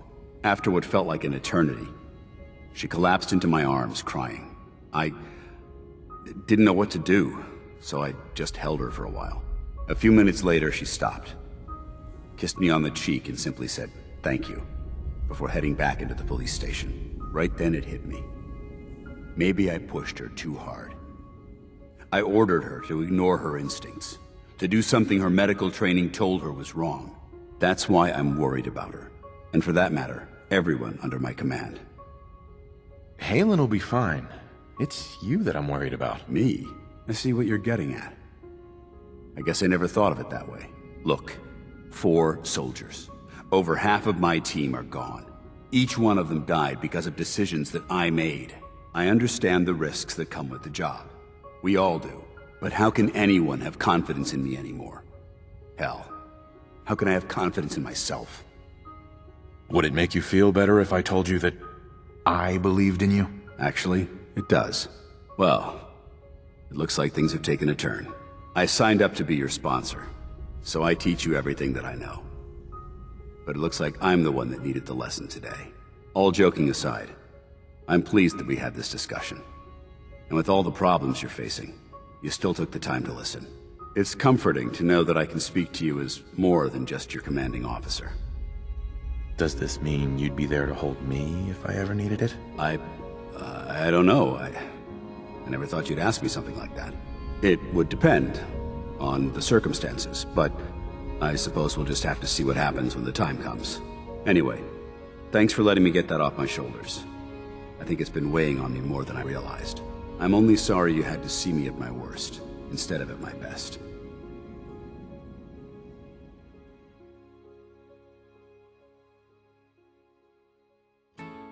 Delta sequence initiated. Completion time, 14 minutes. We're getting a 3% Z tilt. Adjusting thrust recommended. Elder Maxon? I received word that Dr. Lee is returning to us. How cooperative do you think she'll be? Will she be harmed if she doesn't cooperate? Absolutely not.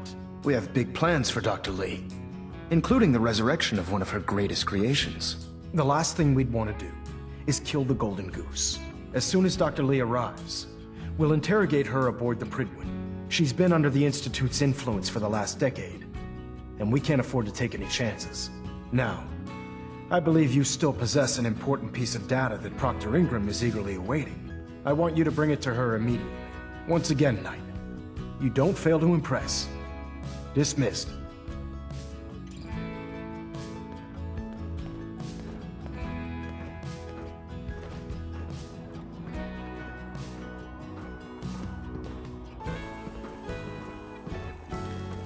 Heard you got a new assignment. Yeah, research patrol.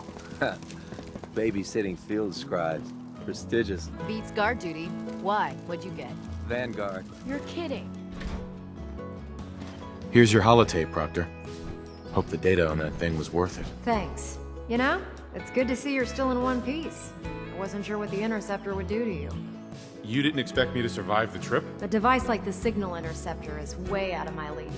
I was hoping you'd make it, but I find it tough to have faith in technology I don't understand. Speaking of technology I don't understand, I'll get this holotape to Proctor Quinlan. I'm dying to find out what's on it. For all we know, that thing could be a recipe for Deathclaw surprise. Well, it's the best we could do with such short notice. Before we jump to conclusions, let's see what Quinlan's scribes can get off of it. I'm sure the Institute has all of their data heavily encrypted, so it's gonna take some time to crack. After that, we'll have to see what we've got. There's no telling what we might have grabbed off their mainframe. In the meantime, I've got a new assignment for you. So, I bet you're eager to get your hands dirty on our new project. How much has Maxon told you about it? He seems to feel it's pretty important. Important is an understatement. We're pouring every resource we have into this thing. I hope it's worth it. Come on, it's this way. Unless you're blind as a bat, I'm sure you've noticed that we've been building a gantry on the tarmac. Maxon and Kells have been looking for something that'll tip the balance when we go toe-to-toe with the Institute. Now, the Prydwen might be a big beast, but she's not built for fighting. That's where our new project comes in.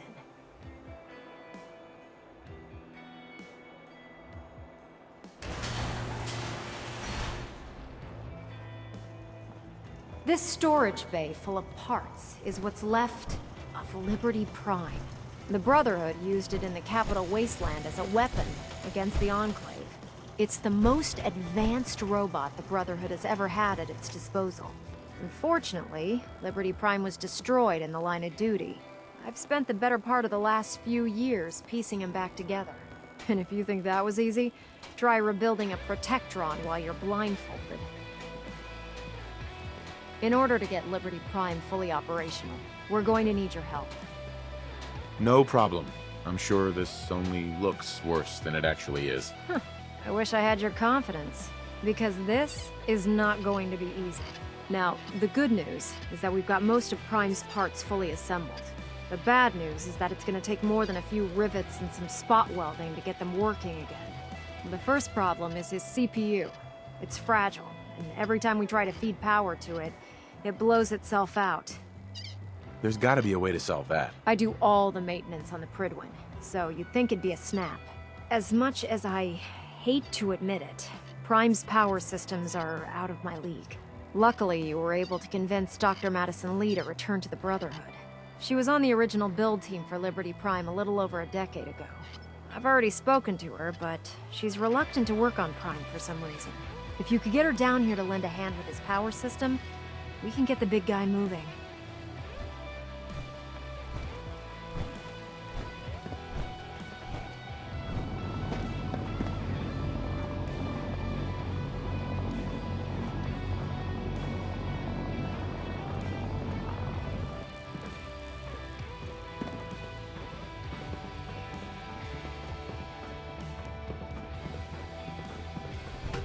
Attention, this is a reminder.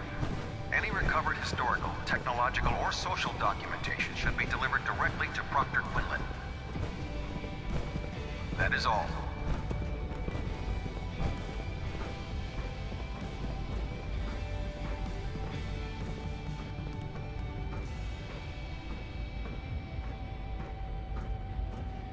Doctor. If you're here to talk me into working on Liberty Prime, you can forget it. What changed your mind? Nothing changed my mind. I promised you I'd return to the Brotherhood, and I've kept my end of the bargain. Do I need to remind you why you made that promise in the first place? No, that won't be necessary. Tell Proctor Ingram to get her scribes ready. It's going to take a hell of a lot of work to get Liberty Prime back online, but we'll get it done.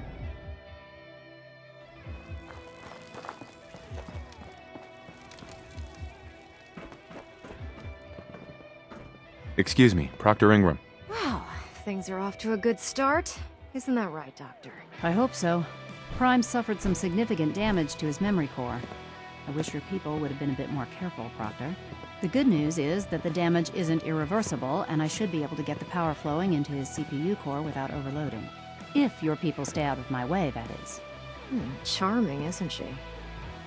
Did we make a mistake asking her to help? Nah, don't worry about it. We might not be best buddies, but we'll get the job done. Besides, Dr. Lee's worth all the aggravation. We're working with one of Prime's original designers. I don't see it getting any better than that. In fact, since things are going so well, we're gonna have you start building his electromagnetic actuators. You're acting like I know what those are. Oh, I know you haven't the faintest idea what I'm talking about. I just like watching you squirm. The actuators are what allows Liberty Prime's arms and legs to move. Prime's new limbs are way too heavy for the simple hydraulic pistons he had in the past. We're gonna have to rip those out, construct a brand new system using electromagnets, and install them in his limbs. What we need you to do is build the actuators for us. Now that you know what the actuators are, you need to know how to make them. These are the plans and the materials list. Don't lose them. Now, before you get that look on your face, you'll be happy to know that we have plenty of the raw materials on that list right here at the airport. Once you start building the actuators, we need one for each limb, so you'll need to make a total of 4. Good luck.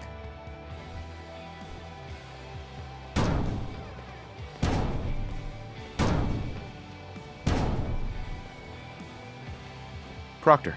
That's all 4 actuators. Delivered and done. Nice work. Right on schedule. I've completed the restoration of Prime's basic functions, and he's ready to go. In fact, it's getting difficult to explain to the system why it can't move right now. Well, as soon as my scribes get those actuators in place, we'll have his arms and legs installed in no time. Which brings me to your next assignment. It won't be long before Prime can walk and talk, but he's missing one last important element. His nukes. Without them, his offensive systems aren't operating at peak capacity. I'll run down to the Super Duper Mart and pick some up. Cute. I wish it was that simple. Prime's bomb pack is fitted for Mark 28 nuclear bombs, the same type of bombs that were dropped from aircraft during the Great War. The Commonwealth was a major staging area for the military's Air Force, so we assumed we wouldn't have trouble finding them. But since we arrived, our scouting teams haven't located a single bomb. That's going to be a problem. Without a fully loaded nuke pack, Prime won't have the firepower to take on the Institute. Can I build the nukes like I built the actuators? I could build you 1,000 nuke casings, right now, but we've got nothing to put inside them. The Mark 28s have a specialized nuclear payload that requires the correct balance of fissile materials in order for them to detonate properly.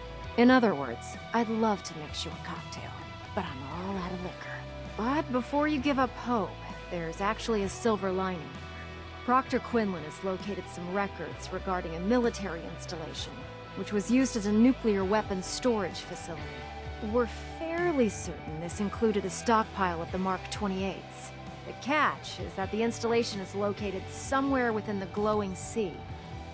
Oh no, not again. Yep. We better stock back up on the anti-radiation gear. Scribe Halen's established a communications point on the frontier of the glowing sea.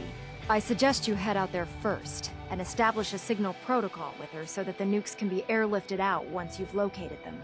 Hopefully, by the time you've returned, we'll be ready to wake Prime up, and you can say hello. Good luck, Knight.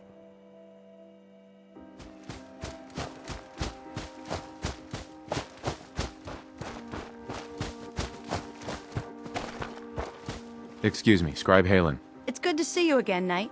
You've come a long way since you stumbled into the Cambridge police station. How have things been over there? Pretty well, actually. We've had the occasional synth attack, but so far we've been able to keep them from overrunning us. Thanks to the reinforcements and the air support, I'd say that site was secure. That's not surprising. After all, it's in good hands. I appreciate that. Anyway, I know you don't have time for small talk, so I'll get right to it. I've had the men set up the equipment we'll need to pinpoint you once you've found the bombs. We've rigged up this distress pulsar to emit a unique tone that we'll be listening for. When you find the bombs, plant the pulsar, and we'll handle the rest. After that, you should probably head back to Proctor Ingram and bring her your report. Doesn't sound too difficult. Ah, no, not at all. You're only heading back into the most inhospitable place in the entire Commonwealth. Look, I know you've been through the glowing sea before, but remember to keep an eye on your Geiger counter. If you don't, the radiation will cook you from the inside out. Good luck, Knight.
I believe that this is a bomb disposal facility.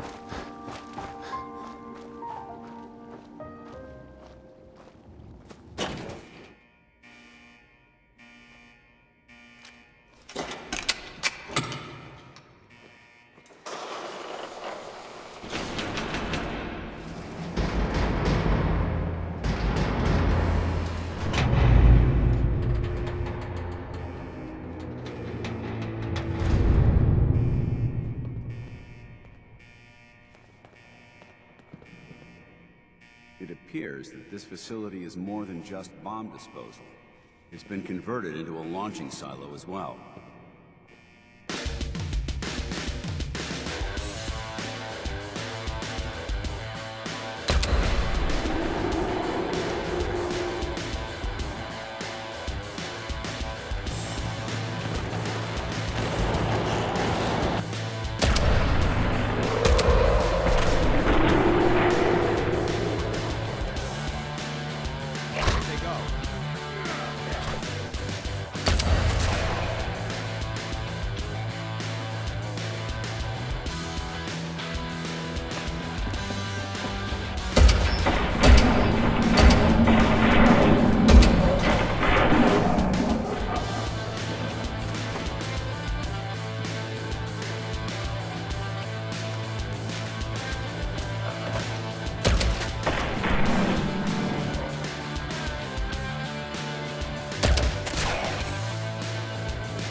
Hi. State your purpose, stranger. You walk on Atom's hallowed ground. I'm looking for some bombs. Nuclear bombs. You trivialize that which resides here. This place is holy. The children of Atom have sworn to guard this place until the time of the Great Divide. None shall enter. Trust me, I'm on your side here. I want to help you out. Atom has no need of help from non-believers.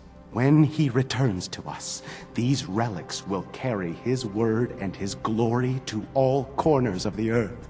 That is why they must be safeguarded. This man is obviously delusional. I recommend we switch tactics. I want to spread his, glory. Look, the bombs will get used, okay? Isn't that what you want? Perhaps then I have misjudged you. If you would see these relics used, then Atom's will is done. Follow the brilliance of the glow, and it shall lead you to the relics. May Atom's radiance warm your soul.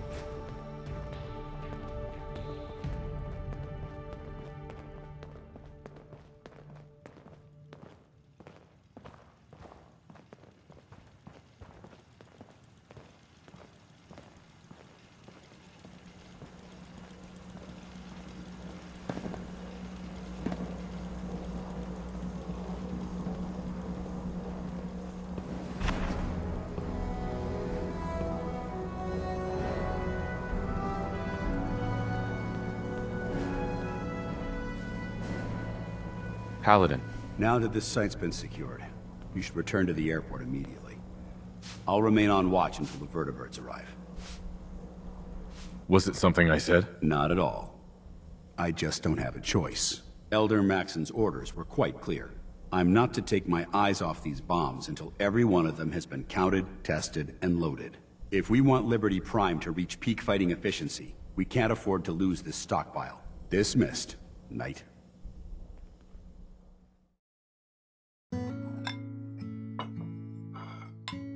I simply must share. I have news. You're excited. What is it? I am elated. Giddy. I begged to become a synth for a reason. For science. To be able to make real progress in studying the medical arts. I have had a breakthrough. Using a new strain of mute fruit, I have discovered a way to greatly improve the restorative properties of stimpaks. I realize this is not earth-shaking, but it means that inspiration does exist. I know it wasn't easy, but you did it. I find my head full of notions. Experiments. Many will fail, but maybe I will make more discoveries. And you have given me this capacity. And beyond that, so much more. The world is full of life, possibilities. You are very dear to me. My close friend. And I hope I can return the many favors you have given me. I consider you the same. Good. Very good.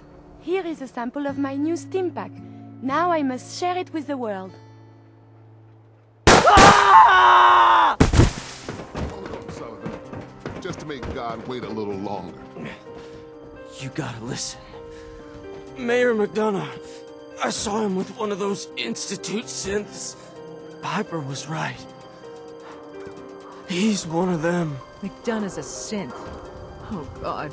What do we do now? You can stop standing around. Someone get a doctor.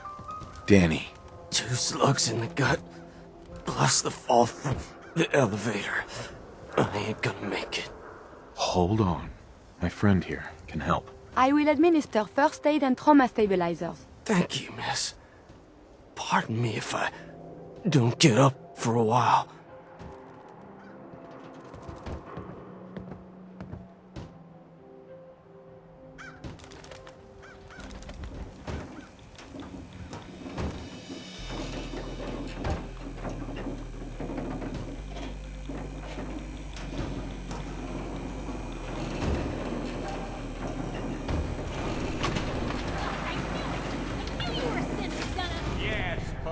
Congratulations, you won. I hope you break your foot trying to kick that door down. Ugh, damn it, it won't budge.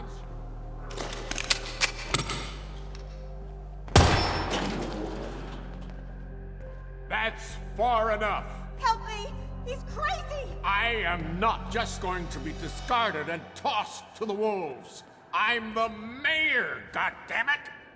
Mayor McDonough, I can help you. But not when you're holding a hostage. Let her go.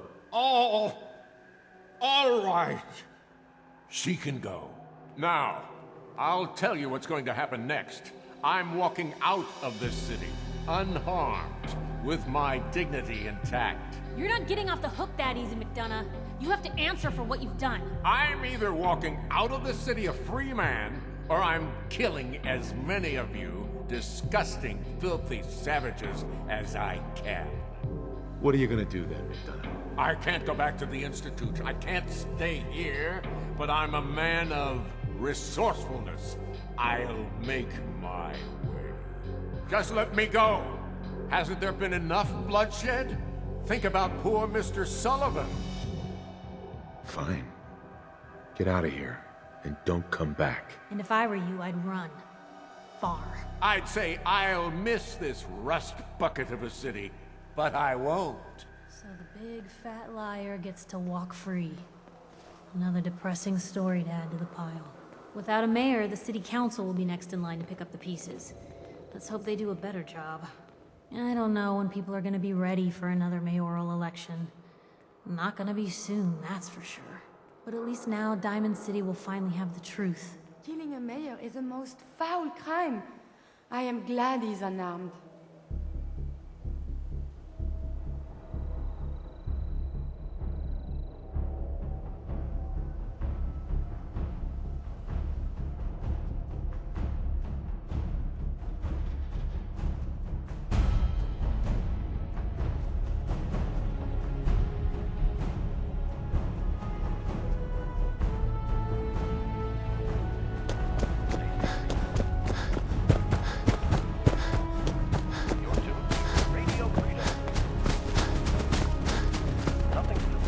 I've made my choice.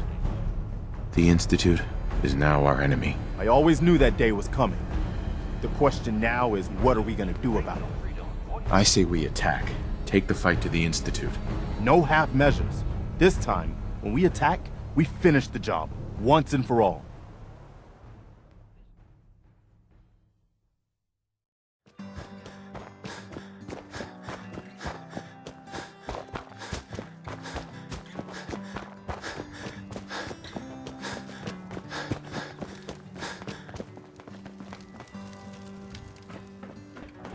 Ingram? Looks like the Mark 28s are gonna do the trick. That was a good find. I'll work with your team to ensure that Prime's bombs remain stable after they're loaded into his pack. It won't be too much of a problem. Well, Dr. Lee, I have to admit, we couldn't have done this without you. It's a little early to begin celebrating, Proctor Ingram. We haven't fully thrown the switch on Liberty Prime, and I'm just hoping all the work I've done to keep his system stable are gonna hold. I have full confidence in the abilities of everyone here. I appreciate that.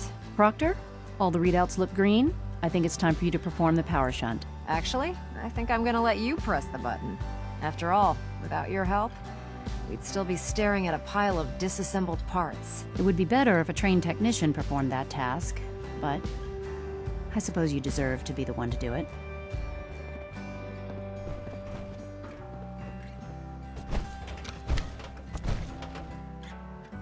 Liberty Prime, back online. Alright, let's run a basic diagnostic on him. Diagnostic command accepted. Give him a moment. He needs to adjust to his new configuration. Voice module online.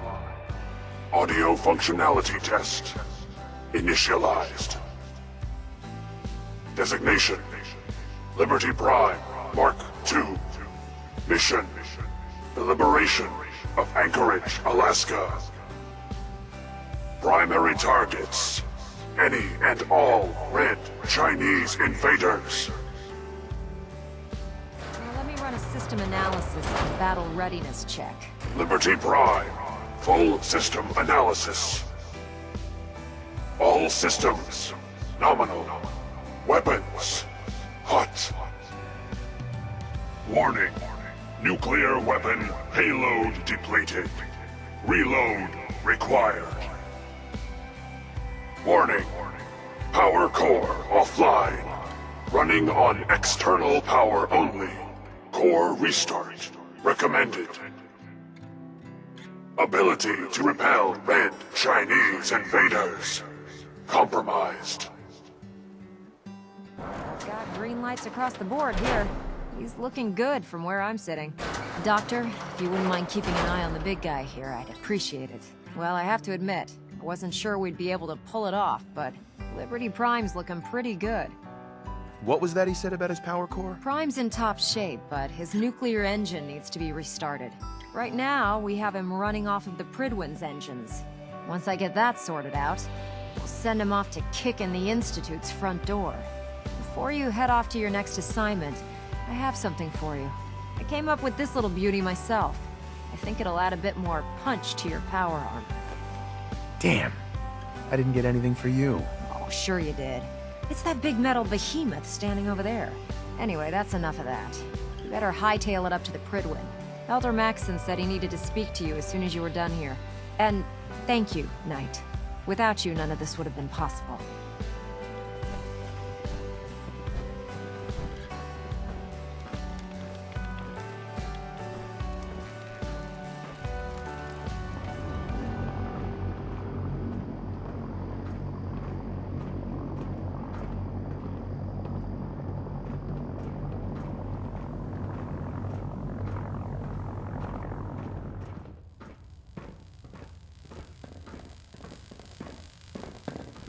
System deltas at 100%. Secondary deltas standing by. Is there anything you wish to tell me, Knight?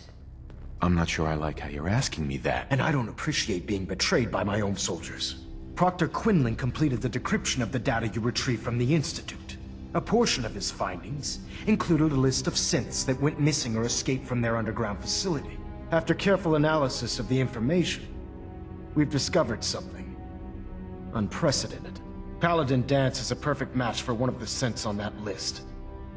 Is Quinlan absolutely certain? Proctor Quinlan validated the information numerous times. I can assure you, his results are accurate. The data you brought back included a record of each subject's DNA. We keep the same information on file for all of our soldiers. Paladin Dance's DNA is a perfect match for a synth they called M797.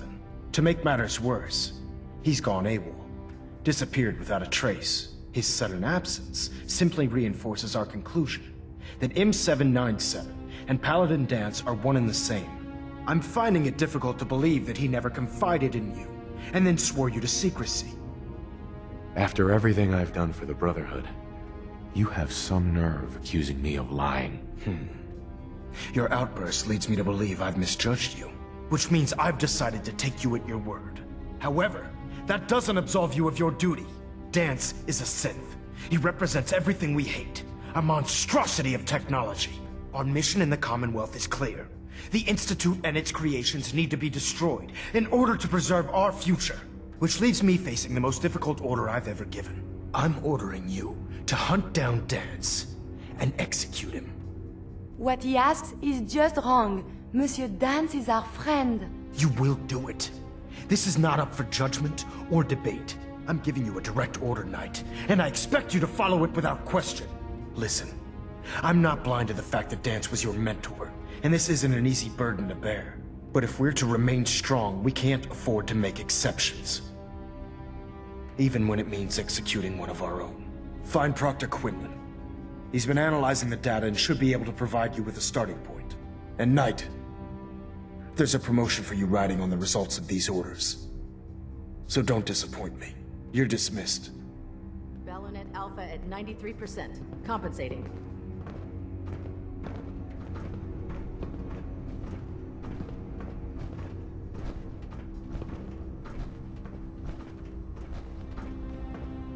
Proctor Ingram said she needed this suit tested yesterday. Yeah, I get it. Just, what if I miss? Don't. Okay, sure. Firing. Do you know what a 10-pound cockroach can do to a buoyancy regulator? Trust me. Yes. Don't get smart.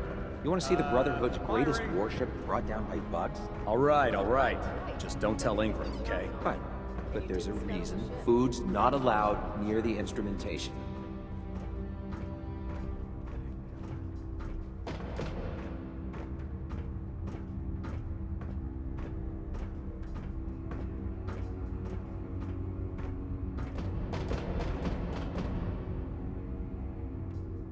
Your thoughts? Time and time again, scientific understanding is at odds with basic morality. Danse has served the Brotherhood well. Why should it matter if he's a synth or not?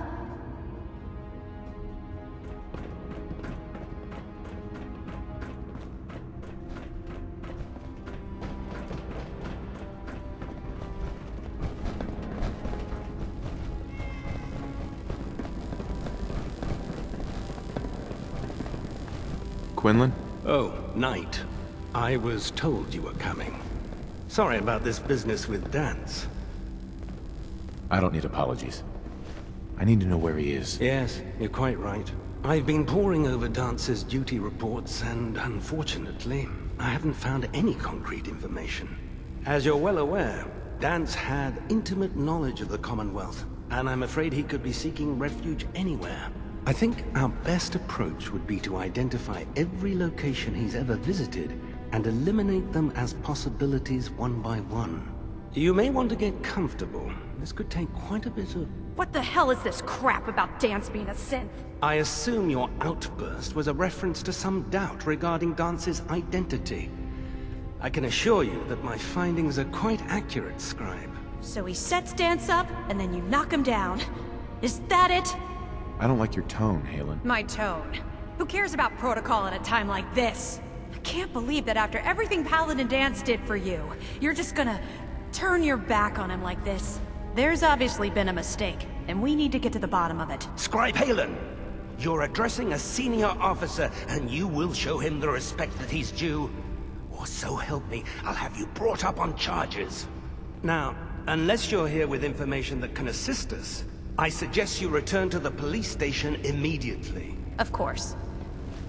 My apologies, Proctor. I believe I have some information that's relevant to the search. Very well then. Would you care to enlighten us? Or do we have to wait until you decide to grace us with your knowledge? Knight, if you'd accompany me to the flight deck, I'd like to show you the information I've compiled firsthand. I've stored the data on my Vertibird gunship's computer. I'll take anything that gets me closer to finding Danse. Yes, sir. Proceed, Knight. I'll continue doing my research here. If you'll follow me, sir.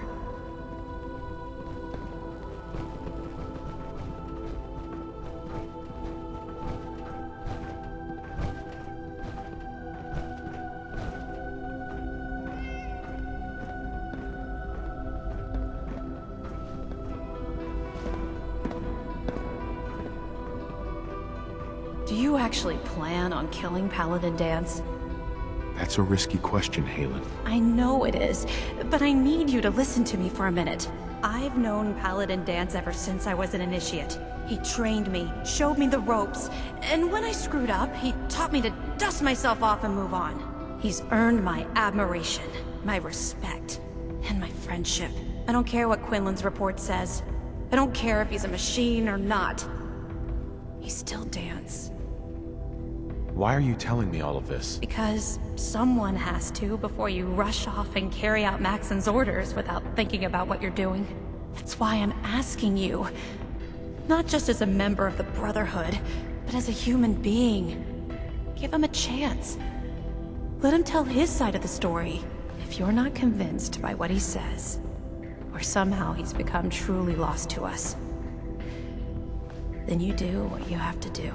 Is not compassion a worthy virtue? That's all that I ask. I'll just have to trust that when the time comes, you'll do the right thing. Before the Pribwin showed up, Danse had me identify a fallback point if we ever lost the police station. It was Listening Post Bravo, an old pre-war US military outpost on the northern frontier of the Commonwealth. It's isolated, and we're the only ones that knew about it. So, there's a good chance that's where he's headed. Just be careful. There's no telling what state of mind he's in right now, or if he trusts any of us at all.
I'm not surprised Maxon sent you. He never liked to do the dirty work himself. Why didn't you tell me, Danse? Because I didn't know. Until Quinlan got that list decoded, I thought synths were the enemy. I never expected to hear that I was one of them. If it wasn't for Halen, we wouldn't even be having this conversation. So, what are your orders? Does Maxon even want me alive? No. But I'm hoping there's a way out. Don't be ridiculous. Look, I'm not blind to the fact that we're good friends, and this must be very difficult for you. I wish Maxon had sent someone else, but that doesn't change a thing. I'm a synth, which means I need to be destroyed. If you disobey your orders, you're not only betraying Maxon, you're betraying the Brotherhood of Steel and everything it stands for. Synths can't be trusted. Machines were never meant to make their own decisions. They need to be controlled. Technology that's run amok is what brought the entire world to its knees, and humanity to the brink of extinction. I need to be the example, not the exception. If you really feel that way, why did you run in the first place? The moment I learned the truth, I knew my life was in danger. I'm a soldier, so self-preservation kicked in. I needed to regroup and assess the situation. Once I got here, and I had some time to think, I realized I'd just made everything worse. I should have stayed on the Prydwen and accepted the inevitable. Like I said, I need to be the example, not the exception. The empathy that you're showing me, it's a human emotion. I appreciate what you're trying to do, but I've made my decision. I'm ready to accept the consequences of my true identity. Maxon's ordered you to execute me, and I'll be damned if I'm going to stand in your way.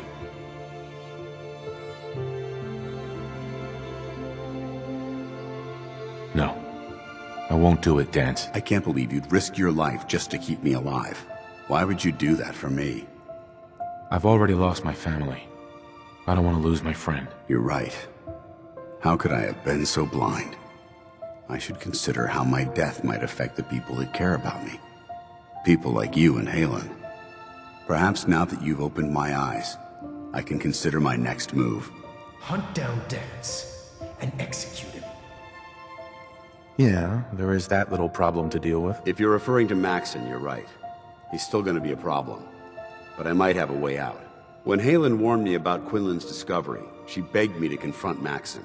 She told me that there were Brotherhood soldiers that still believed in me, that would stand behind me if I challenged his authority. At the time, I told her that it wouldn't be right to cause a rift in our ranks. We're on the brink of war with the Institute, and weakening our unity felt like I'd be backstabbing my own troops. But knowing that you're still with me, maybe that will be enough to convince Maxon that he's making a mistake. I'll come back to the Prydwen with you, and we'll confront Maxon together. Right now, I'm not sure we can even get near Maxon before the Brotherhood would cut us down. But we have to try. I've known Maxon for a long time, and under all that protocol is a decent man. Just prepare yourself. I don't know what Maxon will have in store when we arrive.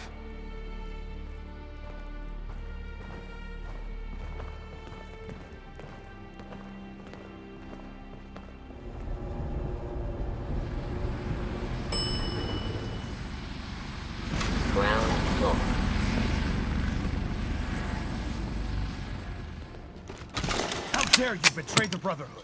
It's not his fault. It's mine. I'll deal with you in a moment. Knight, why has this thing not been destroyed? He's still alive. Because you're wrong about him. Him! Danse isn't a man. It's a machine. An automaton created by the Institute. It wasn't born from the womb of a loving mother. It was grown within the cold confines of a laboratory. Flesh is flesh. Machine is machine. The two were never meant to intertwine.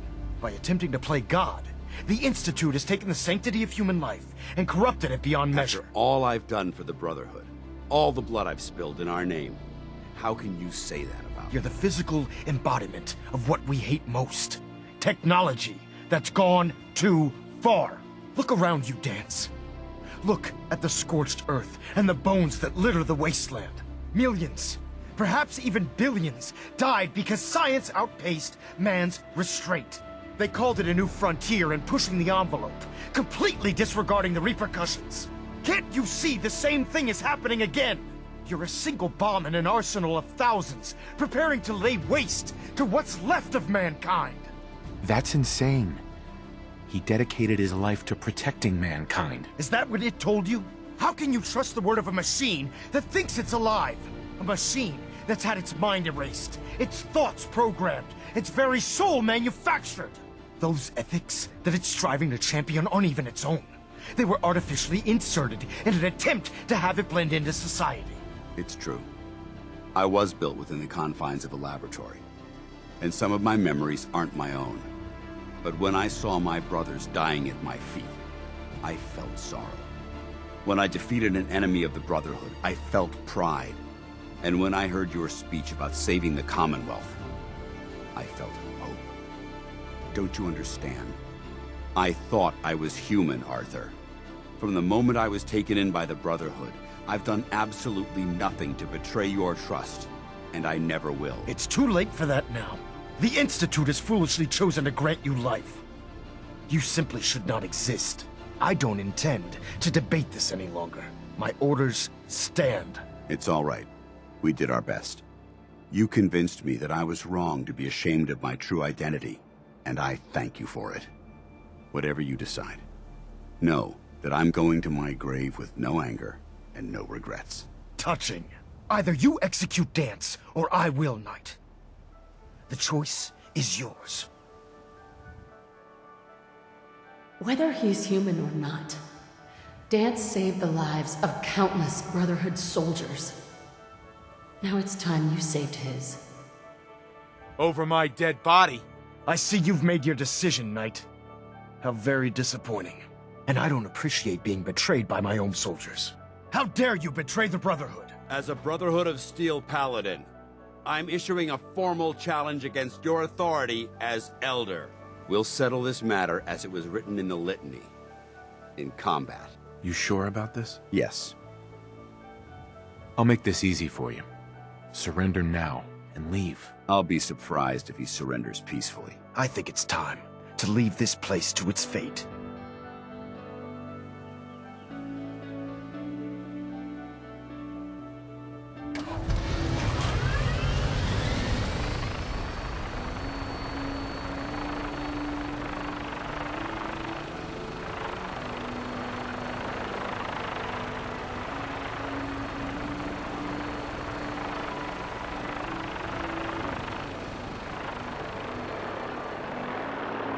It took a hell of a lot of guts to stand up to Maxon like that. You've come such a long way in a short amount of time, so I can understand how you feel. All I can promise is that I'll be by your side every step of the way. I hope that's enough to convince you to take your place as Elder of the Brotherhood. You should be the one to do it. It's the least I can do for the soldier who risked everything on my behalf.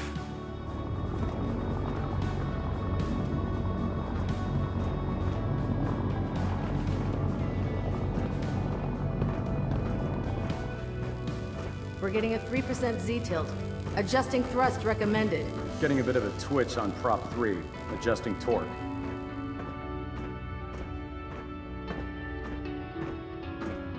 Danse? I want to make one thing clear to everyone. This body might be synth, but my heart and mind belong to the Brotherhood. The Institute is still a tremendous threat to the Commonwealth. They possess technologies that need to be confiscated or destroyed. And even if that means I have to pull the trigger on my own kind, I'm willing to make that sacrifice. The litany's clear. We have a new Elder. Only a single question remains. Will the rest of the Brotherhood fall in line? Yes, sir. Palin, head back to Cambridge and make sure the police station is secure. Yes, sir. And Proctor, I believe you have a giant to awaken. Absolutely. Let's get to it, people! I'll see what I can do. Ad Victoriam, General.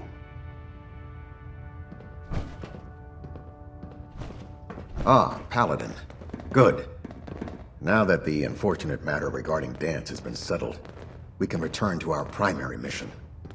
No rest for the weary. Now, before we launch our attack on the Institute, we need to address another threat. The Railroad. They're a small but capable group that uses subterfuge and guerrilla tactics to harass their enemies. Our tactical analysis says they could possibly hamper or harm our operations, which is a risk I'm not willing to take. If we strike them now, we should be able to maximize the amount of damage we do to their organization. They are allies. I'm pleased that their organization will no longer be a threat to our future operations.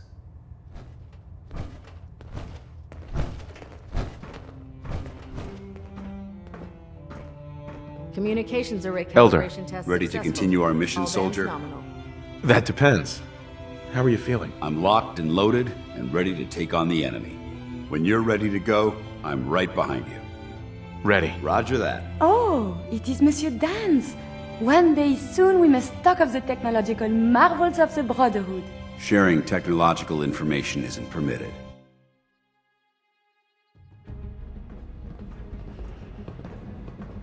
Ingram? You look like you've been through the ringer, Paladin. Can't say that I blame you. Anyway, we need to move on to more important things now. Like getting Liberty Prime off of life support. We've been feeding him power through the Pridwin's engines, but there isn't nearly enough juice to cold start his fusion reactor. That's why we need you to find us a beryllium agitator. Fine. Just point me in the right direction. I was hoping you'd say that. Quinlan dug up some dirt on a company called Mass Fusion. They were a power utility company before the world went belly up. The CEO was some kind of an inventor. Dreamed up all sorts of nuclear power toys. The agitator was his crown jewel. Records show he was working on it in his lab at the top of their high-rise in the financial district. That's where we're headed. Hope you don't mind a little company, because I'm coming with you. We appreciate the offer, Proctor. Why would you want to go? Are you kidding me? Mass fusion was on the cutting edge of atomic technology. And considering there hasn't been much in the way of engineering advancements lately, that makes it a goddamn gold mine. I'm not gonna miss an opportunity like that. No way.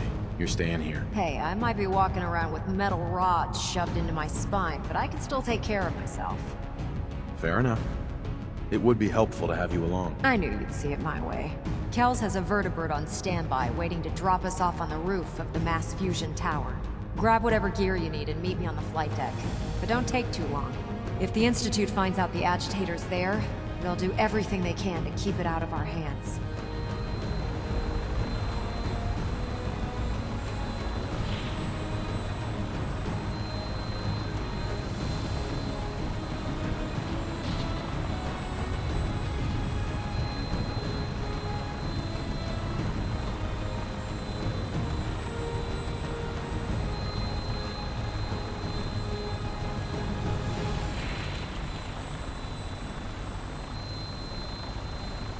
Roger that, Scabbard.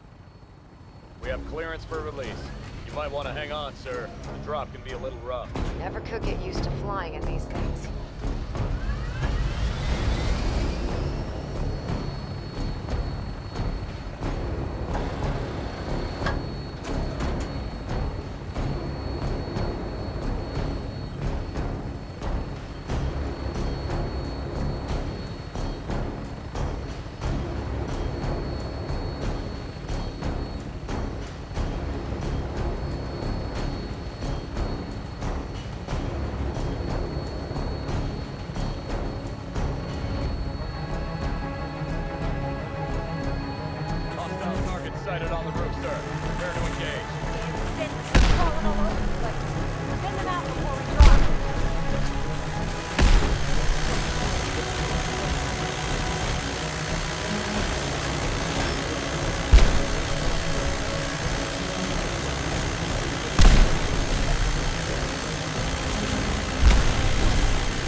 keycard, eh? Bet that's gonna come in handy.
There it is. Mass Fusion's reactor. Don't make them like that anymore. The Institute does. That's why we're here.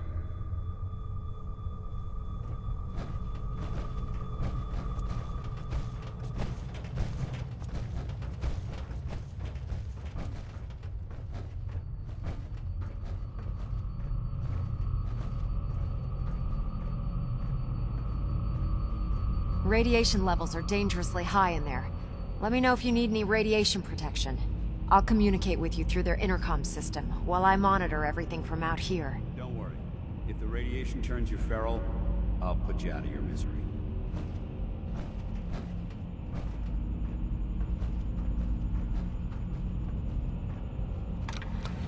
Now cycling airlock. Please wait. Initiating decontamination sequence.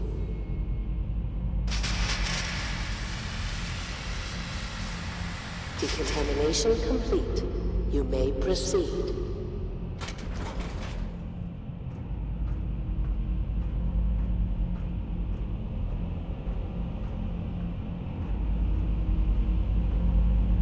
The beryllium agitator should be in a port at the top of the reactor.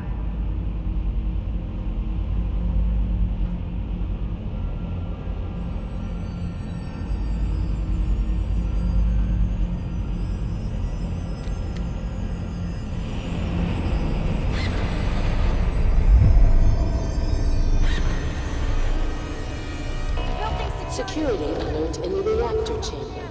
Emergency lockdown initiated. Something's out there. Please wait. Canceling the alert. Decontamination complete.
Proctor.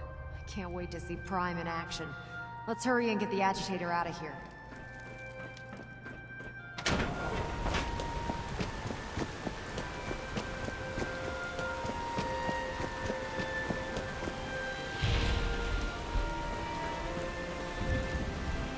I was able to keep the Institute from getting their hands on the beryllium agitator.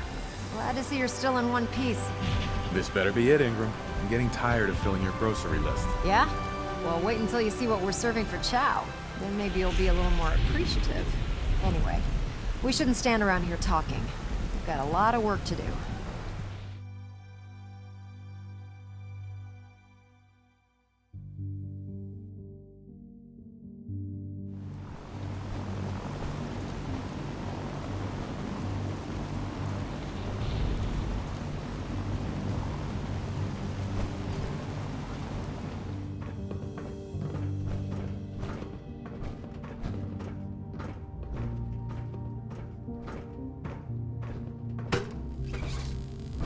Attention. Any personnel who have not completed their annual medical evaluation should report to Knight Captain Cade immediately to schedule an examination. That is all. Danse? Are you okay, Danse? I'm sorry. I really thought this would be easier to talk about. There's so much I wanted to say, but I don't know where to start. Take it easy, Danse. Whatever it is, I'll help you work through it. I don't know if anything will help me work through it. I've spent my entire life, or at least what I perceive as my life, following a plan to shape my own future. I feel lost. Almost like I exist without purpose. For the first time since that moment I signed up with the Brotherhood, I don't have all the answers. I don't have a plan, and it scares the hell out of me. It's impossible to plan your life. Hell, I didn't expect to wake up 200 years into the future. Yet you've been able to roll with every punch that's been thrown at you. Don't you understand? Everything I had, everything I knew is gone. In the span of a few hours, my identity was ripped from me and my world turned upside down. At least what you had was something tangible, something real. Your wife, your son. They were living, breathing humans who loved you and cared for you. Those sons of bitches who created me couldn't even be bothered to implant memories of having siblings or parents. I don't even know how much of my own past is artificial and how much is real. Can you even imagine that? I started out as nothing, and I've ended up as nothing. And I don't know what the hell to do about it. Hang in there, Danse. You need to fight this thing. I'm not giving up. Not yet.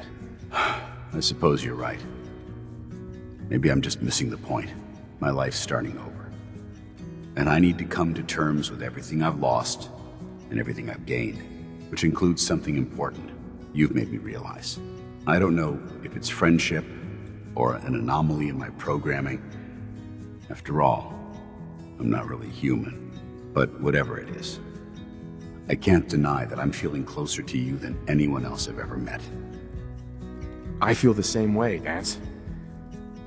I'm only hoping it's more than just friendship. Are you saying you're in love with me? This doesn't make any sense. After everything the Brotherhood taught you, how could you be in love with, well, a machine? Dude, if you were just a machine, would we even be having this conversation? I don't know.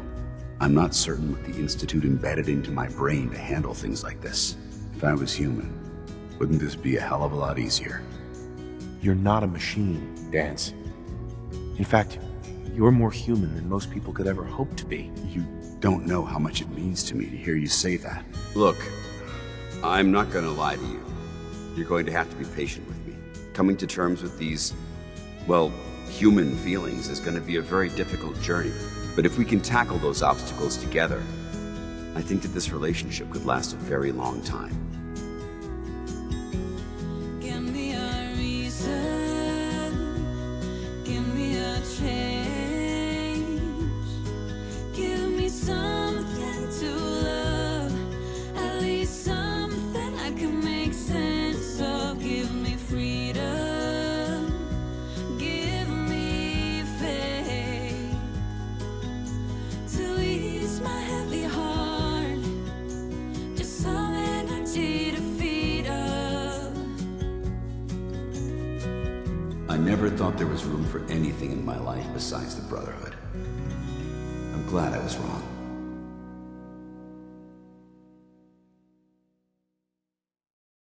This message is for the General. We've spotted hostile forces scouting near the castle and request your presence.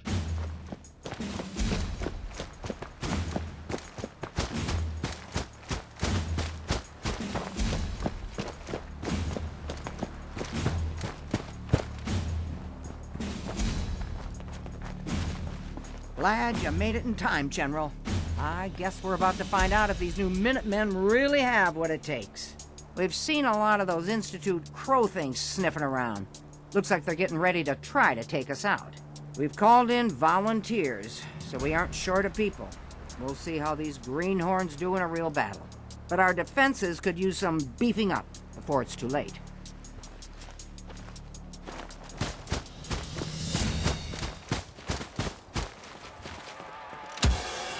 We have a swarm of attackers approaching from South Boston.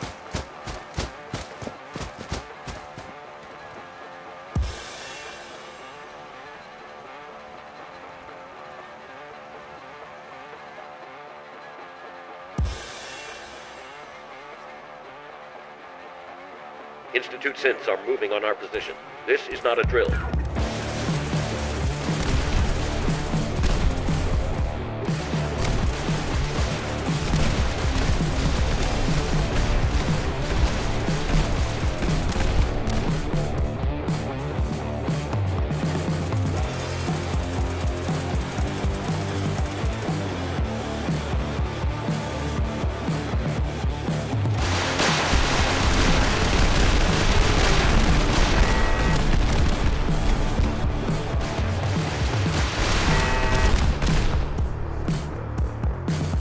Incoming attackers from the southwest.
They won't be back anytime soon.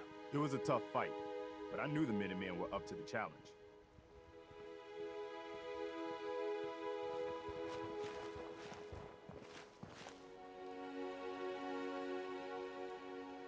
Listen up, kiddies.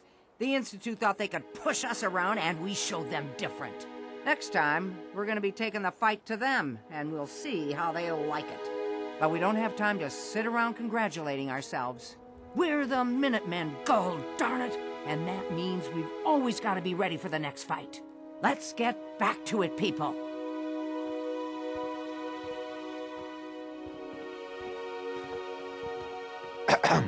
I guess the Institute will think twice before tangling with the Minutemen again. I hear you're working on figuring out how to hit back at those rats. I hope you find a way, and soon. I'd like another crack at them, with the shoe on the other foot this time.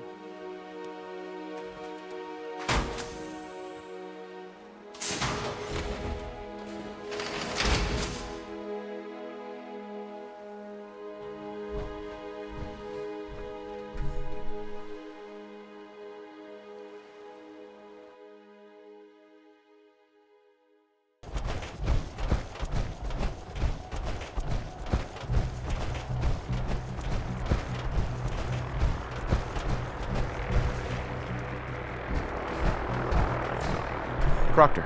Well, this is it. Moment of truth. We've pre-programmed Liberty Prime's battle coordinates into his navigational processor.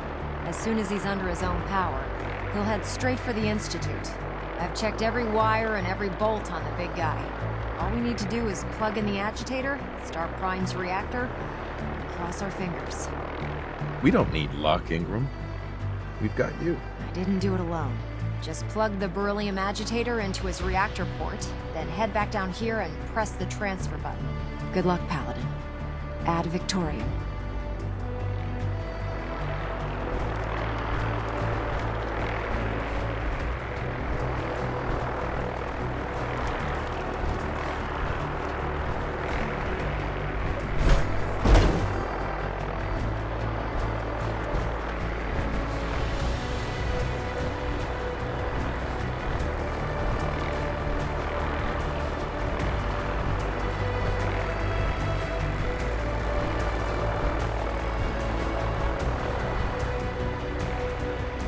Being in love doesn't mean we have to stop fighting for what we believe in.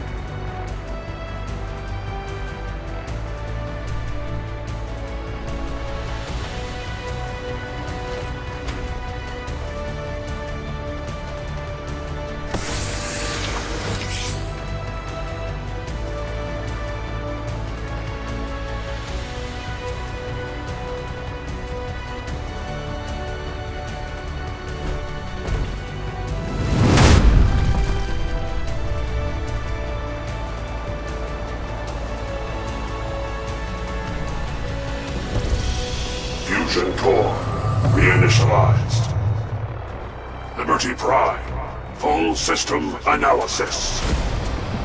All systems nominal. Weapons hot. Mission: the destruction of any and all Chinese communists. Probability of Chinese victory: impossible.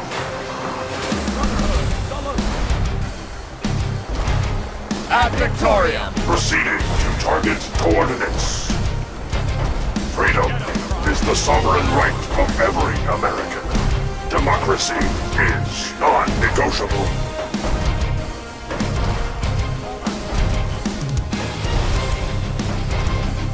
Global positioning initialized.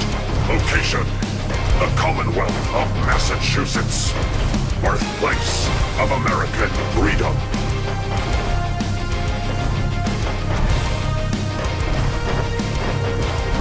I am Liberty Prime. I am America.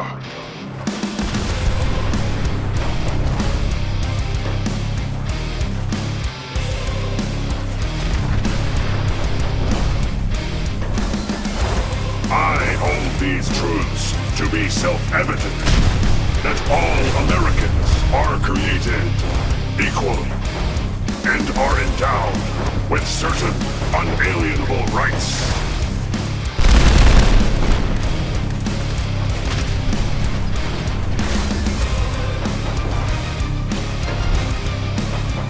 Obstruction detected. Overland travel to target. Compromised. Probability of mission hindrance: 32%. Revised stratagem initiated. Aquatic transit protocol activated. Probability of mission hindrance: 0%. Cultural database accessed. Quoting New England poet Robert Frost: freedom lies in being bold.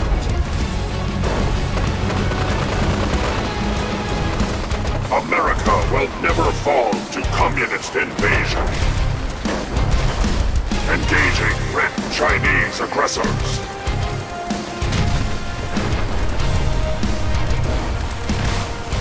Anchorage will be liberated.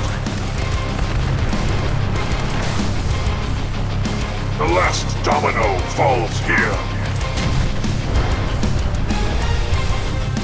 Memorial site recognized. Patriotism subroutines engaged. Honoring the fallen is the duty of every red-blooded American.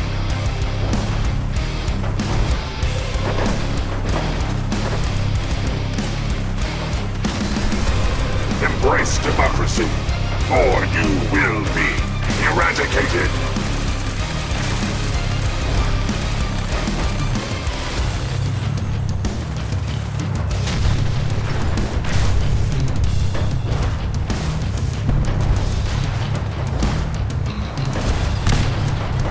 Defending life, liberty, and the pursuit of happiness.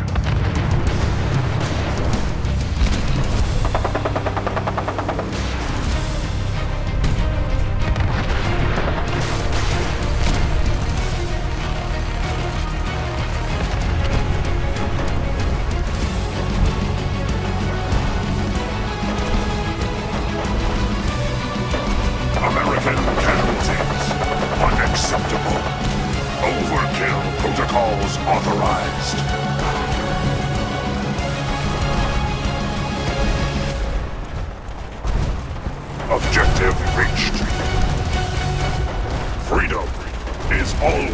worth fighting for.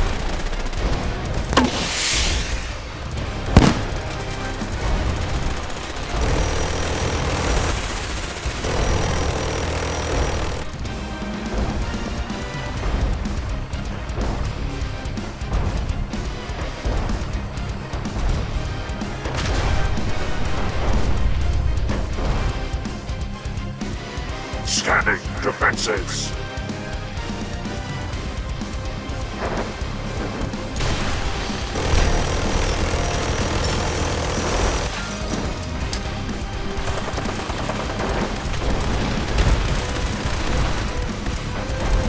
We've got your smoke. Hold on to your butts. This is the castle. We have authorization for code blue. Warning. On my signal. Subterranean red Chinese 5, compound 4, detected. 3, Obstruction 2, depth. 1. Fire for effect. Repeat. Fire for Opposition. effect. Sand, gravel, and communism. Tactical assessment. Breach compound to restore democracy. Warning. All personnel should move to minimum safe distance. Embrace democracy, or you will be eradicated.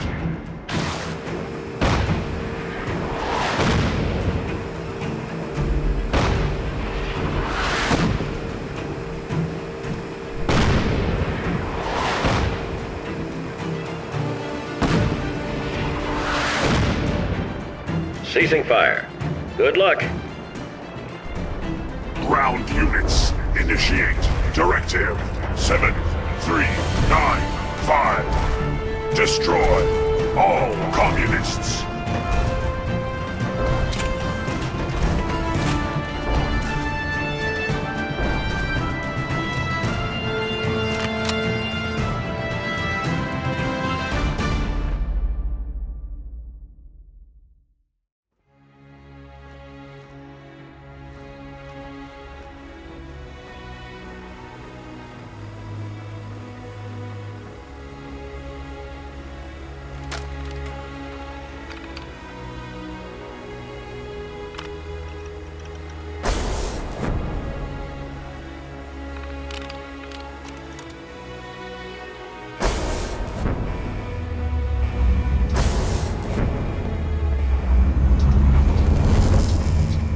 That was something else. I guess I'm still in one piece. Everybody else made it? Good. So this is the Institute. They could have just held out down here forever. Why'd they need to come mess with us? It doesn't matter now. Let's do what we came to do. You're right. In any case, here we are. No turning back now. You're gonna need this. It's a fusion pulse charge. Once it's attached to the reactor, it can be detonated remotely.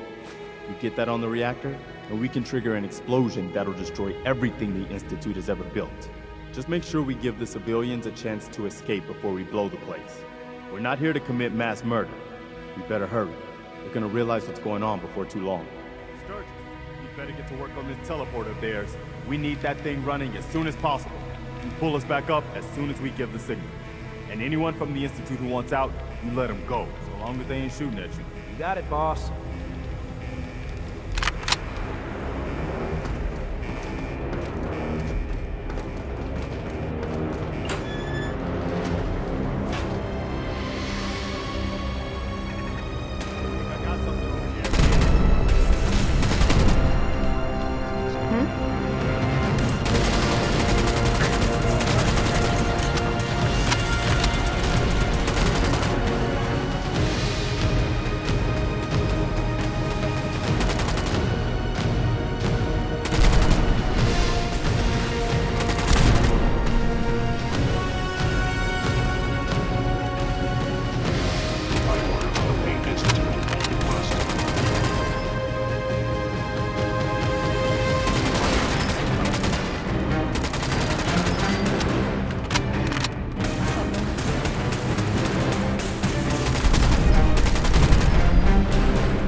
Found the reactor.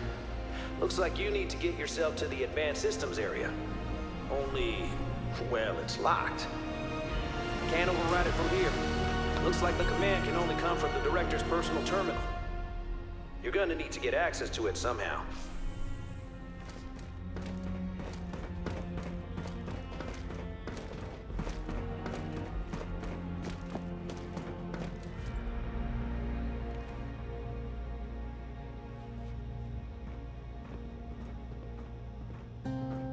I didn't expect to see you again.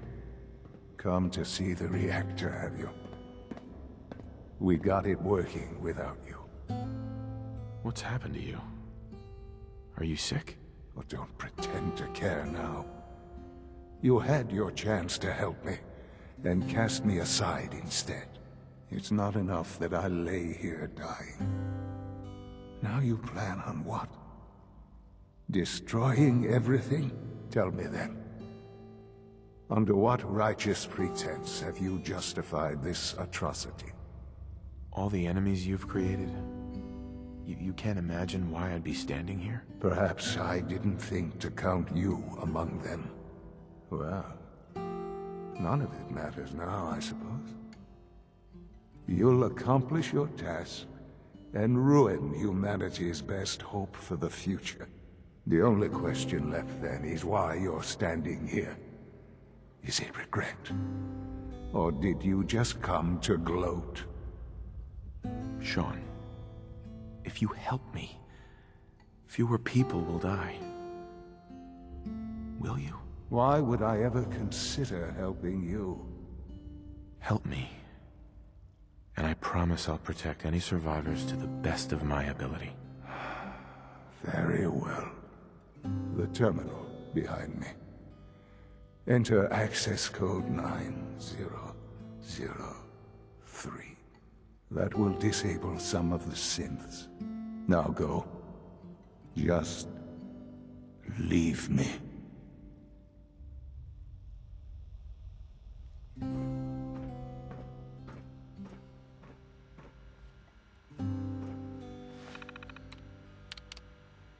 What?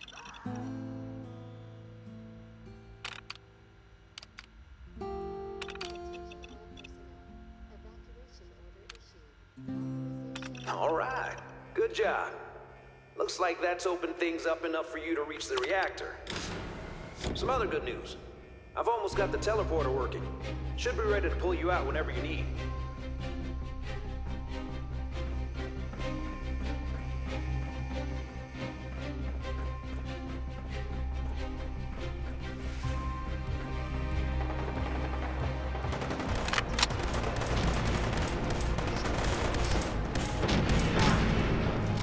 Come back here, damn it!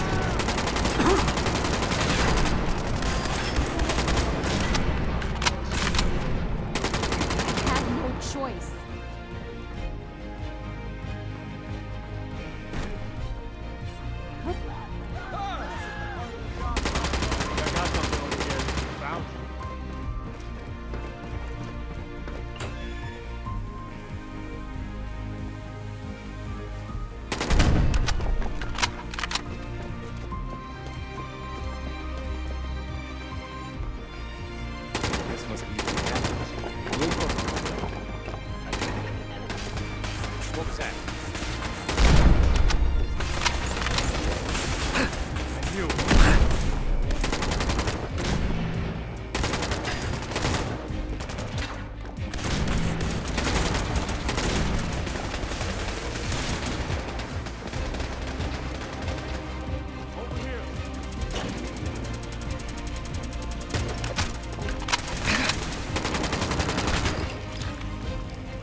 get out of here and fast before they figure out what we've done. Sturgis, reading me? We're done down here. Zap us back to the relay room.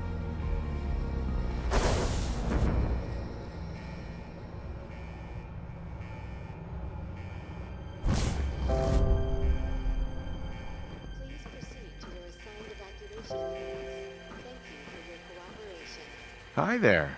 Please, Dad, don't leave me here. I want to go with you. Why did you call me Dad? What? You're my father. Why else would I call you that? Who told you that I was your father? What do you mean? Nobody told me. You just are. Right, of course I'm your father. Good. For a second, I thought you forgot who I was. Now let's hurry up and get out of here. All right, you can come with me. Really? Do you mean it? Yes, I mean it. Now let's get out of here. I'm glad you are here to save me. All right, Sturgis. Fire it up. Didn't leave anything behind, did you? All set to get out of here? Absolutely. Let's get the hell out of here. You got it. I'm gonna teleport you to the detonation site, then set it to shoot the kid here back to the castle. Now you press that button extra hard when you get there. I'll see you on the other side.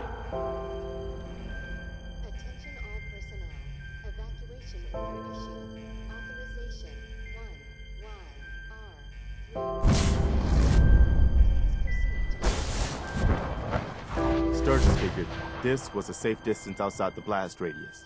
Whenever you want to see humanity's best hope for the future go up in smoke, just hit that button.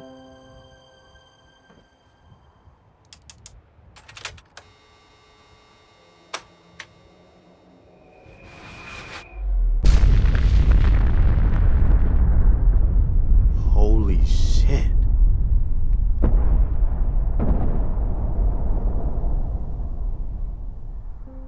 That was one hell of a bang, wasn't it? So that's it. The Institute is destroyed. It's finally over. You did issue the evacuation order, right? I didn't notice in all the chaos. Yeah. We gave everyone a chance to get out. Good. I thought so. It was just watching that explosion. I just hope as many people as possible got out. I hate that we had to do that. But they left us no choice. It was war. But now, the war against the Institute is over. The way is now clear for the Commonwealth to finally come together and build something good for the future. But it's not all sunshine and rainbows from here on out. What, no sunshine and rainbows? Next you're gonna tell me I'm not getting a pony. If I had any ponies to hand out, you'd be first on my list. We could never have gotten here without you, General. The Institute was the most insidious threat we've ever faced. They kept the Commonwealth divided for centuries. But there are plenty of other problems left to deal with. I don't think the Minutemen are going to be out of a job for a long time yet. As much as I might wish it. We deserve to enjoy our victory. But soon enough, it's going to be time to get back to work. So, it appears the Commonwealth is about to enter a new era of peace thanks to you. That peace cost a lot of innocent people their lives. The price of war is steep. It takes its toll on both sides of the battlefield. But we have to be willing to accept those losses, if it means winning the good fight. Do you have any idea what's happened here? What you've done will be felt for years to come. It's destined to become a part of history, a tale of a lone soldier who made this land a better place. A place where people no longer have to live in fear, but instead live in peace. And even though you elected to carry out the mission with the Minutemen at your side, the end result is the same. The Commonwealth is safe, because you chose to take a leap of faith and make a difference. It would have been impossible without your help. And I wouldn't even be alive without yours. I'd say that makes us even. Anyway, I've said what I needed to say, so I won't keep you any longer. I suppose it's time you ventured out into this new world you've created. And if you'll still have me by your side, I'd be honored to accompany you.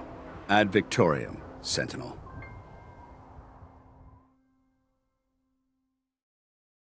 Well, if it isn't the General of the Minutemen, the Destroyer of the Institute, Liberator of the Synths. My only regret is we couldn't have been there when you did it. Did the synths make it out okay? Yes. And no. We got the synths out of the Institute, but the news isn't all good. Hate runs deep in the Commonwealth. A hatred of everything to do with the Institute. A hatred of synths. When people realized what was happening, we mobilized quickly and rescued most of the synths. But there were casualties. I'll order the people to stop. They're vigilantes and bigots. They don't recognize anyone's laws, not even yours. So we do what we've always done. We work in secret. Our safe houses are bursting with synths. If you're up for it, we could use your help in smuggling them out of the Commonwealth. But even if you don't, everyone in the railroad owes you a tremendous debt.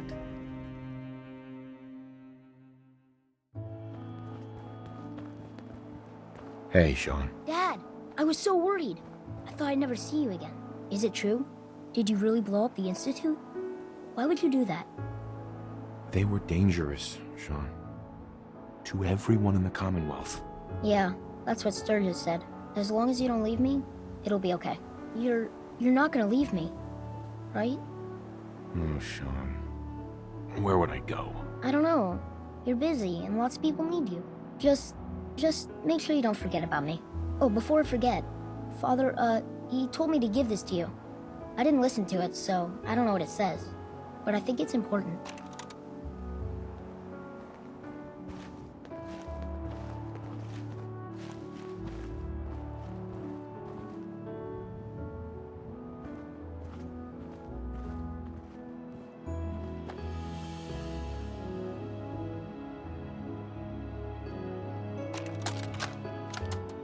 If you are hearing this, then whatever conflicts you and I have endured are over.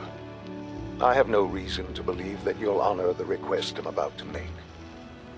But I feel compelled to try anyway. This synth, this boy, he deserves more. He has been reprogrammed to believe he is your son. It is my hope that you will take him with you. I would only ask that you give him a chance. A chance to be part of whatever future awaits the Commonwealth.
the matter, handsome? Don't tell me you didn't like the song. I'm more of a country western and bluegrass fan myself.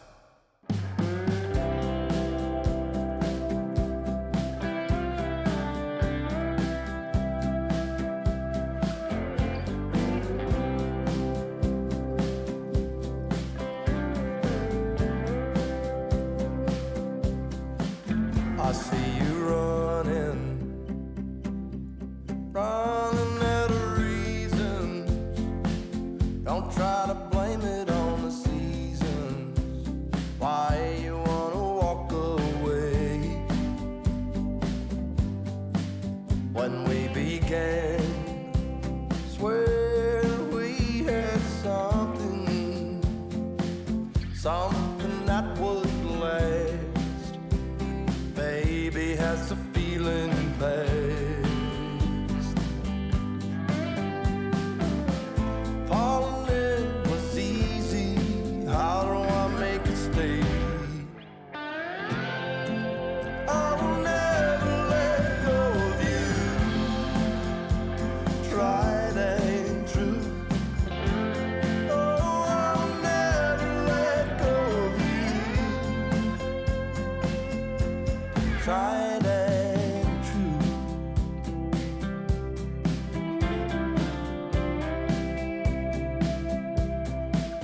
Was I a fool? I know sometimes I may wonder, but I would never leave asunder a thing as good as what we have. Is it a rule? What's good is worth the fighting. There ain't no denying that you and I were made to last. Falling in was easy. How can we make it stay? I'll never let go of you. Tried and true. I'll never let go of you. Tried and true. I'll never let go of you. Tried and true. I will never let go of you. Tried and true.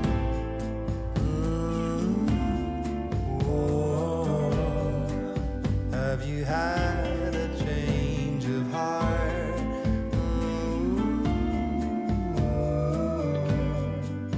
Can we go back to the start? I will never let go of you. Tried and true. Oh, I'll never let go of you. Tried and true.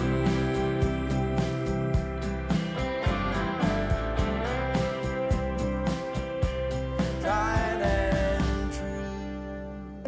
What are those strange noises coming from that robot? Robot, identify yourself. Sounds like an Asian language. Wait a second. Maybe it's Chinese. All right, robot. You can drop the act. Who are you working for? What's your mission here? You might think you're clever, but if you step out of line, I'll melt you into slag. I've got my eyes on you. I don't deal with constructive criticism well. If you don't like the outfits, don't fucking wear them. I don't have time for bullshit. What kind of things do you sell? Clothes I mashed up, combined, scavenged, and made look amazing. I also have a schematic for a custom clothing workbench, and some notes about armor designs, if you're interested. And I specialize in vault suit modifications. Don't need anything today. Suit yourself. Pun intended. I guess I've been lucky to some degree.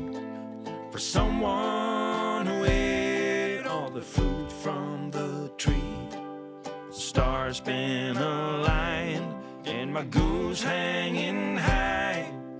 I'll be okay in the sweet by and by.